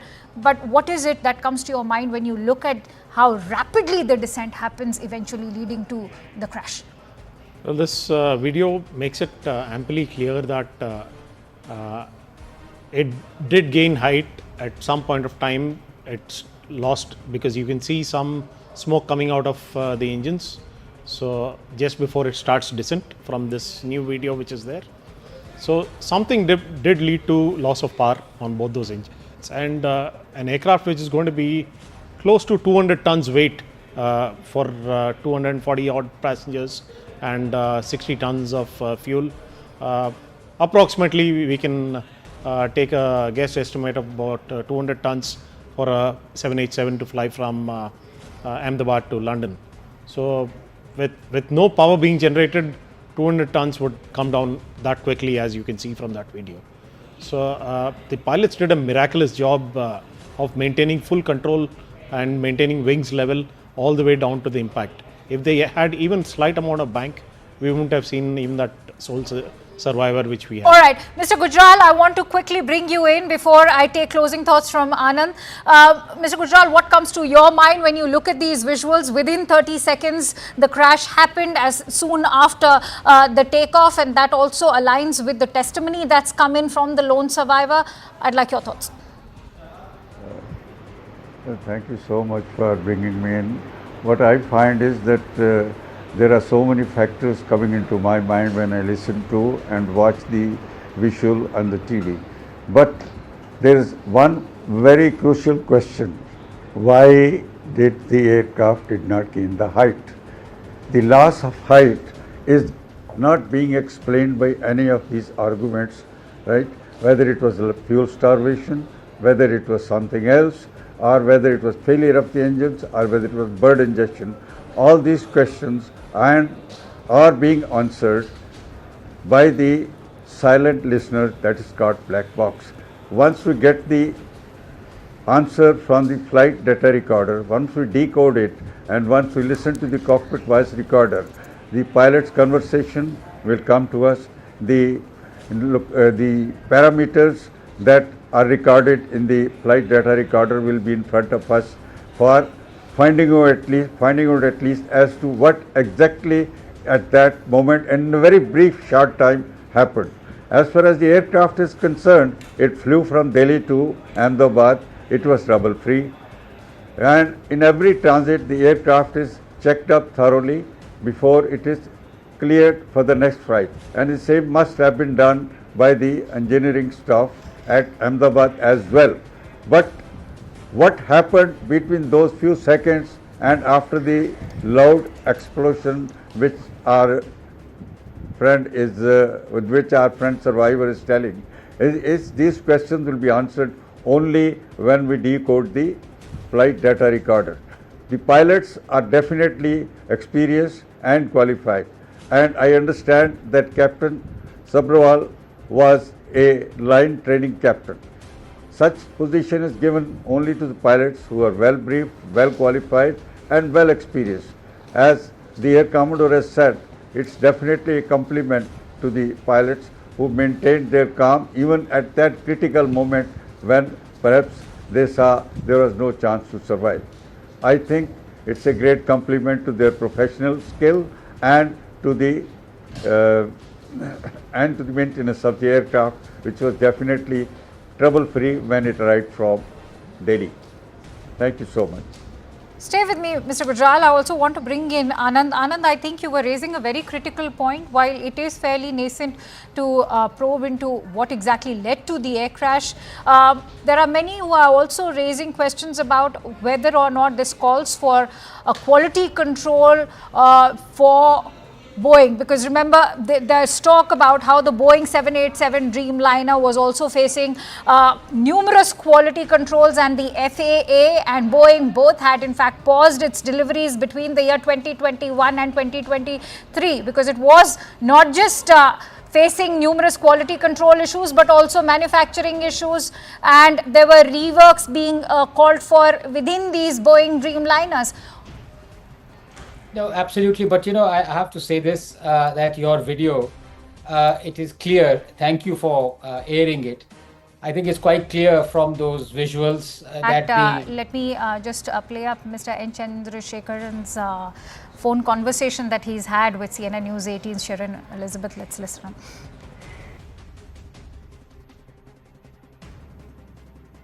Mr. Chandrasekharan, many thanks for joining us here. To start with, on behalf of everyone here at CNBC TV 18, our deepest condolences to you and the Air India family and to the families of those who've lost their lives. I want to start by asking you, sir, what is the latest in terms of the information that you can share with us? You are in Ahmedabad, you've met with officials. I would appreciate any latest information that you can share with us to elaborate on what has transpired. First of all, Shireen, it is a totally devastating tragedy, and we are all totally shocked and deeply affected, and our immediate focus is to help the people, the families of people who have experienced this tragedy. We are working to that at this point in time. We are trying to set up all the support systems, the emergency helpline number, and on-the-ground support. A lot of people from Air India have flown from Delhi to be here on the ground. So we're creating all those infrastructure. While we are trying to do all of this, we are also working with the authorities to see the investigation and the root cause, etc. I have spoken to the CEO of Boeing, and I've also asked him to send the best expert to work with us in this whole process, and they are very supportive. And we have a lot of questions, but we need to wait because we need to have authentic information. So as we get these informations, we will immediately share without any delay. And to help the families, we just announced that we will provide 1 crore for each family of the person who lost their life. And also we will be providing all the medical related expenses for all the people who are injured. And we would also try to help to rebuild that infrastructure in the hostel where the crash actually happened. As you talk to me, we are moving in multiple directions. This is totally a devastating experience, and I have no words to say anything. I appreciate you joining us today, sir. I know that this is a very difficult period.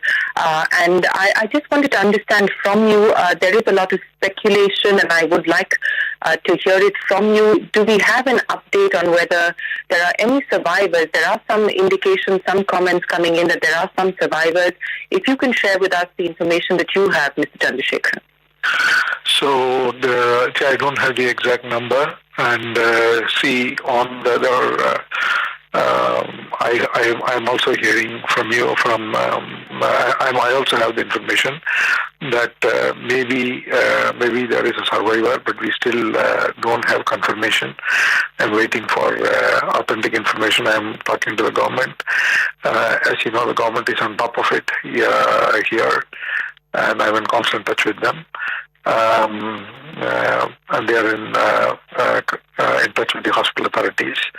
And so we just want to make sure that we don't give any wrong information. So a single source of information is the best in these circumstances, because any misleading information or speculation is going to be going to complicate matters.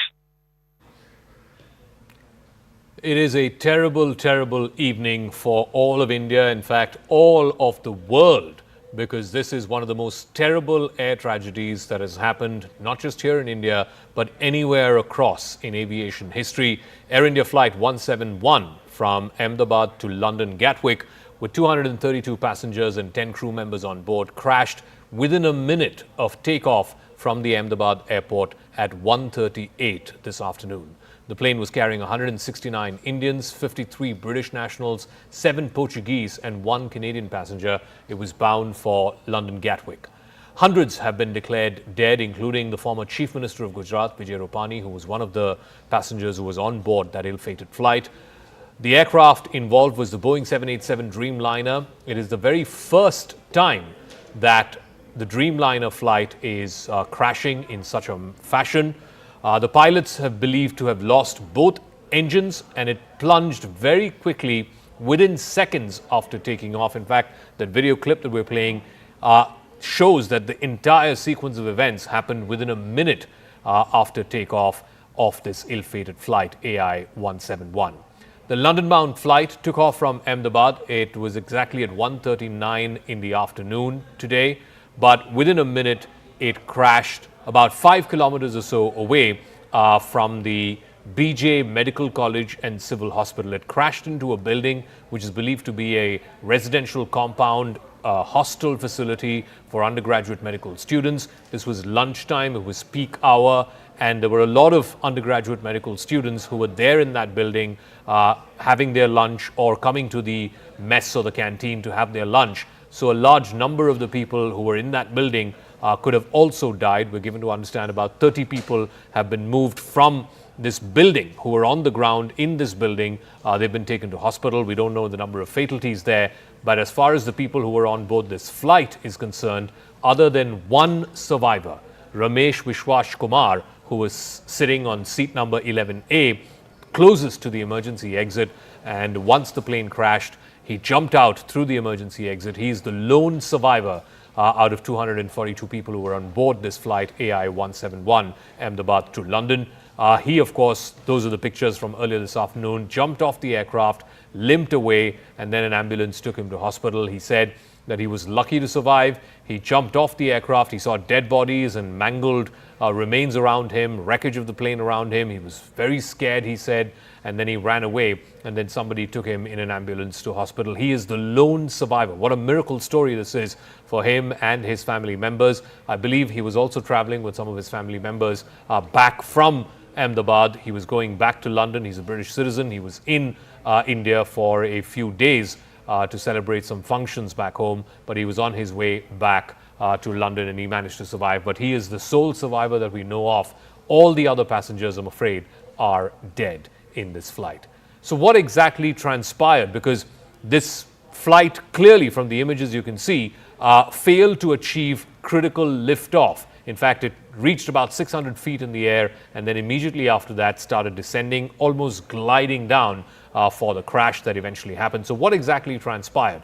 The initial data from flight Air India 171 shows that the aircraft reached a maximum barometric altitude of 625 feet. That's the maximum that it reached. The airport altitude is about 200 feet. So right after it reached 625 feet, immediately after that, there was a Mayday call that was made by the pilot to the air traffic control, but there was no communication that was established between the air traffic control and the pilot following that call. Post that call, which happened within 30 seconds of takeoff, the plane began to descend within vertical speed of 475 feet per minute. Then it crashed just outside the perimeter of the airport. It crashed into a hostel cum residential facility that was meant for undergraduate medical students, and a large number of students who had gathered there during the peak lunch hour time. They, I'm afraid, could have also fallen victim to this fatal air crash. Now, in the various videos that have been accessed of this horrific crash, the very moment of the crash was caught in one of these videos. You can see how the plane, it takes off. It travels barely a few kilometers. We're given to understand about 5 odd kilometers. And right after that, it crashes into the building below. There's been massive damage on the ground as well in this residential complex, in this hostel complex. But in the videos of the aftermath, the extent of the damage is also clearly visible. There's a huge plume of smoke and fire and gas. The debris lay scattered all around, even as firefighters and emergency responders rushed to the site. One of the parts of the ill-fated plane, in fact, landed on top of a hostel mess. It was a medical residential facility meant for undergraduate medical students in Ahmedabad. It resulted in considerable damage and loss of lives. The visuals from inside the affected complex also show massive damage to the structure of the building itself. In fact, a large part of that building caved in because of the sheer impact of the crash. In yet another video, you can see the aftermath of the crash. You can see, a huge plume of smoke there, a lot of fire, a lot of thick black smoke around that area just rising into the sky.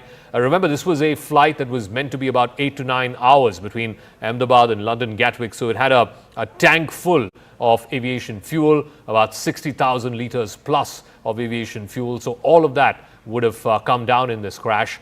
The fire that emanated gutted multiple buildings, but the main point of impact was this residential hostel complex right on the outskirts of the airport. And of course, the surrounding areas were also badly hit. But then the question that everybody is asking is, what led to this crash? The 787 Dreamliner is one of the safest aircraft in the world. It's been in service for close to 15 years now, and it has not seen even one major accident. This is the first of its kind accident involving a 787 Dreamliner. what could have possibly led to it. This 787 Dreamliner, this particular aircraft, was delivered to Air India in January of 2014. This is the first recorded crash of a Boeing 787 anywhere in the world, and this is what has raised eyebrows. There was a Guardian report back in 2024 where Guardian was interviewing a whistleblower who used to work with Boeing. He's been named as Sam Salehpour, who's an engineer with Boeing. He worked with Boeing for over a decade.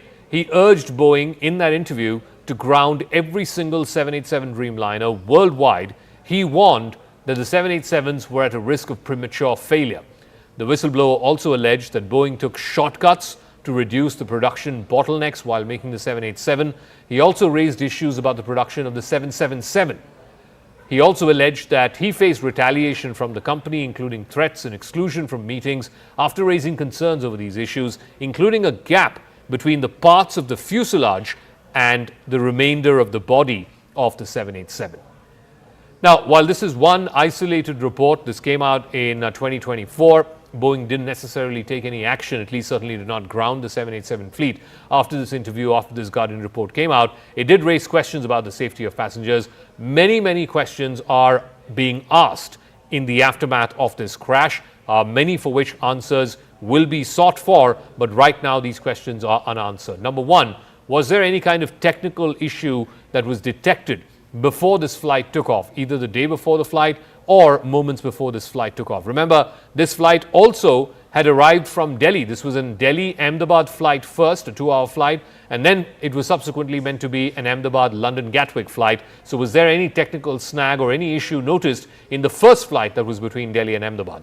What prompted the pilot to issue an SOS or a Mayday call, and that too within a minute of takeoff? You can see just how quickly, within moments of takeoff, it reaches about 600 feet in height and then immediately starts gliding down or sliding down. Could any kind of foul play or angle of foul play be ruled out officially by Boeing, by Air India, and of course by government authorities, including the DGCA, which will do a thorough audit and a thorough check of what exactly led to this crash?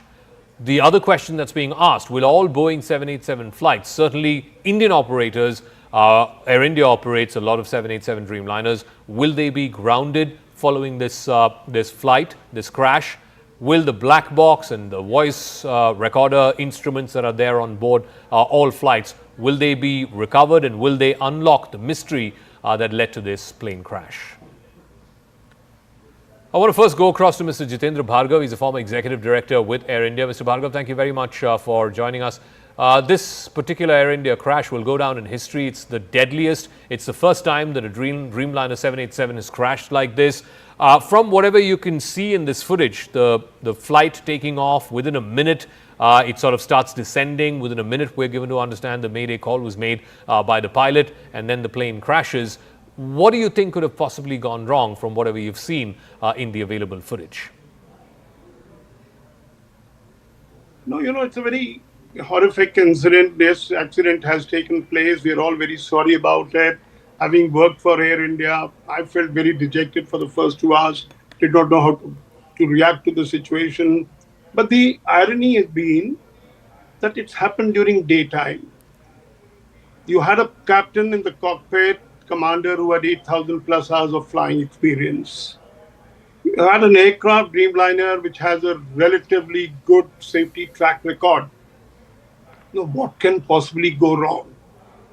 But rather than hazard a guess or speculate, I'll wait for the formal inquiry involving Boeing as the manufacturer of the aircraft, Dreamliner, which is involved, airline, Air India, and India's regulatory agency, DGCA, to decode the black box, come to a conclusion and say, this is what happened. Because the standard operating procedure in an airline industry is that when an accident takes place, you come to the conclusion, and if any lessons have to be learned, deficiencies, technical deficiency in an aircraft, pilot training, etc., then you try and rectify it. So let's wait for it and say, get on. But except for, of course, for the moment, our heart goes out to the passengers' families and to the people on ground. You see, the tragedy has been that it happened during daytime, but what would have been a beneficial thing happening in daytime was that a pilot could have possibly steer the aircraft to a place which is barren, which had no thing. But the time available to the pilot was so short. He hardly had any After time. takeoff, a few minutes getting onto an altitude of no more than 700 feet, and then hurtling down at a fixed speed. You can't even control. You can't even dump fuel. All right. Because if the fuel he had the chance to opportunity to dump fuel, the fire would not have engulfed the aircraft in the way it did. And the survival rate would have been much higher. And of course, we have only one case at the moment, but let's hope there are more people who survived the I accident. do want to know from you, Mr. Bhargav, there have been reports that it could have been a technical error, some kind of a technical failure, and that could have led to the eventual Mayday call. And the Mayday call happened within a minute of takeoff. In fact, the entire thing happened within a minute of takeoff and then the crash itself. What could possibly be the reason for why and how so quickly the pilot made that Mayday call? Because it indicates that within moments of takeoff, he realized that something was wrong. What could it have been? Oh, no, certainly not. You see, let's put it this way. If there was a technical fault and somebody had to conclude, because it is not that the Air India will ground the Dreamliner if there is a reason for it. All airlines world over operating Dreamliners will have to do it likewise if the Boeing was to issue an advisory. Clearly speaking, we can't jump to a conclusion and say it happened because of a technical fault. Whether it is technical, aircraft defect, or it is maintenance fault, one will only come after the inquiry has been concluded. Let's not jump to conclusion and say, look, the aircraft needs to be grounded, etc. It could be an aircraft war, all right, aircraft manufacturers war to say, let's put it this way. But as an airline man, I would say no, there is no need for grounding of Dreamliners at this stage. All right, Mr. Bhargav, we'll leave it at that. Thank you very much. Jitendra Bhargav is former executive director with Air India. I want to now open this up to our guests who are joining us. Captain Sam Thomas is a former pilot and president of the Airline Pilots Association of India. Alpa Y.N. Sharma is CEO of Chimes Aviation. Sanjay Lazar, aviation expert and CEO of Avialaz. And Devendra Padnikar is former cabin crew with Air India. Let me start with you, Captain Sam Thomas. You know, a couple of things stand out. Obviously, within a minute after takeoff, the captain realizes that something's wrong. He issues a Mayday call. The flight barely makes past 5 kilometers, barely makes it to about 600 feet. And from these pictures, it's clear that there was some issue with the liftoff of the flight. He was not able to acquire enough momentum for liftoff. That's why it didn't go up beyond 600 feet. What do you think could have possibly gone wrong? Good evening, Zaka. First of all, our hearts and prayers with the victims. And at this time, the usual caveat, I or anybody else would not be authoritatively able to tell you what the reasons for this particular crash has happened. However, we understand that the public at large would like to know and get some answers. And that is what we'll try and address at this time. From the visuals that are being played out, it's very difficult to hazard a guess. But within our groups, firstly, there is a somber kind of moment, and nobody is talking to anybody at this time. And it's too early to figure out exactly what has happened without the DFDR data. Having said that, it appears that this airplane is not developing power on both the engines, and that could be, though it's completely under the realms of speculation, that is what at the moment we feel it is. But how can a flight lose power in both engines? I mean, that's like a 1 in a million chance that both engines fail and fail at the same time. Yes, it has happened. This is the third occurrence that I can remember during my career of 30 years. If you remember, the miracle at Hudson, where the airplane lost both its engines due to a bird hit. A flock of birds went into both the engines. And also there was a 777 that landed short of London Heathrow because of fuel contamination. And this is the third time. If our conjecture is correct, then this would be the third time in the history of aviation that it is happening. So there is nothing with regard to machine that we can authoritatively say that it will not fail. And no matter how many redundant systems you have, there have been cases of failures, and this probably appears to be one of them. Mr. Y.N. Sharma of Chimes Aviation, the Dreamliner, the 787, is arguably one of the safest aircraft in the world in the almost 15 years that it's been in service. And I believe this particular aircraft was drafted into Air India in 2014. So this particular aircraft itself has been in service for more than 10 years. The Dreamliner has not had a single case of an accident. So surely something awfully wrong must have happened with this particular aircraft. Does it raise suspicion that, as the captain said a moment ago, there have been only 3 instances where both engines of an aircraft have failed at the same time? At the outset, first, let me just express my deep anguish at this unfortunate incident. Now, as my fellow panelist was saying, that the instances which have been reported on this aircraft earlier, where both engines have failed simultaneously, have been clearly attributed to the causes were identified. In one case, it was a flock of birds that flew into both the engines. At the second time, it was fuel contamination. Right now, till the time the data is analyzed, it is absolutely premature to hazard any kind of guess on what could be, the reason here. But it does look as if just after takeoff, the aircraft seems to have lost power and has just descended. And it doesn't look as if it went very far. It looks, as you said, the altitude of Ahmedabad airport is 200 feet. It seems to have recorded a total height of 600, which means that it just attained a height of 400 feet before it started descending. Correct. And, it could be, anything is possible. It could be a flock of birds which could have flown in and incapacitated both the engines. That could be one of the reasons. It could be override to the pilot input. That's also possible. But all these things one would know only after the data recorders are analyzed, and our investigating authorities, which is the Aircraft Investigation Bureau and the DGCA, they do a thorough inquiry and give us the answers that we seek. Mr. Sanjay Lazar, this was the same flight. It was a Delhi, Ahmedabad, and then after that from Ahmedabad to London Gatwick. So this flight had gone 2 hours from Delhi to Ahmedabad. The crew changed in Ahmedabad. But if there was anything wrong, would it have been sort of flagged in the previous leg of this flight? Thanks for having me, Zaka. First of all, my condolences to all the families of the crew, the pilots, the cabin crew, passengers, and of course, the students in the hostel. It's a dark day for Indian aviation and for Air India in particular. When we look at this aircraft, it's flown from Delhi to Ahmedabad, and obviously everything was fine. It's done its mandatory pre-flight checks also. Let's not forget that. There was probably an AME and a ground engineer who would have looked at the aircraft. The pilot in command or the first officer would have done his walk around and checks. So let's understand this was a perfectly fine aircraft.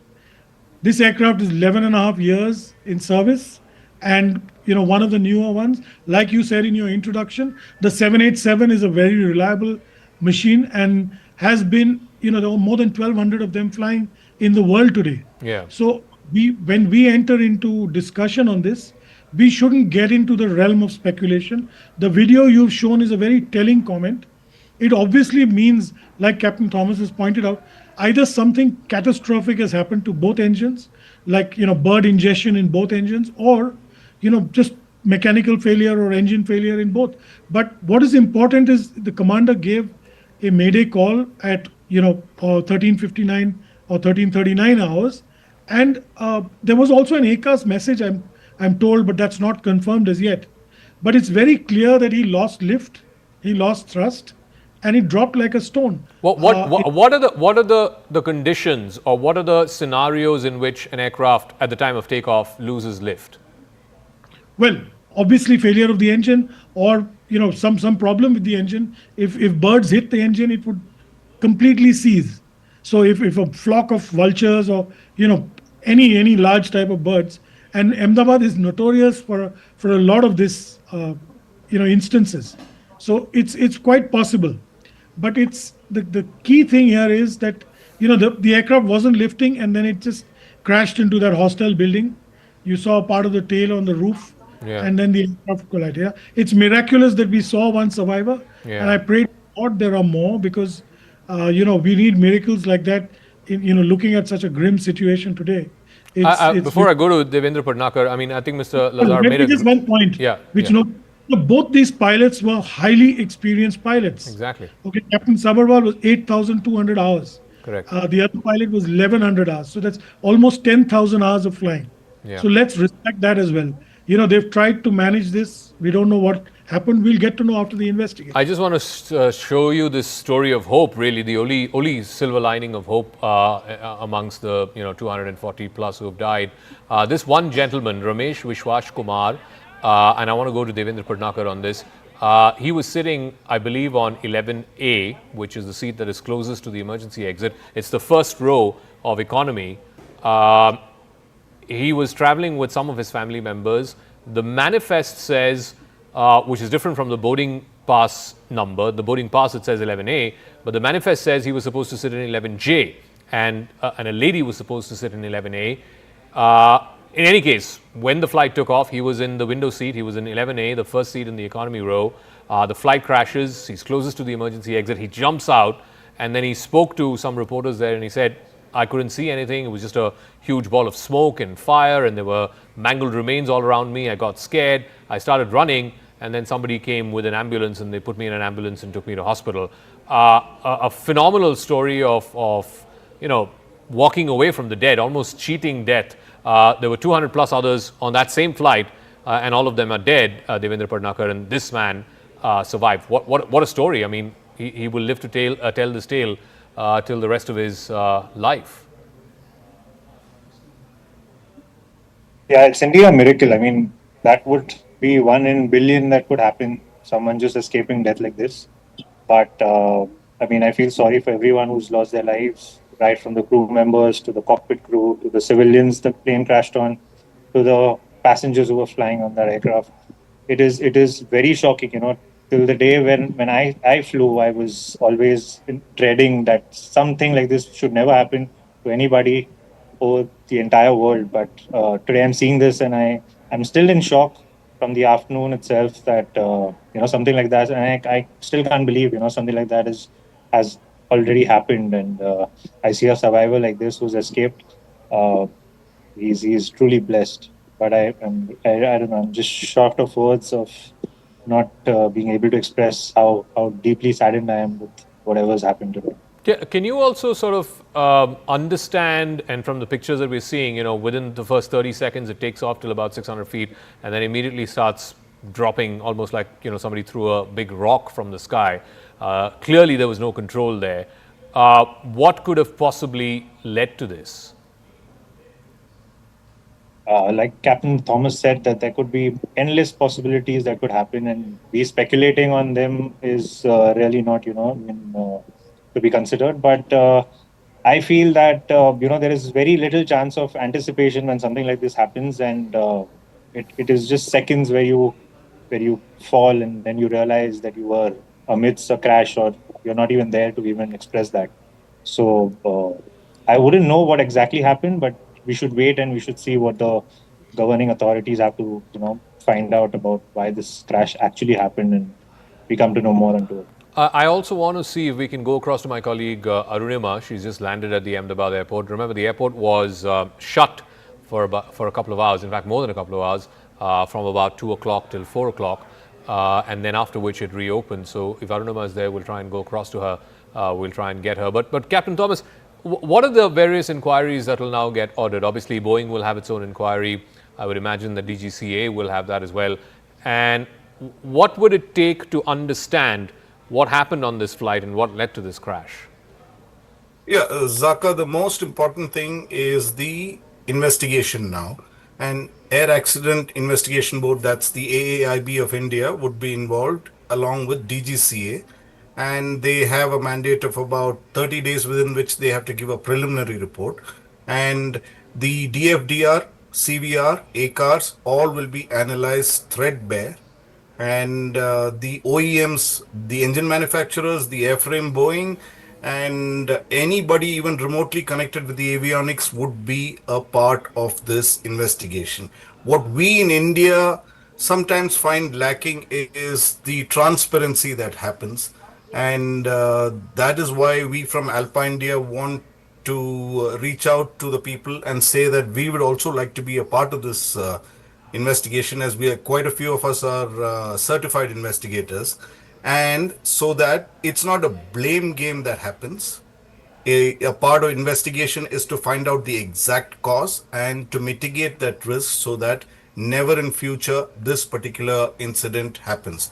Now, we in India sadly lack qualified investigators, and that could be one of the reasons why a lot of the FAA and NTSB investigators would be called in. And we want the exact report of as it happened with the exact causes to come out so that the traveling public is made aware of what exactly transpired on this particular flight. Yeah, Sanjay Azhar, before we go to Arunima, a quick word. The previous major accidents, air accidents that we've seen here in India, one was, I think, the Kozhikode runway crash. Again, the flight, I believe, overran the runway. Similarly, about more than 10 years ago, there was the Mangalore crash, which was a tabletop runway. Again, it sort of fell off that tabletop runway and into the jungles. But we haven't seen anything of this kind, where a flight is taking off, and within a minute or so after takeoff, it just glides down, like you said, drops dead like a rock, and crashes into the ground. It's in fact the first wide-body aircraft to crash in 40 years in India. The last one we had was 1978, Emperor Ashoka, then the Emperor Kanishka, which was bombed outside our island. So this is really the first wide body that we've seen. The other two were narrow body aircrafts that we've had, and in between we've had a few narrow body Airbus aircrafts, in the late 80s and early 90s. It is shocking, and it's never seen. But I also wanted to point out, you spoke of the survivor being in 11A, and he was actually supposed to be in 11J, and a lady was supposed to be in 11A. The lady tweeted the picture of herself in 11J with the chief minister, ex-chief minister of Gujarat, and probably her last picture, and so obviously they're interchanged seats. It's so eerie that this would happen. It's something that none of us could ever imagine would happen. It's a scary thought. Yeah. I want to sort of go back to our guests. I believe Arunima will be patched through in just a minute as well. Mr. Sharma is still with us. So again, Mr. Sharma, taking the story forward, like obviously as Captain Thomas said, they'll have to recover the black box, the voice recording systems, etc., from the debris. Typically, how long do these investigations take? The only other instances we've seen in the case of a Boeing aircraft, at one point the 737 MAXs had to be grounded because of repeated crashes and so on and so forth. But with the 787, like I said, there's never been a crash ever in the 787. Typically, what would it take? A month, 3 months before we know what exactly happened on board AI 171? The investigation which is done by AIB is a very, very thorough process. They look at each and every aspect. And for certain things, they would require reports, equipment in some cases is sent for testing, and you get the reports from there. So the timeline, could be anything from, you could know with the FDR, you could know the most probable cause in the first 30 days itself, or it could take longer. But normally we see that these kind of investigations take, a couple of months before any kind of definitive answer can be given on what could be the cause. As the captain speaking earlier was saying, these pilots also very experienced people. The pilot in command had 8,000 hours, was an alumni from one of the best flying training schools in the country, Grua. He's an alumni from there, I believe. So all these factors will be taken into account. All the data will be analyzed before any kind of a definitive answer would be given to the public on what exactly caused this unfortunate incident to happen. All right, Mr. Sharma, Captain Thomas, Mr. Lazar, and of course Mr. Padnikar, thank you very much for joining us. Thank you indeed, as we condole these deaths and join the families in this terrible, terrible hour of grief. Arunima, my colleague, has just landed at the Ahmedabad airport. She's now joining us live. Arunima, what are you seeing around you? Is the airport now back to fully functional?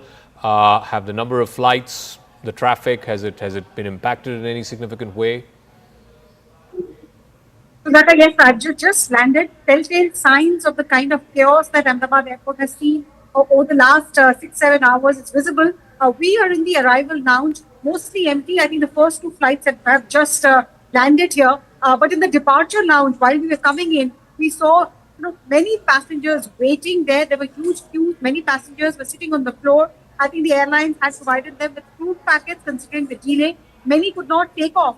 Because the operationalization of the airport took time. Once the accident or the air crash was reported, I think for about 4 hours the airport was shut. So owing to the delay, there is now a backlog, and that's why in the departure hall there are kids, there are elderlies, and there are other normal-aged passengers, middle-aged passengers who are still waiting. I could also see a lot more CISF officials on duty here. Trying to ensure that the VIP movement that is happening. A number of VIPs have also landed. Home Minister Amit Shah is here. Also, Civil Aviation Minister has landed. So outside too, in fact, our vehicle is unable to get to the airport area because outside the airport and the crash site is not very far. There's a huge traffic jam outside of the airport as well, as we are told. Did you get a chance to sort of speak to people there who've just landed? Obviously, everybody's heard about this news. This has been the only story since about 2 o'clock in the afternoon. On the flight from Delhi to Ahmedabad too, this must have been the topic of conversation. What were people saying about this unfortunate tragedy? So I was on a Boeing flight as well. Boeing flight is the one that has crashed. So there was a lot of sense of anxiety, especially when the security announcements were being made by the crew. It was routine announcement, but in terms of emergency, what is it that you should do? Everybody, this time around, most people around me were listening to the crew with a lot of attention. Nobody was looking at their mobile. Nobody was looking out of the window. They were paying attention, especially the part where they said, what should you do? And we are told at least one passenger managed to jump out of the emergency door and survive. So I think that security announcement helped.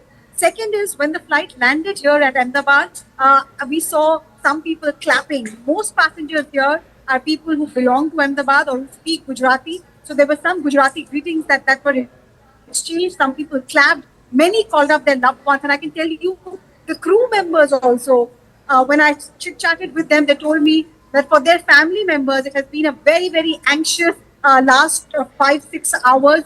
They were still on duty. When we took off from Delhi, it was not clear whether the flight will land or not because the Ahmedabad airport was not operational. But finally, when the green signal was received, the crew and their family members too spent some anxious moments before they finally touched down in Ahmedabad safe.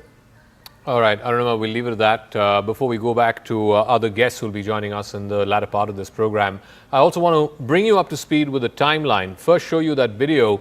It's a matter of just 30 seconds after it is airborne, after it is nose up, as they say, once the flight is up in the air, once it's nose up. It's just a matter of 30 seconds. It just comes gliding down, almost like somebody dropped a giant rock from the skies.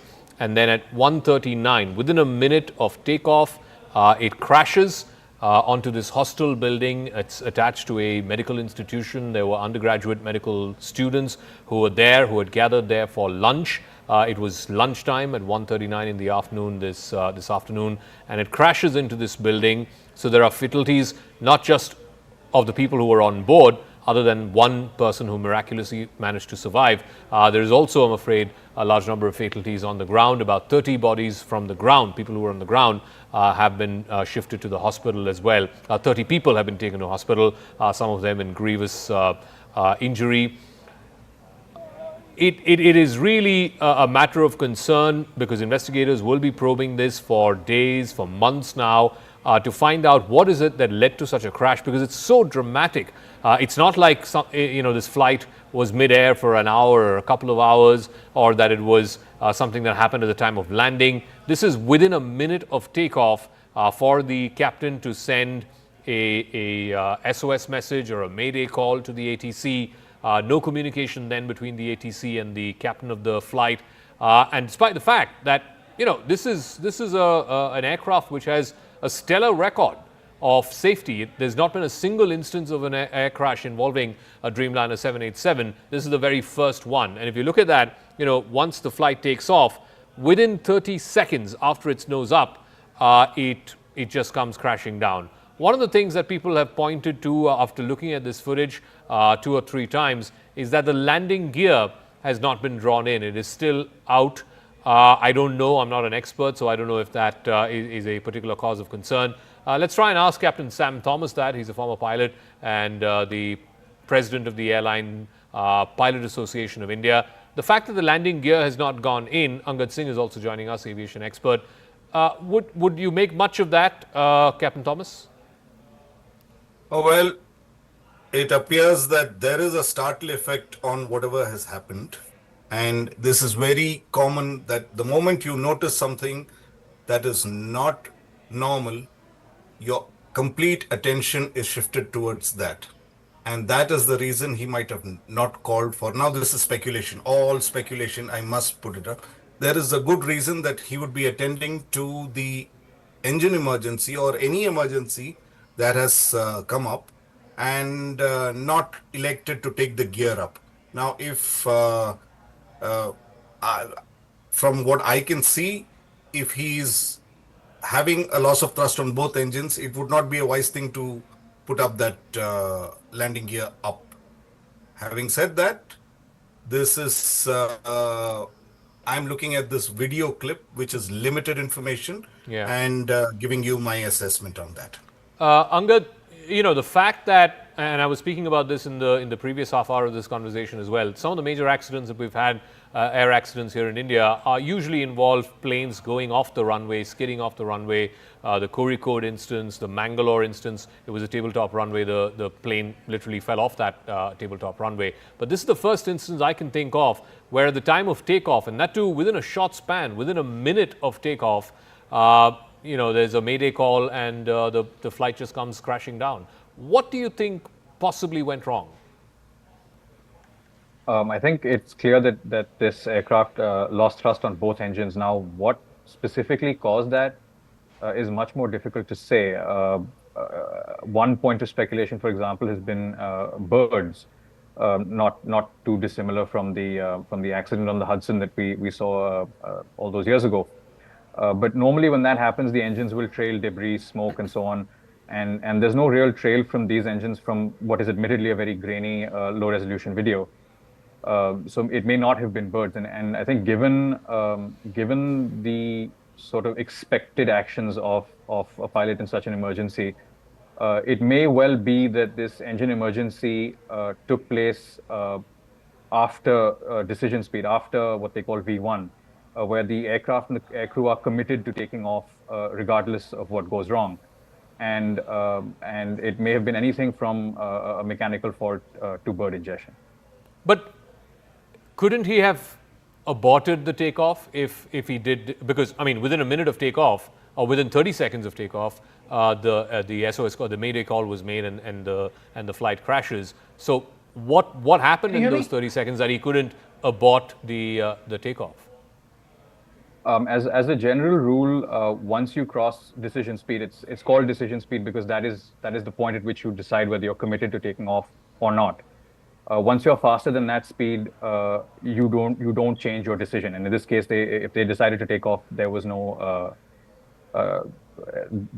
chance that they were going to do anything differently. And frankly, at those speeds, if it had speed to rotate and get airborne, even if they had tried to set down again on the runway, what was left of the runway, I suspect, and again to echo Captain Thomas's remark, again, this is pure speculation, but losing both engines at this phase of flight, it ends badly almost no matter what you do, no matter what the pilots do. It's just incredibly unfortunate. Captain Malik is also joining us. He's a charter airline pilot. Captain Malik, from whatever you've seen of this video footage, within a minute of takeoff, in fact, within about barely 35 seconds after its nose up, it comes crashing down. Both our previous speakers saying that clearly both the engines lost thrust. I mean, both the engines malfunctioned. Otherwise, he could have survived, at least landed it in a slightly safer place, maybe in an open field, even if one engine was working. But the fact that both engines failed at the same time, which is a 1 in a million chance of such a thing happening, what do you think led to that? See, I very much agree with by both fellows. They said it right that it's incident had happened because of the engine lost the power.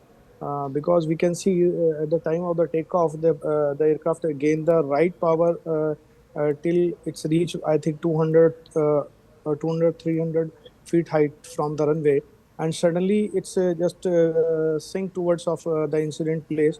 And we can see it that it's something from the tail attack also, because this plane had took something on the left, from the left also.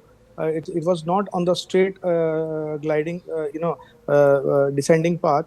So might be we can say this is the absolutely we can say this is the loss of both of engine lost the power, and it did happen.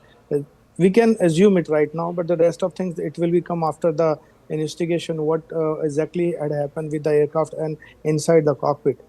All right, Mr. Mirza Faizan is also an aviation expert. He apparently worked on the design and development of the Boeing 787 Dreamliner.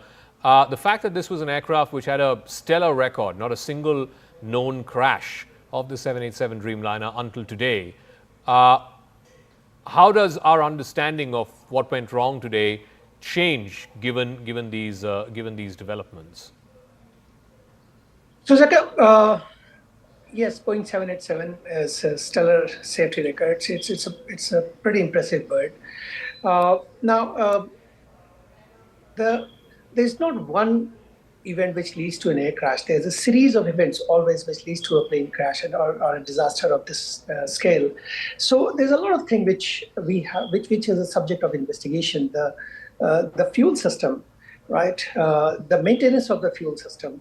I mean, there could be a lot of reason why the engine lost power. You know, there could be a bird strike, there could be foreign object intake and on its takeoff roll. There could be fuel malfunction in the fuel system. That could also be one of the problems. So once the investigation starts, the entire maintenance log since the day one this aircraft entered into service has to be properly investigated to find out. What do you mean by malfunctioning of the fuel system? Why would that lead to a crash? If a layman is watching this program, and I'm sure a lot of them are, why would the malfunctioning of the fuel system, what's the connection between that and the engines losing power? All right, so in this phase of a flight, when an aircraft is needing maximum thrust, maximum power from the engine, keep in mind that the aircraft is also gulping down maximum amount of fuel. So if the fuel system, which is pumping the fuel from the fuel tanks, which is probably in the engine and its belly, to the engine, if that malfunctions, there's a very high probability that the engine may burn out. Now, since both the engine burn out at the same time, which is a very remote possibility, right? There must be some integrated cause which impacted both the engines at the same time, right? So fuel system could be one of that. What other cause could be there? As I said, bird strike, which happened when Captain Seri landed his plane in the Hudson in 2009. I just seen for the first time, I've seen the video of this this aircraft crashing from the time it took off on your channel. Yeah, let's play that video again, yeah. Yeah. As you're speaking, yeah. So I do not see that there is a possibility of a bird hit. Reason being, when the bird is sucked into the engine of an aircraft, the engine is deprived of right amount of oxygen, and it starts to sputter. It starts to give short blast, black smoke from its exhaust, which I cannot see in this situation. So bird hit is definitely not something I I will speculate on at this point of time, right? Fuel system might look one. Sometime it might happen. Now, this video is from a different angle. Sometime when the pitch is too much, the aircraft is deprived of fuel as well. But I do not see that the pitch is also very abnormal at this point of time. So the malfunction of the fuel system is one thing. I will put my Captain Thomas was referring to this. I think in the 3 instances that you recounted where both engines malfunctioned at the same time, I think you said one of them, obviously the Sully example was the bird hit, the famous one where he flew into the Hudson River. But the second example you cited, Captain Thomas, was of contaminated fuel system. That's correct. That happened with British Airways, if I'm not mistaken. It was a 777 airplane, and there is a phenomenon called cold soaking that happens, and that somehow will affect the fuel system. And now again, the caveat at all times about the speculative part. Even I do not believe that this airplane has suffered a bird hit. Secondly, the engines of these airplanes are not the same as the one that Captain Sully faced during that the Hudson issue. And secondly, we've operated out of Ahmedabad several times, and the birds that come not during the migratory season but at the normal times like it is now are not sufficiently big enough to cause any major damage to a 787 engine, and let alone both of those engines. So no, and also I would imagine it can't be just one bird. It has to be a flock of birds. And from whatever we've seen this visual, we've zoomed in and stuff, we can't see any flock of birds around the time of takeoff. Again, admittedly, this is CCTV footage. It's being recorded from somewhere inside the airport compound itself. It's a little grainy. It's not necessarily a high resolution image or high resolution video, but it doesn't seem like nowhere in this video can I see any kind of flock of birds. And when you hit birds, there is a telltale sign from the engine if it has had this catastrophic kind of failure. And the fact that he has given a Mayday call, there has been a significant failure. And there have been questions of why there was no communication after that. You must understand that this is VHF communication. Once the aircraft loses altitude, it would be difficult because it's a line of sight communication, and it would be difficult for the air traffic control to get in touch with the airplane or vice versa. So Angad, if indeed there was some kind of fuel system issue, and this was the same flight which went from Delhi to Ahmedabad, and then the next leg of the flight was Ahmedabad-London, how come they didn't detect this, or these red flags were not raised in the previous leg of this flight? I mean, again, with the caveat that this is entirely speculation, these issues, they don't manifest immediately. They don't manifest all of a sudden. They take time to show up. I mean, for example, if it's debris blocking a filter or damaging a fuel pump, it doesn't catastrophically seize right away. In fact, it could take precisely that amount of time, a Delhi to Ahmedabad flight, for the fuel system contamination to sort of take hold. And then I think one of my panelists already mentioned this. Takeoff is the regime in which the engines are sucking down the most amount of fuel, and so for that small issue in the fuel system, whether it's a filter or a pump or whatever, takeoff is actually the likeliest time that it would manifest itself. But again, I mean, at this point, it's losing the fuel system on 2 engines on a modern aircraft, which are designed to be redundant, is highly unusual. I have to admit, I'm not intimately familiar with the 787's fuel system, so I don't know if there are any single points of failure. But yeah, losing systems, safety critical systems, in today's age of certification would be very unusual. And also, I would imagine, while this aircraft was being turned around after it landed, after it completed the first leg, and while it was being turned around, there would have been requisite maintenance, and the engineers would have checked it. Again, this was not picked up while it was on ground in Ahmedabad before it was turned around for the London leg? Unless a specific issue is reported, turnaround servicing, turnaround maintenance is not that intensive. I mean, it's not. You wouldn't go into the fuel system, for example, on a turnaround. Unless the pilots, unless the aircrew on the incoming flight specifically flagged an issue for maintenance, I don't think the fuel system would be looked at to that extent. If Mr. Faizan is there, and I can go back to him. All right, we'll go back to him in a moment. Captain Malik, what are your thoughts on this? I mean, if this was not a bird hit, and again, I'm just from whatever I can see on the footage, I'm not an expert.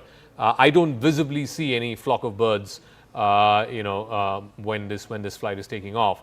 If it's a fuel system issue, again, the question that is top of mind is how come the previous leg of this flight did not detect that?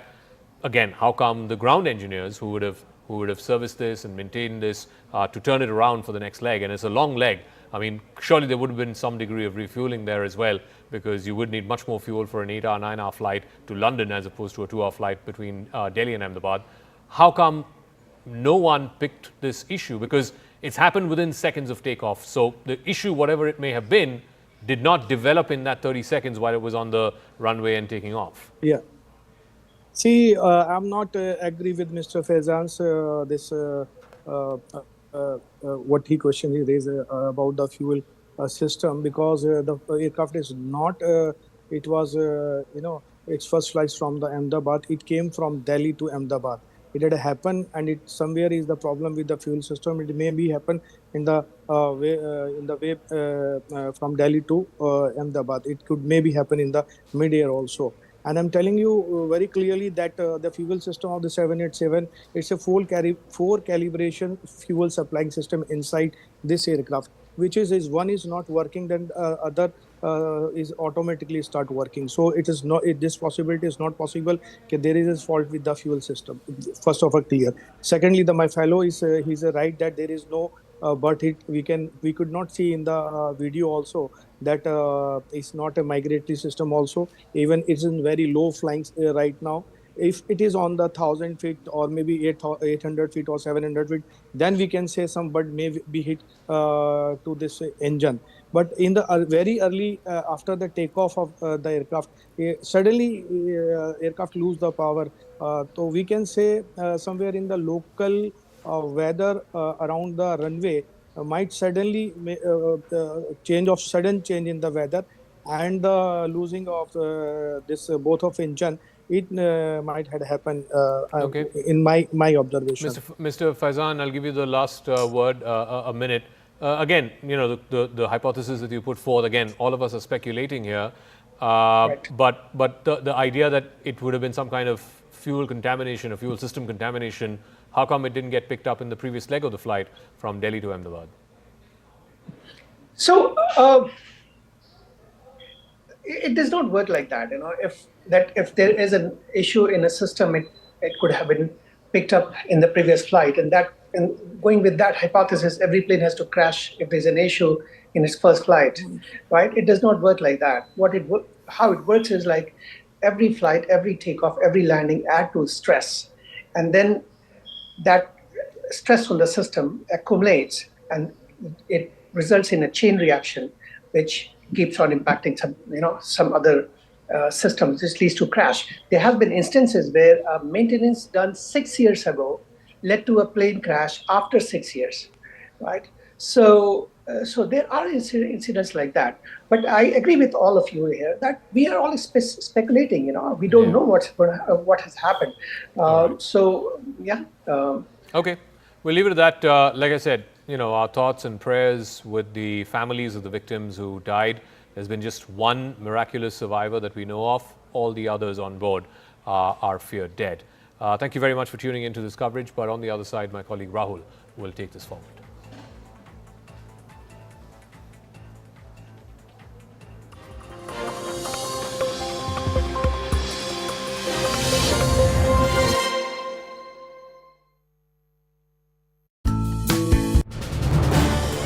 This is News 18 Network.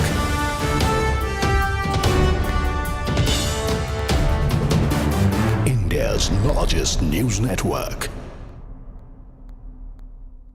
I can assure you that Indian aviation is probably one of the safest in the world. We have all the protocols in place. Our DGCA is very robust and effective, and to find, to pick holes into our ability to manage Indian aviation would be very unfair. And I always say this, and I repeat, that aviation is either 100% or zero. There's nothing like 99.9% in aviation. And therefore, in this case also, look at the aircraft. It arrived from Ahmedabad from Delhi. Obviously, it flew without any issue. And to take a 9.5-hour journey from Ahmedabad to London, obviously the pilots would have done all the pre-flight checks. And no pilot is foolish enough to take off if he is not satisfied. The captain per se in this aircraft would have also had thousands and thousands of hours of command.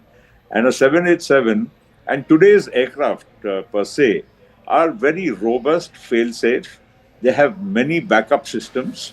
And to really think what went wrong, I would be hazarding a guess which would not be fair. But the point here is the aircraft did go on a takeoff roll. And between the time the wheels went up and the time it crashed, probably the time frame would have been almost only about 60 seconds or so. The Home Minister of the state is already on the job as well. The Home Minister, Mr. Amit Shah, has also spoken to multiple people, including having spoken to the Commissioner of Ahmedabad as well.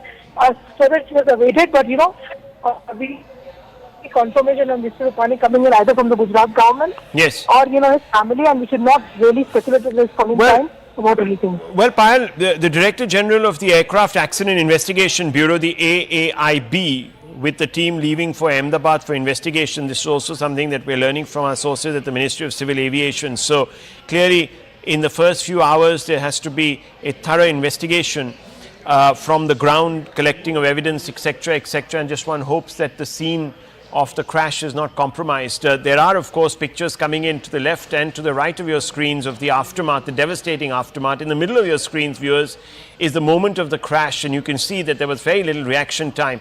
Now, Payal, in a situation like this, what is the protocol that is usually followed in government? Will there be immediate meetings to determine the next steps?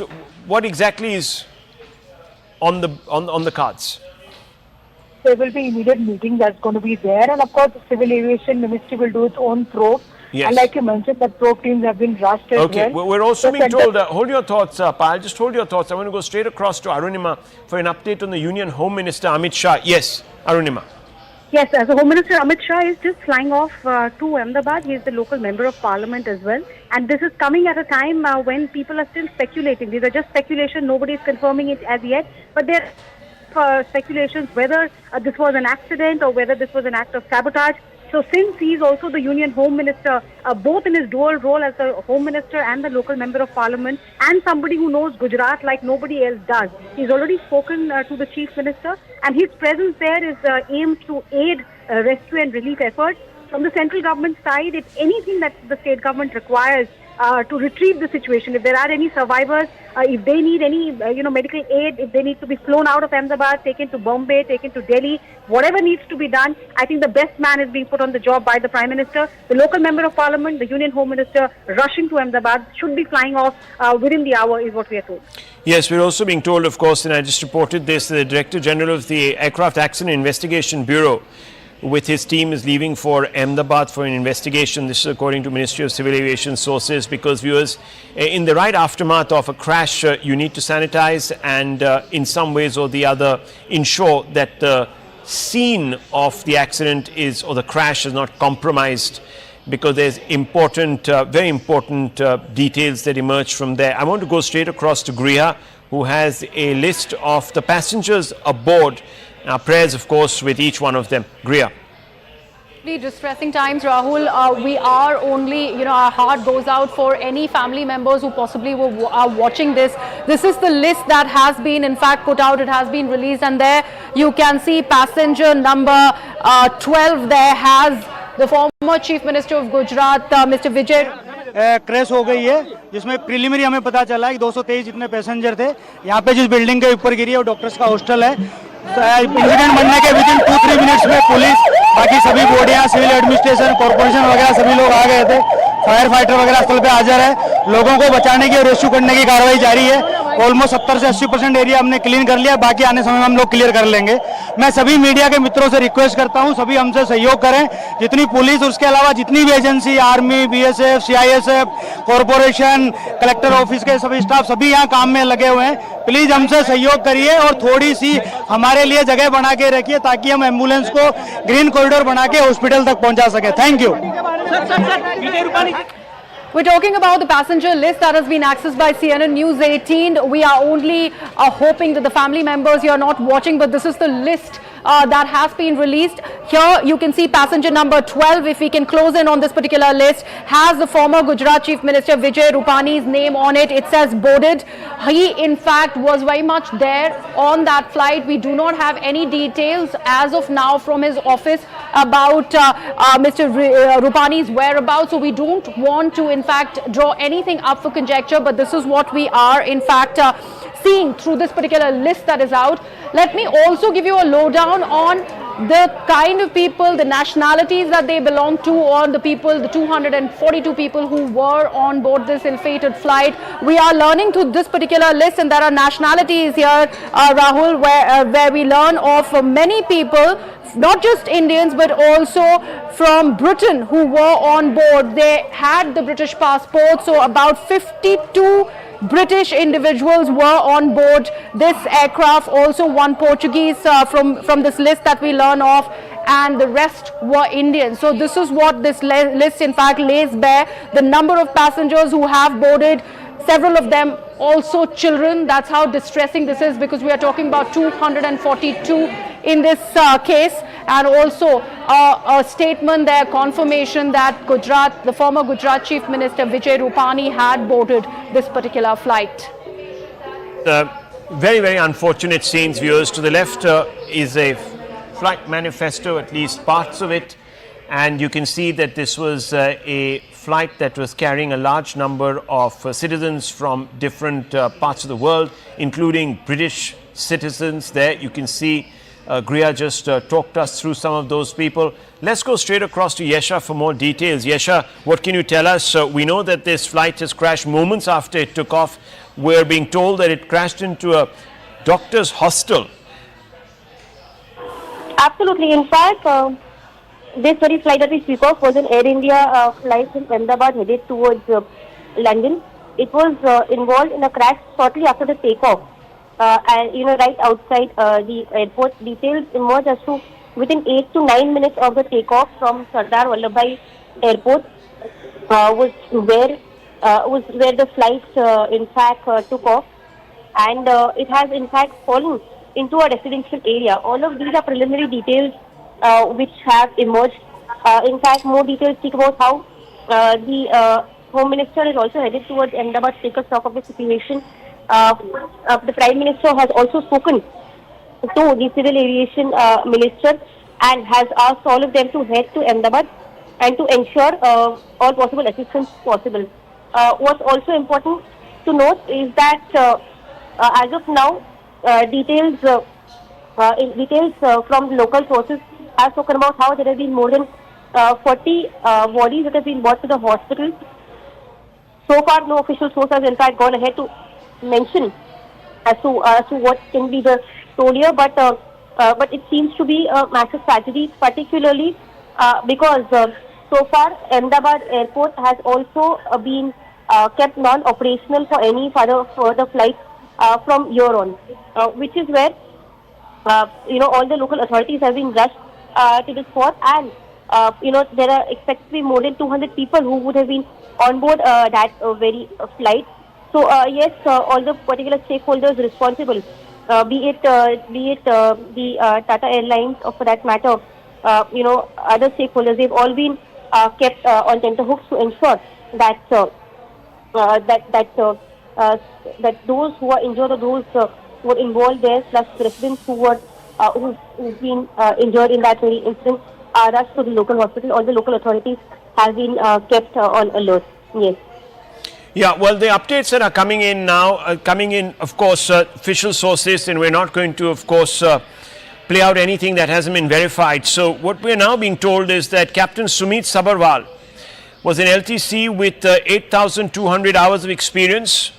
The co-pilot had 1,100 hours of flying experience. As per ATC, the aircraft departed from Ahmedabad at 13:39 Indian Standard Time or 8:09 UTC from runway 23. And most importantly, gave a Mayday call to the ATC, but thereafter no response was given by the aircraft to the calls made by the ATC. So viewers, very little response time there. The Union Home Minister is on his way at 4 o'clock to Ahmedabad. He is also going to be overseeing the rescue. Crashed almost within minutes of takeoff. You can see that it was reduced to a ball of flames, towering ball of flames. And I want to go across to Mr. Mark Martin, who's a technical expert, for more on this. Mr. Martin, catastrophic loss of lift, it would appear. Even the landing gear had not retracted. What do you make of the incident? Mr. Martin, can you hear me? Yes, hi, good afternoon, thanks for having me.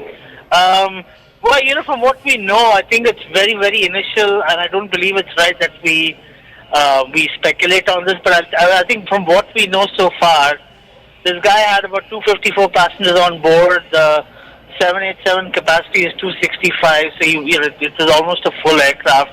He was full with fuel and cargo. He took off, and I think what appears to be the issue here is that the power assurance that he was trying to get from both his engines, those really didn't help and support him much. So, I mean, you know, the pilots that were flying were very qualified. They had a TRI. There was one of the pilots was a TRI, which is a examiner and instructor and a senior captain. So obviously he was well versed with the situation and knew how to deal with emergencies. So clearly, I think a full-blown investigation has to be called into this. The DGCA must be involved. The AIB should be involved. We should also get EASA and the FAA and TSB, because this is the world's first 787 crash. Never have we seen a crash. And what is worse is that the 787 has been flying with Air India for the last 15 years, and with zero incidents except for minor maintenance issues and spare parts. And this is the first time we've seen a catastrophic event after the takeover of Air India by Singapore Airlines. So clearly there has to be a holistic investigation into the entire incident and event, and we need to get to the bottom of this, because this is going to send a rippling message to the world on the efficacy and safety of the 787, which has been one of the safest aircraft ever produced by Boeing. So are you saying that there has been no crash prior to this of this particular airline? Is that what you're saying? This particular aircraft, the 787 Dreamliner, 787 sorry, what I meant was the aircraft, yes. Yep. Yes, the 787-Dreamliner, this aircraft, there has never been a crash ever. Even when this aircraft was operated by Air India and the Government of India management, the 787 performed beautifully for Air India, because Air India was the launch customer for the 787 and it had error-free flying. Sure, there were maintenance issues, there were groundings, but back then this aircraft was one of the best, and it still is. It still is a technology trendsetter. Well, so clearly, let me just hold on, Mr. Martin. I'm also being joined by Mr. Devesh Agarwal, who's an aviation minister. I would like aviation expert. I want you to stay on with me. I want to also bring in Mr. Agarwal and involve him in this conversation. You've probably seen the pictures, Mr. Agarwal. They obviously tell a catastrophic story, horrific story, heart-sinking visuals. Moments after takeoff, the plane loses what appears to be power and crashes into a very densely packed residential / habitated area right outside the perimeter of the airport. What do you make of this? What's your assessment, preliminary assessment? Let me first preface by offering my deepest condolences to the families of the bereaved and my prayers that they find survivors. In fact, my cousin sister works in the civil hospital where the aircraft crashed. She was unable to talk because there was quite some smoke. She was telling me that there is a student hostel immediately adjacent to the building in which the aircraft crashed, and there are students who are not accounted for. So again, prayers that they have not been victims of this crash and they may have just stepped out of the building.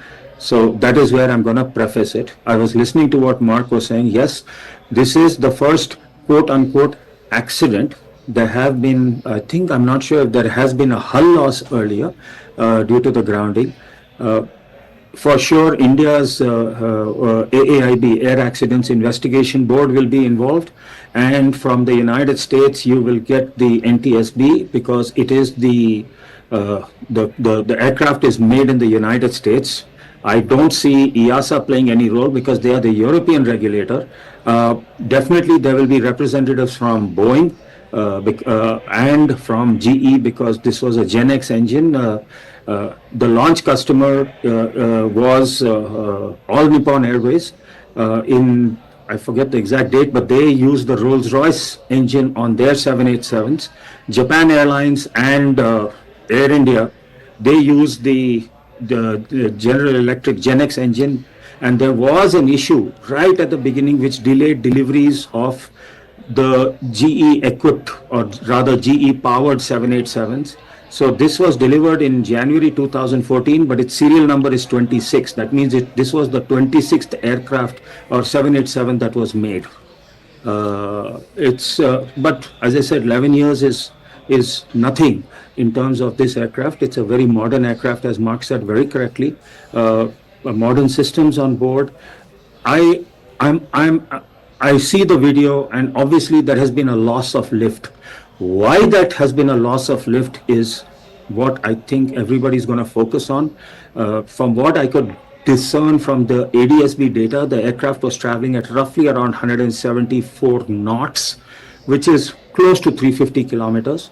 It achieved a height of right around 700 odd feet. It was ascending at roughly about 900 feet per minute, which is pretty decent for immediately after takeoff. So, I mean, this has happened literally a minute or two after takeoff. The ADSB data shows that it has happened within a minute or so of liftoff. So, and you can see the landing gear is still down. So, why they have had such a major loss of lift? The General Electric Gen X engines, if you see, they power all the 777s in the world. They power the 747s and a good number of 787s. And they are a very, very, very reliable engine to the extent, I think, you can see India operates, Air India operates the San Francisco to India flights, and they spend large periods of time over the North Pole near the Siberian Arctic, very far away from airports. And the GE engines are rated to allow pilots to fly as far as 6 hours away from the nearest airport. That's how reliable these engines are. And, whether it's regulators or designers, they feel confident in terms of the engine reliability that it will not fail.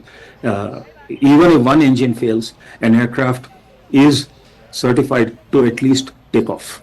So it may not be able to maintain high altitude, but it'll definitely take off, and tests are done. In fact, there are videos online where there's been a case of a Lufthansa A321 taking off from Frankfurt, and a bird got sucked into its engine and the aircraft took off. So I don't want to speculate.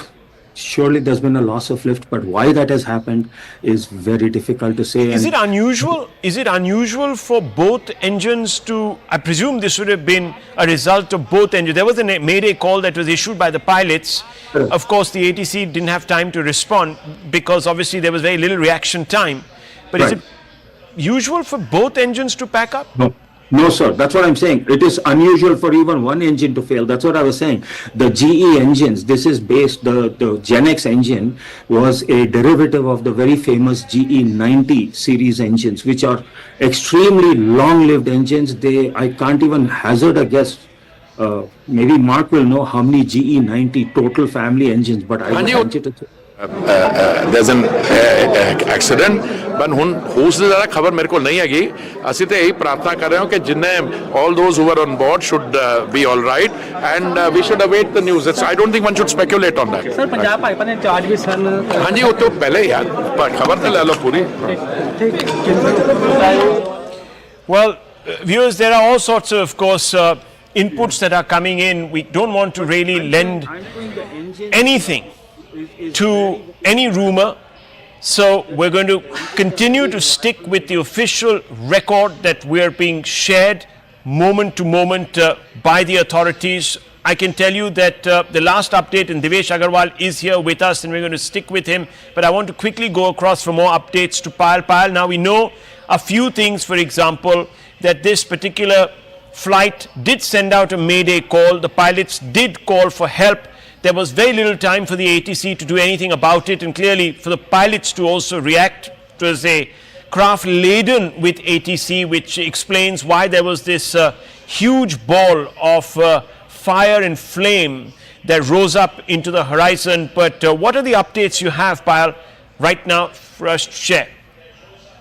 You know, Rahul, of course, the investigation teams are on their way, and it's just for them to come out and do the entire investigation. You know, of course, a lot of talks have been doing the rounds as far as the, the efficiency of these engines are concerned. The expert that you were just speaking to, as in terms of what could be the reason as well, we do not want to speculate at this point in time. And added us, the government has also assured us that they will be giving us timely updates, from time to time, telling us what really is happening.